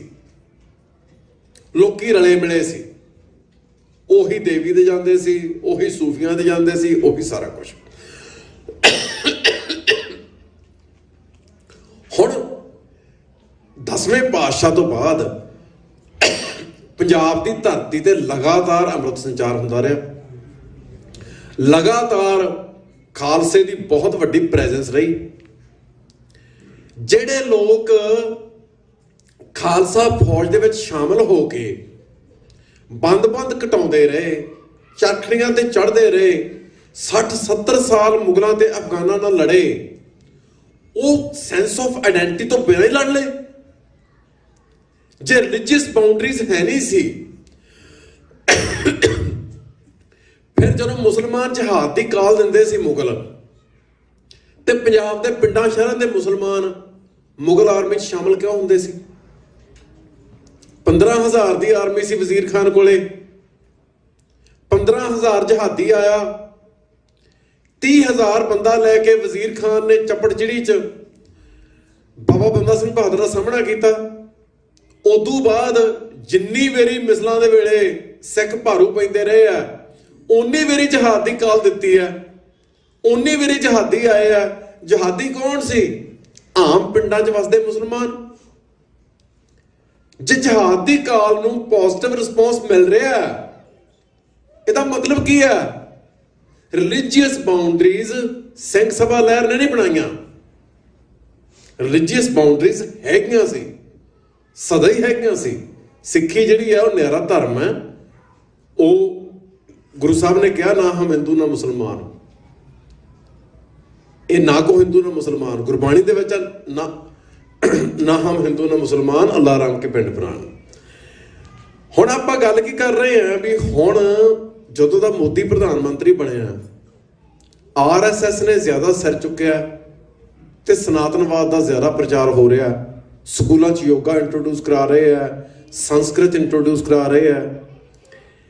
ਇਹਦੇ 'ਚ ਕੀ ਹੋਇਆ ਵੀ 2004 ਦੇ ਨੇੜੇ ਤੇੜੇ ਮੈਂ ਨੋਟਿਸ ਕੀਤਾ, ਸਨਾਤਨ ਸਿੱਖਿਜ਼ਮ ਨਾਂ ਦੀ ਇੱਕ ਵੈਬਸਾਈਟ, ਉਹ ਵੈਬਸਾਈਟ ਬਣਾਈ ਆ ਸ਼ਸਤਰ ਵਿਦਿਆ ਦੇ ਨਾਂ ਤੇ। ਇੱਕ ਨਿਡਰ ਸਿੰਘ ਨਿਹੰਗ ਨਾਂ ਦੇ ਬੰਦੇ ਨੇ ਇੰਗਲੈਂਡ ਤੋਂ, ਤੇ ਉਹਦੇ 'ਚ ਦੱਸਿਆ ਇਹ ਜਾ ਰਿਹਾ ਵੀ ਜਿਹੜੀ ਸਿੰਘ ਸਭਾ ਨੇ ਸਿੱਖੀ ਬਣਾਈ ਉਹ ਸਹੀ ਸਿੱਖੀ ਨਹੀਂ ਸੀ, ਉਹ ਮਾਡਰਨ ਸਿੱਖੀ ਸੀ। ਜਿਹੜੇ ਅਸਲੀ ਸਿੱਖ ਹੈ, ਅਸਲੀ ਖਾਲਸਾ, ਉਹ ਨਿਹੰਗ ਆ। ਤੇ ਨਿਹੰਗ ਜਿਹੜੇ ਆ ਉਹਨਾਂ ਦਾ ਸੰਬੰਧ ਜੋੜਤਾ ਸ਼ਿਵ ਜੀ ਨਾਲ, ਸਾਰੀ ਸ਼ਸਤਰ ਵਿਦਿਆ ਦਾ ਸੰਬੰਧ ਸ਼ਿਵ ਜੀ ਨਾਲ ਜੋੜਤਾ। ਉਸ ਤੋਂ ਬਾਅਦ ਵੀਡੀਓ YouTube ਬਣ ਗਈ। ਵੀਡੀਓ ਦੇ ਉੱਤੇ ਜਿਹੜਾ ਮਤਲਬ ਨਿਹੰਗਾਂ ਨੇ, ਵੱਖੋ ਵੱਖ ਨਿਹੰਗ ਵਿਦਵਾਨਾਂ ਨੇ ਬਹੁਤ ਕਿਸਮ ਦੀ ਜਿਹੜੀ ਨੌਲੇਜ ਆ ਉਹ ਪ੍ਰੋਡਿਊਸ ਕਰਨੀ ਸ਼ੁਰੂ ਕੀਤੀ। ਗਿਆਨੀ ਸ਼ੇਰ ਸਿੰਘ ਨੇ ਨਾਰਥ ਅਮਰੀਕਾ ਦੇ ਦੌਰੇ ਕਰਨੇ ਸ਼ੁਰੂ ਕੀਤੇ ਤੇ ਸਿਆਟਲ ਦੇ ਵਿੱਚ ਉਹਨਾਂ ਦਾ ਸਟੇਸ਼ਨ ਬਣ ਗਿਆ, ਪੱਕੇ ਉਹ ਵਸ ਗਏ। ਤੇ ਬਾਕੀ ਥਾਵਾਂ ਤੇ ਜਾ ਜਾ ਕੇ ਗਿਆਨੀ ਸ਼ੇਰ ਸਿੰਘ ਨੇ ਜਿਹੜੇ ਨੌਜਵਾਨ ਸੀ ਉਹਨਾਂ ਨੂੰ ਆਪਣੇ ਨਾਲ ਜੋੜਨਾ ਸ਼ੁਰੂ ਕੀਤਾ। ਹੁਣ ਜਿਹੜਾ ਡਾਇਸਪੋਰਾ ਦਾ ਯੂਥ ਹੈ ਉਹਦੀ ਨਿਗਾਹ ਵਾਸਤੇ ਖਾਸ ਖਿੱਚ ਹੈ। ਕਿਉਂ? ਜਦੋਂ ਇਹ ਯੂਥ ਕਿਤਾਬਾਂ ਪੜ੍ਹਦਾ ਜਾਂ ਮੂਵੀਜ਼ ਵੇਖਦਾ, ਇਹ ਵੇਖਦਾ ਵੀ ਜਾਪਾਨੀਆਂ ਦੀ ਇੱਕ ਪੁਰਾਣੀ ਟ੍ਰੈਡੀਸ਼ਨ ਸੀ ਸਮੁਰਾਈ। ਉਹ ਘੋੜਸਵਾਰੀ ਦੇ ਮਾਹਰ ਸੀ, ਤਲਵਾਰਬਾਜ਼ੀ ਦੇ ਮਾਹਰ ਸੀ। ਇਹ ਜੈਪਨੀਜ਼ ਕਲਚਰ ਦੀ ਗਲੋਰੀ ਹੈ। ਪਰ ਸਾਡੇ ਵੀ ਸਮੁਰਾਈ ਹੈਗੇ ਆ, ਸਾਡੇ ਵੀ 2-2 3-3 ਘੋੜਿਆਂ ਤੇ ਸਵਾਰੀਆਂ ਕਰਦੇ ਆ, ਸਾਡੇ ਵੀ ਜਿਹੜੇ ਤੇਗਾਂ ਚਲਾਉਣ ਦੇ ਮਾਹਰ ਆ। ਸੋ ਅਸੀਂ ਆਪਣੀ ਜਿਹੜੀ ਆਥੈਂਟਿਕ ਟ੍ਰੈਡੀਸ਼ਨ ਹੈ ਪੁਰਾਣੀ, ਅਸੀਂ ਉਹਦੇ ਨਾਲ ਜੁੜਨਾ। ਸੋ ਨੌਜਵਾਨਾਂ ਵਾਸਤੇ ਦੁਮਾਲੇ ਦੀ, ਬਾਣੇ ਦੀ, ਸ਼ਸਤਰ ਵਿਦਿਆ ਦੀ, ਸ਼ਸਤਰ ਧਾਰਨ ਕਰਨ ਦੀ, ਘੋੜ ਸਵਾਰੀ ਦੀ ਇੱਕ ਖਾਸ ਅਪੀਲ ਸੀ। ਜਦੋਂ ਇਹਨਾਂ ਨੌਜਵਾਨਾਂ ਨੂੰ ਜੋੜਿਆ, ਪਹਿਲਾਂ ਜਿਹੜੇ ਯੂਥ ਹੁੰਦਾ ਸੀ, ਗੁਰਸਿੱਖ ਯੂਥ ਡਾਇਸਪੋਰਾ ਦੇ ਵਿੱਚ, ਉਹ 2 ਸਿੱਖ ਸੰਸਥਾਵਾਂ ਨਾਲ ਜੁੜਿਆ ਹੁੰਦਾ ਸੀ ਆਪਣੇ ਪਰਿਵਾਰਕ ਬੈਕਗ੍ਰਾਉਂਡ ਕਰਕੇ, ਅਖੰਡ ਕੀਰਤਨੀ ਜਥੇ ਨਾਲ ਜਾਂ ਦਮਦਮੀ ਟਕਸਾਲ ਨਾਲ।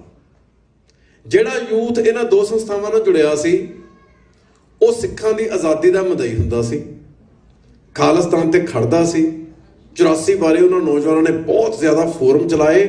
ਸੰਨ 2000 ਤੋਂ ਸ਼ੁਰੂ ਹੋ ਕੇ ਸਾਰੀ ਜਿਹੜੀ ਅਵੇਅਰਨੈਸ ਡਾਇਸਪੋਰਾ ਦੇ ਵਿੱਚ ਆਈ, ਸੰਨ 2000 ਤੋਂ ਸ਼ੁਰੂ ਹੋ ਕੇ ਉਹ ਲਿਆਉਣ 'ਚ ਡਾਇਸਪੋਰਾ ਦੇ ਯੂਥ ਦਾ ਬਹੁਤ ਵੱਡਾ ਜਿਹੜਾ ਰੋਲ ਹੈ। ਪਹਿਲਾਂ ਵਾਹਿਗੁਰੂ ਨੈਟਵਰਕ ਦੇ ਨਾਂ ਤੇ ਫੋਰਮ ਚੱਲੇ, ਫਿਰ ਵੈਬਸਾਈਟਾਂ ਬਣੀਆਂ, ਫਿਰ ਸੋਸ਼ਲ ਮੀਡੀਆ ਆਇਆ, ਫਿਰ ਬਲੌਗ ਆਏ, ਸਾਰਾ ਕੁਝ ਬਹੁਤ ਇਕੱਠਾ ਚੱਲਿਆ ਤੇ ਹਜ਼ਾਰਾਂ ਨੌਜਵਾਨਾਂ ਨੇ ਆਪਣੇ ਕੰਮ 'ਚੋਂ ਟਾਈਮ ਕੱਢ ਕੇ, ਆਪਣੀ ਪੜ੍ਹਾਈ 'ਚੋਂ ਟਾਈਮ ਕੱਢ ਕੇ ਉਹ ਸੇਵਾ ਦੇ ਵਿੱਚ ਕੰਟਰੀਬਿਊਟ ਕੀਤਾ।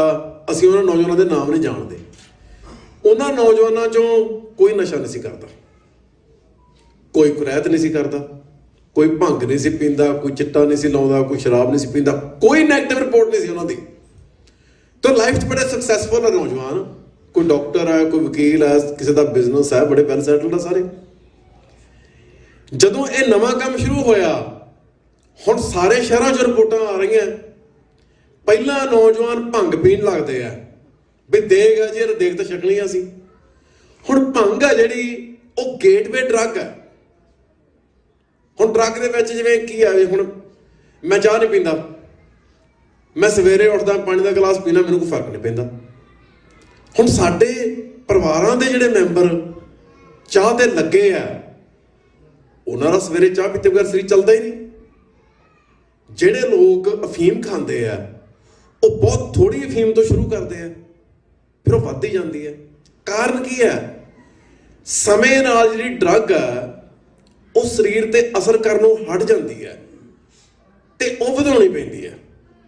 ਜਿਹੜੀ ਭੰਗ ਹੈ ਉਹ ਗੇਟਵੇ ਡਰੱਗ ਹੈ। ਸਾਰੀ ਦੁਨੀਆ ਇਹ ਗੱਲ ਨੂੰ ਸਮਝਦੀ ਹੈ। ਤੁਸੀਂ ਜਵਾਕ ਨੂੰ ਭੰਗ ਤੇ ਲਾਤਾ, ਕੁਝ ਸਾਲ ਉਹ ਭੰਗ ਪੀਂਦਾ ਰਿਹਾ, ਉਹਨੇ ਦੂਜੇ ਖਤਰਨਾਕ ਨਸ਼ੇ ਕਰਨੇ ਹੀ ਕਰਨੇ ਆ।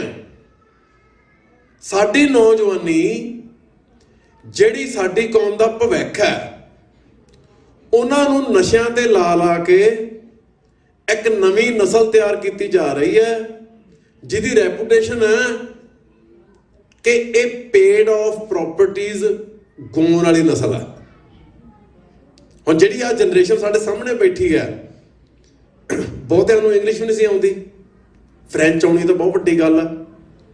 ਇੱਥੇ ਆ ਕੇ ਹੱਡ ਭੰਨ ਕੇ ਬੰਦਿਆਂ ਨੇ ਮਿਹਨਤ ਕੀਤੀ, ਜਵਾਕ ਪੜ੍ਹਾਏ, ਘਰ ਬਣਾਏ, ਹੋਰ ਪ੍ਰਾਪਰਟੀਆਂ ਬਣਾਈਆਂ। ਤੇ ਉਹਨਾਂ ਨੇ ਇਸ ਕਰਕੇ ਥੋੜ੍ਹਾ ਕੀਤਾ ਵੀ ਕੱਲ ਨੂੰ ਵੱਡੇ ਹੋ ਕੇ ਜਵਾਕ ਨਸ਼ਿਆਂ ਤੇ ਲੱਗ ਜਾਣ ਤੇ ਸਾਰਾ ਕੁਝ ਰੋੜ ਦੇਣ। ਪਹਿਲੀ ਜਨਰੇਸ਼ਨ ਨੇ ਜ਼ਿੰਦਗੀ ਤਾਂ ਜਿਉਂ ਕੇ ਵੇਖੀ ਨਹੀਂ। ਪਹਿਲੀ ਜਨਰੇਸ਼ਨ ਨੇ ਜ਼ਿੰਦਗੀ ਜਵਾਕਾਂ ਦੇ ਲੇਖੇ ਲਾਤੀ। ਜੇ ਉਹਨਾਂ ਦੇ ਜਵਾਕਾਂ ਨੂੰ ਸਿੱਖੀ ਦੇ ਨਾਂ ਤੇ ਨਸ਼ਿਆਂ ਤੇ ਲਾ ਕੇ ਬਰਬਾਦ ਕਰਨਾ ਤੇ ਉਹ ਕਾਹਦੇ ਲਈ ਮਰੇ? ਫਿਰ ਮਾੜਾ ਮੋਟਾ ਕੰਮ ਕਰਕੇ ਗੁਜ਼ਾਰਾ ਕਰੀ ਜਾਂਦੇ, ਮਾੜਾ ਮੋਟਾ ਕੰਮ ਕਰਕੇ ਆਪਦਾ ਜੀਵਨ ਨਿਰਵਾਹ ਕਰੀ ਜਾਂਦੇ। ਕਿਉਂ ਮਰੇ ਲੋਕੀ? 30-30 40-40 ਸਾਲ ਮਰੇ ਲੋਕੀ, ਮਰ ਕੇ ਕੰਮ ਕੀਤਾ, ਐਸ ਕੰਮ ਨੂੰ ਮਰੇ ਲੋਕੀ। ਸੋ ਜਿਹੜਾ ਸਨਾਤਨਵਾਦ ਆ ਉਹ ਸਿੱਖਾਂ ਦੇ ਅੰਦਰ ਵੜ ਗਿਆ। ਤੁਸੀਂ ਵੀਡੀਓ ਵੇਖਦੇ ਆ, ਨਿੰਗਾ ਸਿੰਘਾਂ ਵਾਲੇ ਬਾਣੇ ਪਾਏ ਆ ਤੇ ਬੰਦੇ ਬੈਠੇ ਹਵਨ ਕਰ ਰਹੇ ਆ। ਅਸੀਂ ਤਾਂ ਕਦੇ ਇਹ ਗੱਲ ਇਮੈਜਿਨ ਨਹੀਂ ਸੀ ਕੀਤੀ। ਤੁਸੀਂ ਹਵਨ ਕਰ ਰਹੇ ਆ, ਤੁਸੀਂ ਸਿੱਖ ਕਹਾਉਣੇ ਆ, ਅਸੀਂ ਤਾਂ ਬਾਣਾ ਪਾਇਆ ਵੀ ਨਹੀਂ। ਸਾਡੇ ਤੇ ਤਾਂ ਬਾਣਾ ਇੰਨਾ ਪਵਿੱਤਰ ਹੈ ਵੀ ਅਸੀਂ ਤਾਂ ਜੇ ਪਾਵਾਂਗੇ ਬਹੁਤ ਸੋਚ ਕੇ ਪਾਵਾਂਗੇ ਵੀ ਉਹ ਬਾਣਾ ਜਿਹੜਾ ਗੁਰੂ ਮਹਾਰਾਜ ਨੇ ਸਾਨੂੰ ਦਿੱਤਾ, ਜੇ ਅਸੀਂ ਸਾਡਾ ਜੀਵਨ ਉਸ ਬਾਣੇ ਦੇ ਪੱਧਰ ਦਾ ਹੋਵੇ ਤਾਂ ਅਸੀਂ ਬਾਣਾ ਪਾਈਏ। ਉਹ ਬਾਣਾ ਰਿਪਰੈਜ਼ੈਂਟ ਕਰਦਾ। ਇੱਥੇ ਬਾਣਾ ਖੇਡ ਬਣ ਗਿਆ, ਬਾਣਾ ਫੈਂਸੀ ਡਰੈਸ ਬਣਾਉਂਦਾ ਇਹਨਾਂ ਨੇ, ਹਰ ਗੱਲ ਦਾ ਤਮਾਸ਼ਾ ਬਣਾਈ ਜਾ ਰਹੇ ਆ, ਹਰ ਗੱਲ ਦਾ ਜਲੂਸ ਕੱਢ ਕੇ ਉਹਨੂੰ ਖਤਮ ਕੀਤਾ ਜਾ ਰਿਹਾ। ਸੋ ਇਹ ਗਿਆਨੀ ਸ਼ੇਰ ਸਿੰਘ ਨੇ ਜਿਹੜਾ ਕੰਮ ਕੀਤਾ, ਔਰ ਕੰਮ ਕਰਨ ਦਾ ਪੈਟਰਨ ਵੱਖਰਾ ਸੀ। ਉਹਨਾਂ ਨੇ 5-5, 10-10, 20-20, 50-50 ਯੂਥ ਇਕੱਠੇ ਕਰਕੇ ਉਹਨਾਂ ਨਾਲ ਪ੍ਰਾਈਵੇਟ ਮੀਟਿੰਗਾਂ ਕੀਤੀਆਂ। ਜਿਹੜੀ ਆਪਾਂ ਭਰੀ ਦੀਵਾਨ 'ਚ ਸੰਗਤ ਸਾਹਮਣੇ ਗੱਲ ਕਰਦੇ ਆ, ਉਹਦਾ ਅਸਰ ਘੱਟ ਹੈ। ਜਦੋਂ ਤੁਸੀਂ ਲੋਕਾਂ ਦੇ ਕੋਲ ਬਹਿ ਕੇ ਮੂੰਹੋਂ ਮੂੰਹ ਉਹਨਾਂ ਨਾਲ ਪ੍ਰਾਈਵੇਟ ਮੀਟਿੰਗ 'ਚ ਗੱਲ ਕਰਦੇ ਆ, ਗੱਲ ਅਸਲ 'ਚ ਕਮਿਊਨੀਕੇਟ ਹੁੰਦੀ ਉਦੋਂ। ਸਿੱਖਾਂ ਦੇ ਵਿੱਚੋਂ ਪਹਿਲਾਂ ਕਿਸੇ ਨੇ ਯੂਥ 'ਚ ਇਸ ਤਰ੍ਹਾਂ ਦੀ ਮਿਹਨਤ ਕੀਤੀ ਨਹੀਂ। ਪਹਿਲਾਂ ਜਿਹੜਾ ਯੂਥ ਸਿੱਖੀ ਨਾਲ ਜੁੜਿਆ ਸੀ, ਉਹ ਮੁੱਖ ਤੌਰ ਤੇ ਆਪਣੇ ਮਾਪਿਆਂ ਕਰਕੇ ਜੁੜਿਆ ਸੀ। ਮਾਪਿਆਂ ਨੇ ਕੀ ਕੀਤਾ ਵੀ ਪਰਿਵਾਰਾਂ ਨੇ ਰਲ ਕੇ ਨੇੜੇ ਨੇੜੇ ਘਰ ਲੈ ਲਏ, ਇੱਕ ਗੁਰਦੁਆਰੇ ਜਾਣ ਲੱਗ ਗਏ, ਆਪ ਹੀ ਗੁਰਦੁਆਰੇ ਸੰਡੇ ਸਕੂਲ ਚਲਾਉਣ ਲੱਗ ਗਏ, ਜਵਾਕ ਇੱਕ ਦੂਜੇ ਦੇ ਜਵਾਕਾਂ ਨਾਲ ਸੋਸ਼ਲਾਈਜ਼ ਕਰਨ ਲੱਗ ਗਏ। ਵੱਡੀ ਦੁਨੀਆ ਦੇ ਵਿੱਚ ਲੋਕਾਂ ਨੇ, ਮਾਪਿਆਂ ਨੇ ਆਪਦੀ ਇੱਕ ਨਿੱਕੀ ਦੁਨੀਆ ਉਸਾਰ ਲਈ। ਉਹ ਨਿੱਕੀ ਦੁਨੀਆ 'ਚ ਜਿਹੜੇ ਬੱਚੇ ਗਰੋ ਹੋਏ, ਉਹਨਾਂ ਨੂੰ ਉੱਥੋਂ ਸਿੱਖੀ ਮਿਲੀ। ਪਰ ਆਹ ਜਿਹੜਾ ਸਿਸਟੇਮੈਟਿਕ ਕੰਮ ਚੱਲਿਆ ਬਈ ਬਾਣੇ ਪਾ ਕੇ, ਨਿਹੰਗ ਸਿੰਘ ਬਣ ਕੇ, ਅਸਲੀ ਸਿੱਖੀ ਦੇ ਦਾਅਵੇਦਾਰ ਹੋ ਕੇ ਇਹ ਕਹਿਣਾ ਕਿ ਸਿੱਖੀ ਤੇ ਸਨਾਤਨਵਾਦ 'ਚ ਫਰਕ ਹੀ ਕੋਈ ਨਹੀਂ। ਵੀ ਜਿਹੜਾ ਸਿੱਖੀ ਤੇ ਕਹਿੰਦੇ ਸੀ, ਜਿਹੜਾ ਸਿੱਖੀ ਤੇ ਸਨਾਤਨਵਾਦ 'ਚ ਫਰਕ ਹੈ, ਉਹ ਜਿਹੜੀਆਂ ਬਾਅਦ 'ਚ ਕੁਰੀਤੀਆਂ ਆਈਆਂ ਬ੍ਰਾਹਮਣਵਾਦ 'ਚ, ਬਾਹਰ ਮੁਖੀ, ਉਹਨਾਂ ਦਾ ਫਰਕ ਹੈ। ਅਧਿਆਤਮ ਦੇ ਪੱਧਰ ਤੇ ਕੋਈ ਫਰਕ ਨਹੀਂ। ਅਧਿਆਤਮ ਦੇ ਪੱਧਰ ਤੇ ਉਹ ਵੀ ਉਹਨਾਂ ਦਾ ਅਧਿਆਤਮ, ਸਾਡਾ ਅਧਿਆਤਮ ਇੱਕੋ ਹੀ ਹੈ। ਨਹੀਂ, ਗੁਰੂ ਨਾਨਕ ਸਾਹਿਬ ਨੇ ਜਿਹੜਾ ਅਧਿਆਤਮ ਦਾ ਰਾਹ ਸਾਨੂੰ ਦਿੱਤਾ, ਉਹਦਾ ਫਰਕ ਹੈ। ਉਹ ਬ੍ਰਾਹਮਣਵਾਦ ਦੇ ਉਲਟ ਹੈ। ਬ੍ਰਾਹਮਣਵਾਦ ਇਹ ਕਦੇ ਨਹੀਂ ਕਹਿੰਦਾ ਕਿ ਜਿਹੜਾ ਦਲਿਤ ਹੈ, ਜਿਹਨੂੰ ਉਹ ਅਛੂਤ ਕਹਿੰਦਾ, ਉਹ ਬ੍ਰਹਮ ਗਿਆਨੀ ਬਣ ਸਕਦਾ।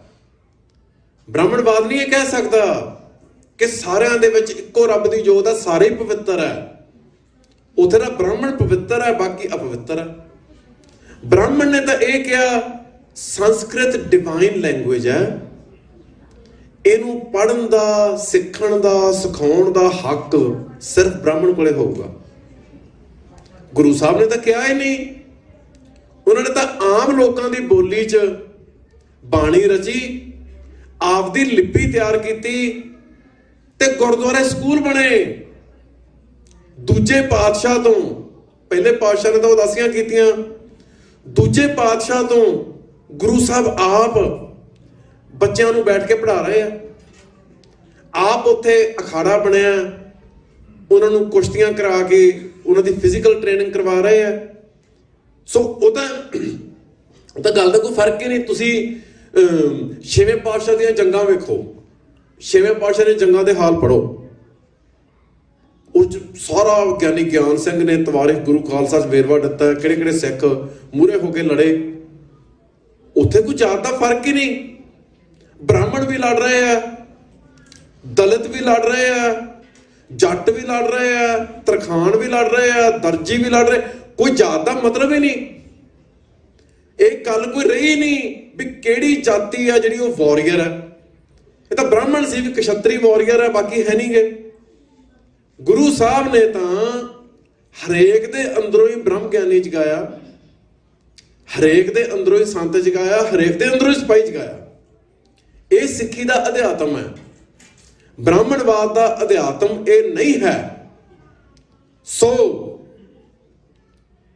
2000 ਸਾਲ ਪਹਿਲਾਂ ਬ੍ਰਾਹਮਣਾਂ ਨੇ ਇਹ ਆਈਡੀਆ ਲੈ ਕੇ ਆਂਦਾ ਕਿ ਜਿਹੜੀ ਬੁੱਧ ਮਤ ਦੀ ਬ੍ਰਾਹਮਣਵਾਦੀ ਇੰਟਰਪ੍ਰੀਟੇਸ਼ਨ ਹੈ ਉਹ ਮਹਾਯਾਨ ਹੈ। ਜਿਹੜਾ ਪਹਿਲਾਂ ਤੋਂ ਚੱਲਦਾ ਅਸਲੀ ਬੁੱਧ ਮਤ ਹੈ ਉਹ ਹੀਨਯਾਨ ਹੈ। ਮਹਾਯਾਨ ਵੱਡਾ ਵਹੀਕਲ, ਹੀਨਯਾਨ ਛੋਟਾ ਵਹੀਕਲ। 2000 ਸਾਲ ਬਾਅਦ ਅੱਜ ਬ੍ਰਾਹਮਣ ਕਹਿ ਰਹੇ ਆ ਜਿਹੜੀ ਇਹਨਾਂ ਸੋ ਕਾਲਡ ਨਿਹੰਗਾਂ ਦੀ ਸਿੱਖੀ ਦੀ ਸਨਾਤਨੀ ਵਿਆਖਿਆ ਉਹ ਅਸਲੀ ਵਿਆਖਿਆ। ਜਿਹੜੀ ਵਿਆਖਿਆ ਖਾਲਸਾ ਪੰਥ ਮੰਨਦਾ ਉਹਨੂੰ ਕਹਿੰਦੇ ਸਿੰਘ ਸਭਾ ਨੇ ਤਿਆਰ ਕੀਤੀ।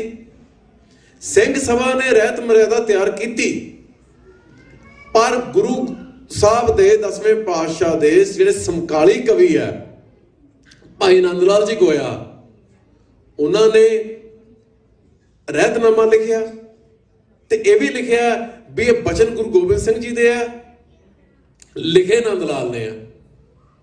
ਉਹਨਾਂ ਨੇ ਤਨਖਾਹਨਾਮਾ ਲਿਖਿਆ। ਉਦੋਂ ਬਾਅਦ ਚ 1699 ਚ ਖਾਲਸਾ ਸਾਜਨਾ ਹੋਈ। 1701 ਚ ਬਾਬਾ ਜੀਵਨ ਸਿੰਘ ਜਿਹੜੇ ਕਿ ਬਹੁਤ ਵੱਡੇ ਵਿਦਵਾਨ ਸੀ, ਉਹਨਾਂ ਨੇ ਲਿਖੀ ਕਿਤਾਬ ਸ੍ਰੀ ਗੁਰ ਕਥਾ। ਬਾਬਾ ਜੀਵਨ ਸਿੰਘ ਜੀ ਦਾ ਪਹਿਲਾ ਨਾਮ ਭਾਈ ਜੇਤਾ ਸੀ। ਉਹ ਦਿੱਲੀੋਂ 9ਵੇਂ ਪਾਤਸ਼ਾਹ ਦਾ ਸੀਸ ਅਨੰਦਪੁਰ ਸਾਹਿਬ ਲੈ ਕੇ ਆਏ ਸੀ। ਸਿੱਖਾਂ ਦੇ ਵਿੱਚ ਉਹ ਵਿਦਵਾਨ ਹੈ, ਕਿਤਾਬਾਂ ਲਿਖ ਰਹੇ ਆ। ਬ੍ਰਾਹਮਣ ਕਹਿੰਦੇ ਸੀ ਇਹ ਦਲਿਤ ਹੈ, ਅਛੂਤ ਹੈ, ਤਾਂ ਕੁਝ ਬਣ ਹੀ ਨਹੀਂ ਸਕਦਾ। ਉਹਦੇ ਵਿੱਚ ਸ੍ਰੀ ਗੁਰ ਕਥਾ ਦੇ ਵਿੱਚ 5 ਬਾਣੀਆਂ ਦੇ ਨਾਂ ਹੈ, 5 ਕਕਾਰਾਂ ਦੇ ਨਾਂ ਹੈ। ਜਿਹੜੀ ਸਿੰਘ ਸਭਾ ਨੇ ਰਹਿਤ ਤਿਆਰ ਕੀਤੀ ਉਹ ਭਾਈ ਨੰਦ ਲਾਲ ਦੇ ਤਨਖਾਹਨਾਮੇ ਤੇ ਰਹਿਤਨਾਮੇ ਤੋਂ ਵੱਖਰੀ ਕਿਵੇਂ ਹੈ? ਜਿਹੜੀ ਸਿੰਘ ਸਭਾ ਨੇ ਰਹਿਤ ਤਿਆਰ ਕੀਤੀ ਉਹ ਬਾਬਾ ਜੀਵਨ ਸਿੰਘ ਜੀ ਦੀ ਲਿਖੀ ਸ੍ਰੀ ਗੁਰ ਕਥਾ ਤੋਂ ਵੱਖਰੀ ਕਿਵੇਂ ਹੈ? ਪੱਟ ਗੁਰੂ ਸਾਹਿਬਾਨ ਦੇ ਸਮਕਾਲੀ ਸੀ। ਹਰ 6 ਮਹੀਨੇ ਪੱਟ ਗੁਰੂ ਸਾਹਿਬ ਕੋਲੇ ਜਾਂਦੇ ਸੀ, ਫਸਲ ਆਉਂਦੀ ਸੀ, ਉਹ ਚੋਂ ਦਾਣੇ ਲੈ ਆਉਂਦੇ ਸੀ ਤੇ 6 ਮਹੀਨਿਆਂ ਦਾ ਹਾਲ ਲਿਖ ਲੈਂਦੇ ਸੀ। ਪੱਟਾਂ ਦੀਆਂ ਵਹੀਆਂ ਦੇ ਵਿੱਚ ਅੰਮ੍ਰਿਤ ਸੰਚਾਰ ਦੀ ਵਿਧੀ ਲਿਖੀ ਆ। ਅੰਮ੍ਰਿਤ ਸੰਚਾਰ ਤੋਂ ਪਹਿਲਾਂ ਬੱਚੀ ਨੂੰ ਪਾਹੁਲ ਦੇਣ ਦੀ ਵਿਧੀ ਲਿਖੀ ਹੈ। ਅੰਮ੍ਰਿਤ ਸੰਚਾਰ ਵੇਲੇ 5 ਕਕਾਰਾਂ ਦੇ 5 ਬਾਣੀਆਂ ਦੇ ਨਾਮ ਲਿਖੇ ਆ। ਜੇ ਤਾਂ ਸਿੰਘ ਸਭਾ ਦੀ ਬਣਾਈ ਸਿੱਖ ਰਹਿਤ ਮਰਿਆਦਾ ਪੱਟਾਂ ਦੀਆਂ ਵਹੀਆਂ ਤੋਂ ਵੱਖਰੀ ਆ, ਫਿਰ ਤਾਂ ਅਸੀਂ ਇਹਨਾਂ ਦੀ ਗੱਲ ਸੁਣ ਲਈਏ। ਪੱਟਾਂ ਦੇ ਵਿੱਚੋਂ ਇੱਕ ਪੱਟ ਹੋਏ ਭਾਈ ਸਰੂਪ ਸਿੰਘ ਕੋਸ਼ਿਸ਼, ਉਹਨਾਂ ਨੇ 1795 ਦੇ ਵਿੱਚ ਆਪਣੇ ਬਜ਼ੁਰਗਾਂ ਦੀਆਂ ਵਹੀਆਂ ਇਕੱਠੀਆਂ ਕਰਕੇ ਉਹਨਾਂ ਨੂੰ ਇੱਕ ਥਾਂ ਬਣਾ ਕੇ ਇੱਕ ਕਿਤਾਬ ਤਿਆਰ ਕੀਤੀ, ਗੁਰੂ ਕੀਆਂ ਸਾਖੀਆਂ। ਉਹ ਕਿਤਾਬ ਬਾਜ਼ਾਰ 'ਚ ਮਿਲਦੀ ਹੈ। ਪ੍ਰੋਫੈਸਰ ਪਿਆਰਾ ਸਿੰਘ ਪਦਮ ਨੇ ਐਡਿਟ ਕਰਕੇ ਛਾਪੀ ਹੈ। ਗੁਰੂ ਕੀਆਂ ਸਾਖੀਆਂ ਦੇ ਵਿੱਚ ਸਾਰੇ ਵੇਰਵੇ ਆ। ਕਹਿੰਦੇ ਸਿੱਖ ਰਹਿਤ ਮਰਿਆਦਾ ਸਿੰਘ ਸਭਾ ਨੇ ਤਿਆਰ ਕੀਤੀ। ਉਹਦਾ ਰਹਿਤਨਾਮਿਆਂ ਤੋਂ ਫਰਕ ਨਹੀਂ, ਉਹਦਾ ਭਾਈ ਗੁਰਦਾਸ ਜੀ ਦੀ ਸਿੱਖੀ ਦੀ ਡੈਫੀਨੇਸ਼ਨ ਤੋਂ ਫਰਕ ਨਹੀਂ, ਉਹਦਾ ਭਾਈ ਨੰਦ ਲਾਲ ਦੀ ਸਿੱਖੀ ਦੀ ਡੈਫੀਨੇਸ਼ਨ ਤੋਂ ਫਰਕ ਨਹੀਂ, ਉਹਦਾ ਭਾਈ ਨੰਦ ਲਾਲ ਦੇ ਤਨਖਾਹਨਾਮੇ ਤੇ ਰਹਿਤਨਾਮੇ ਤੋਂ ਫਰਕ ਨਹੀਂ, ਉਹਦਾ ਭਾਈ ਚੌਪਾ ਸਿੰਘ ਦੇ ਰਹਿਤਨਾਮੇ ਤੋਂ ਫਰਕ ਨਹੀਂ, ਭਾਈ ਪ੍ਰਲਾਦ ਸਿੰਘ ਦਾ ਰਹਿਤਨਾਮਾ। ਸਾਰੇ ਵੇਖ ਲਓ, ਇਹ ਗੱਲਾਂ ਕਰਦੇ ਆ ਜਿਵੇਂ ਸਿੰਘ ਸਭਾ ਨੇ ਨਵੀਂ ਕੋਈ ਰਹਿਤ ਮਰਿਆਦਾ ਬਣਾਤੀ। ਜੋ ਪਰੰਪਰਾਵਾਂ ਗੁਰੂ ਨਾਨਕ ਸਾਹਿਬ ਦੇ ਸਮੇਂ ਤੋਂ ਸਿੱਖਾਂ ਦੇ ਵਿੱਚ ਚੱਲੀਆਂ ਆਉਂਦੀਆਂ ਸੀ, ਜੋ ਪਰੰਪਰਾਵਾਂ 10ਵੇਂ ਪਾਤਸ਼ਾਹ ਨੇ ਖਾਲਸਾ ਸਾਜਨਾ ਵੇਲੇ ਜਿਹੜੀ ਰਹਿਤ ਐਸਟੈਬਲਿਸ਼ ਕੀਤੀ, ਸਿੰਘ ਸਭਾ ਲਹਿਰ ਵੇਲੇ ਸਾਰੇ ਤਰ੍ਹਾਂ ਦੇ ਵਿਦਵਾਨਾਂ ਨੇ, ਇਕੱਲੇ ਨਵੇਂ ਵਿਦਵਾਨ ਨਹੀਂ ਸੀ, ਅਖੰਡ ਕੀਰਤਨੀ ਜਥੇ ਦੇ, ਸੰਪਰਦਾਵਾਂ ਦੇ, ਟਕਸਾਲ ਦੇ, ਸਾਰਿਆਂ ਦੇ ਨਾਂ ਹੈ ਉੱਥੇ ਲਿਸਟ ਦੇ ਵਿੱਚ। ਰਹਿਤ ਮਰਿਆਦਾ ਪੜੋ, ਲਿਸਟ ਵੇਖੋ, ਸਾਰਿਆਂ ਦੇ ਨਾਂ ਲਿਖੇ ਆ। ਉਹ ਸਾਰੇ ਵਿਦਵਾਨਾਂ ਤੇ ਮਹਾਂਪੁਰਖਾਂ ਨਾਲ ਵਿਚਾਰ ਕਰਕੇ ਪੁਰਾਣੇ ਗ੍ਰੰਥਾਂ ਦਾ ਅਧਿਐਨ ਕਰਕੇ ਪੁਰਾਣੇ ਗ੍ਰੰਥਾਂ ਦੇ ਆਧਾਰ ਤੇ ਸ੍ਰੀ ਗੁਰੂ ਗ੍ਰੰਥ ਸਾਹਿਬ ਦੀ ਬਾਣੀ ਦੇ ਆਧਾਰ ਤੇ ਸਿੱਖਾਂ ਨੇ ਸਿੱਖ ਰਹਿਤ ਮਰਿਆਦਾ ਤਿਆਰ ਕੀਤੀ। ਤੇ ਸਨਾਤਨੀ ਕਹਿੰਦੇ ਆ ਜਿਹੜੀ ਰਹਿਤ ਮਰਿਆਦਾ ਨਵੀਂ ਹੈ ਅਸੀਂ ਨਹੀਂ ਉਹਨੂੰ ਮੰਨਦੇ। ਪੁੱਛਿਆ ਇਹਨਾਂ ਨੂੰ ਸਵਾਲ ਵੀ ਤੁਸੀਂ ਇੱਕ ਹਿੰਦੂ ਸਾਧ ਦੇ ਕੋਲੇ ਜਾ ਕੇ ਉਹਨੂੰ ਮੱਥਾ ਟੇਕ ਕੇ ਉਹਦੇ ਪੈਰੀ ਕਿਉਂ ਬਹਿੰਦੇ ਆ? ਰਾਤ ਗੱਲ ਹੋਈ ਗਿਆਨੀ ਸ਼ੇਰ ਸਿੰਘ ਨਾਲ ਤੇ ਗਿਆਨੀ ਜੀ ਕਹਿੰਦੇ ਮੈਂ ਉਦਾਸੀ ਪੰਥ ਤੋਂ ਵਿਦਿਆ ਲਈ ਹੈ ਤੇ ਸਾਡੀ ਉਦਾਸੀਆਂ 'ਚ ਮੱਥਾ ਟੇਕਿਆ ਜਾਂਦਾ ਹੈ। ਅਸੀਂ ਕਿਹਾ ਤੁਸੀਂ ਤਾਂ ਉਦਾਸੀ ਲੱਗਦੇ ਨਹੀਂ, ਤੁਹਾਡਾ ਬਾਣਾ ਤਾਂ ਖਾਲਸੇ ਵਾਲਾ। ਉਹ ਕਹਿੰਦੇ ਮੈਂ ਉਦਾਸੀ ਪੰਥ ਤੋਂ ਵਿਦਿਆ ਲਈ ਹੈ। ਮੈਂ ਕਿਹਾ ਫਿਰ ਤੁਸੀਂ ਉਦਾਸੀ ਕਹਾਓ। ਜੇ ਤੁਸੀਂ ਖਾਲਸਾ ਕਹਾਉਨੇ ਆ, ਖਾਲਸਾ ਪੰਥ ਦੀ ਇਹ ਮਰਿਆਦਾ ਨਹੀਂ ਸ੍ਰੀ ਗੁਰੂ ਗ੍ਰੰਥ ਸਾਹਿਬ ਤੋਂ ਬਿਨਾਂ ਕਿਸੇ ਹੋਰ ਨੂੰ ਮੱਥਾ ਟੇਕਣਾ, ਕਿਸੇ ਬੰਦੇ ਨੂੰ ਮੱਥਾ ਟੇਕਣਾ। ਉਹ ਮੈਨੂੰ ਕਹਿੰਦੇ ਅਸੀਂ ਨਹੀਂ ਮੰਨਦੇ ਤੁਹਾਡੀ ਸਿੰਘ ਸਭਾ ਦੀ ਮਰਿਆਦਾ ਨੂੰ। ਹੁਣ ਇਹ ਸਿੰਘ ਸਭਾ ਦੀ ਮਰਿਆਦਾ। ਹੁਣ ਸਨਾਤਨਵਾਦ ਦਾ ਪ੍ਰਚਾਰ ਸ਼ੁਰੂ ਹੋ ਗਿਆ। ਸਨਾਤਨਵਾਦ ਦੀ ਸਪੋਰਟ ਕਿਵੇਂ ਕਰਨੀ ਹੈ? ਸ੍ਰੀ ਗੁਰੂ ਗ੍ਰੰਥ ਸਾਹਿਬ ਦੀ ਬਾਣੀ ਚੋਂ ਤਾਂ ਸਨਾਤਨਵਾਦ ਦੀ ਸਪੋਰਟ ਲੱਭਣੀ ਨਹੀਂ। ਮਹਾਰਾਜ ਦੀ ਬਾਣੀ 'ਚ ਤਾਂ ਸਨਾਤਨਵਾਦ ਦਾ ਖੰਡਨ ਹੈ। ਫਿਰ ਸਪੋਰਟ ਦਾ ਆਧਾਰ ਤਿਆਰ ਕਰਨਾ ਨਾ। ਜੇ ਸਪੋਰਟ ਦਾ ਆਧਾਰ ਤਿਆਰ ਕਰਨਾ ਹੈ ਤੇ ਉਹਦੇ ਬਰਾਬਰ ਗ੍ਰੰਥ ਵੀ ਲੈ ਕੇ ਆਉਣਾ। ਇਹ ਸਾਰਾ ਕੁਝ ਭੁੱਲਣਾ ਨਹੀਂ ਚਾਹੀਦਾ। 2000 ਸਾਲ ਪਹਿਲਾਂ ਬੋਧੀਆਂ ਨਾਲ ਹੋ ਚੁੱਕਾ ਹੈ। ਅੱਜ ਹਿੰਦੁਸਤਾਨ 'ਚ ਬੋਧੀਆਂ ਦਾ ਨਾਂ ਨਿਸ਼ਾਨ ਨਹੀਂ, ਉਹ ਬਾਹਰ ਕੱਢ ਦਿੱਤੇ ਗਏ ਆ।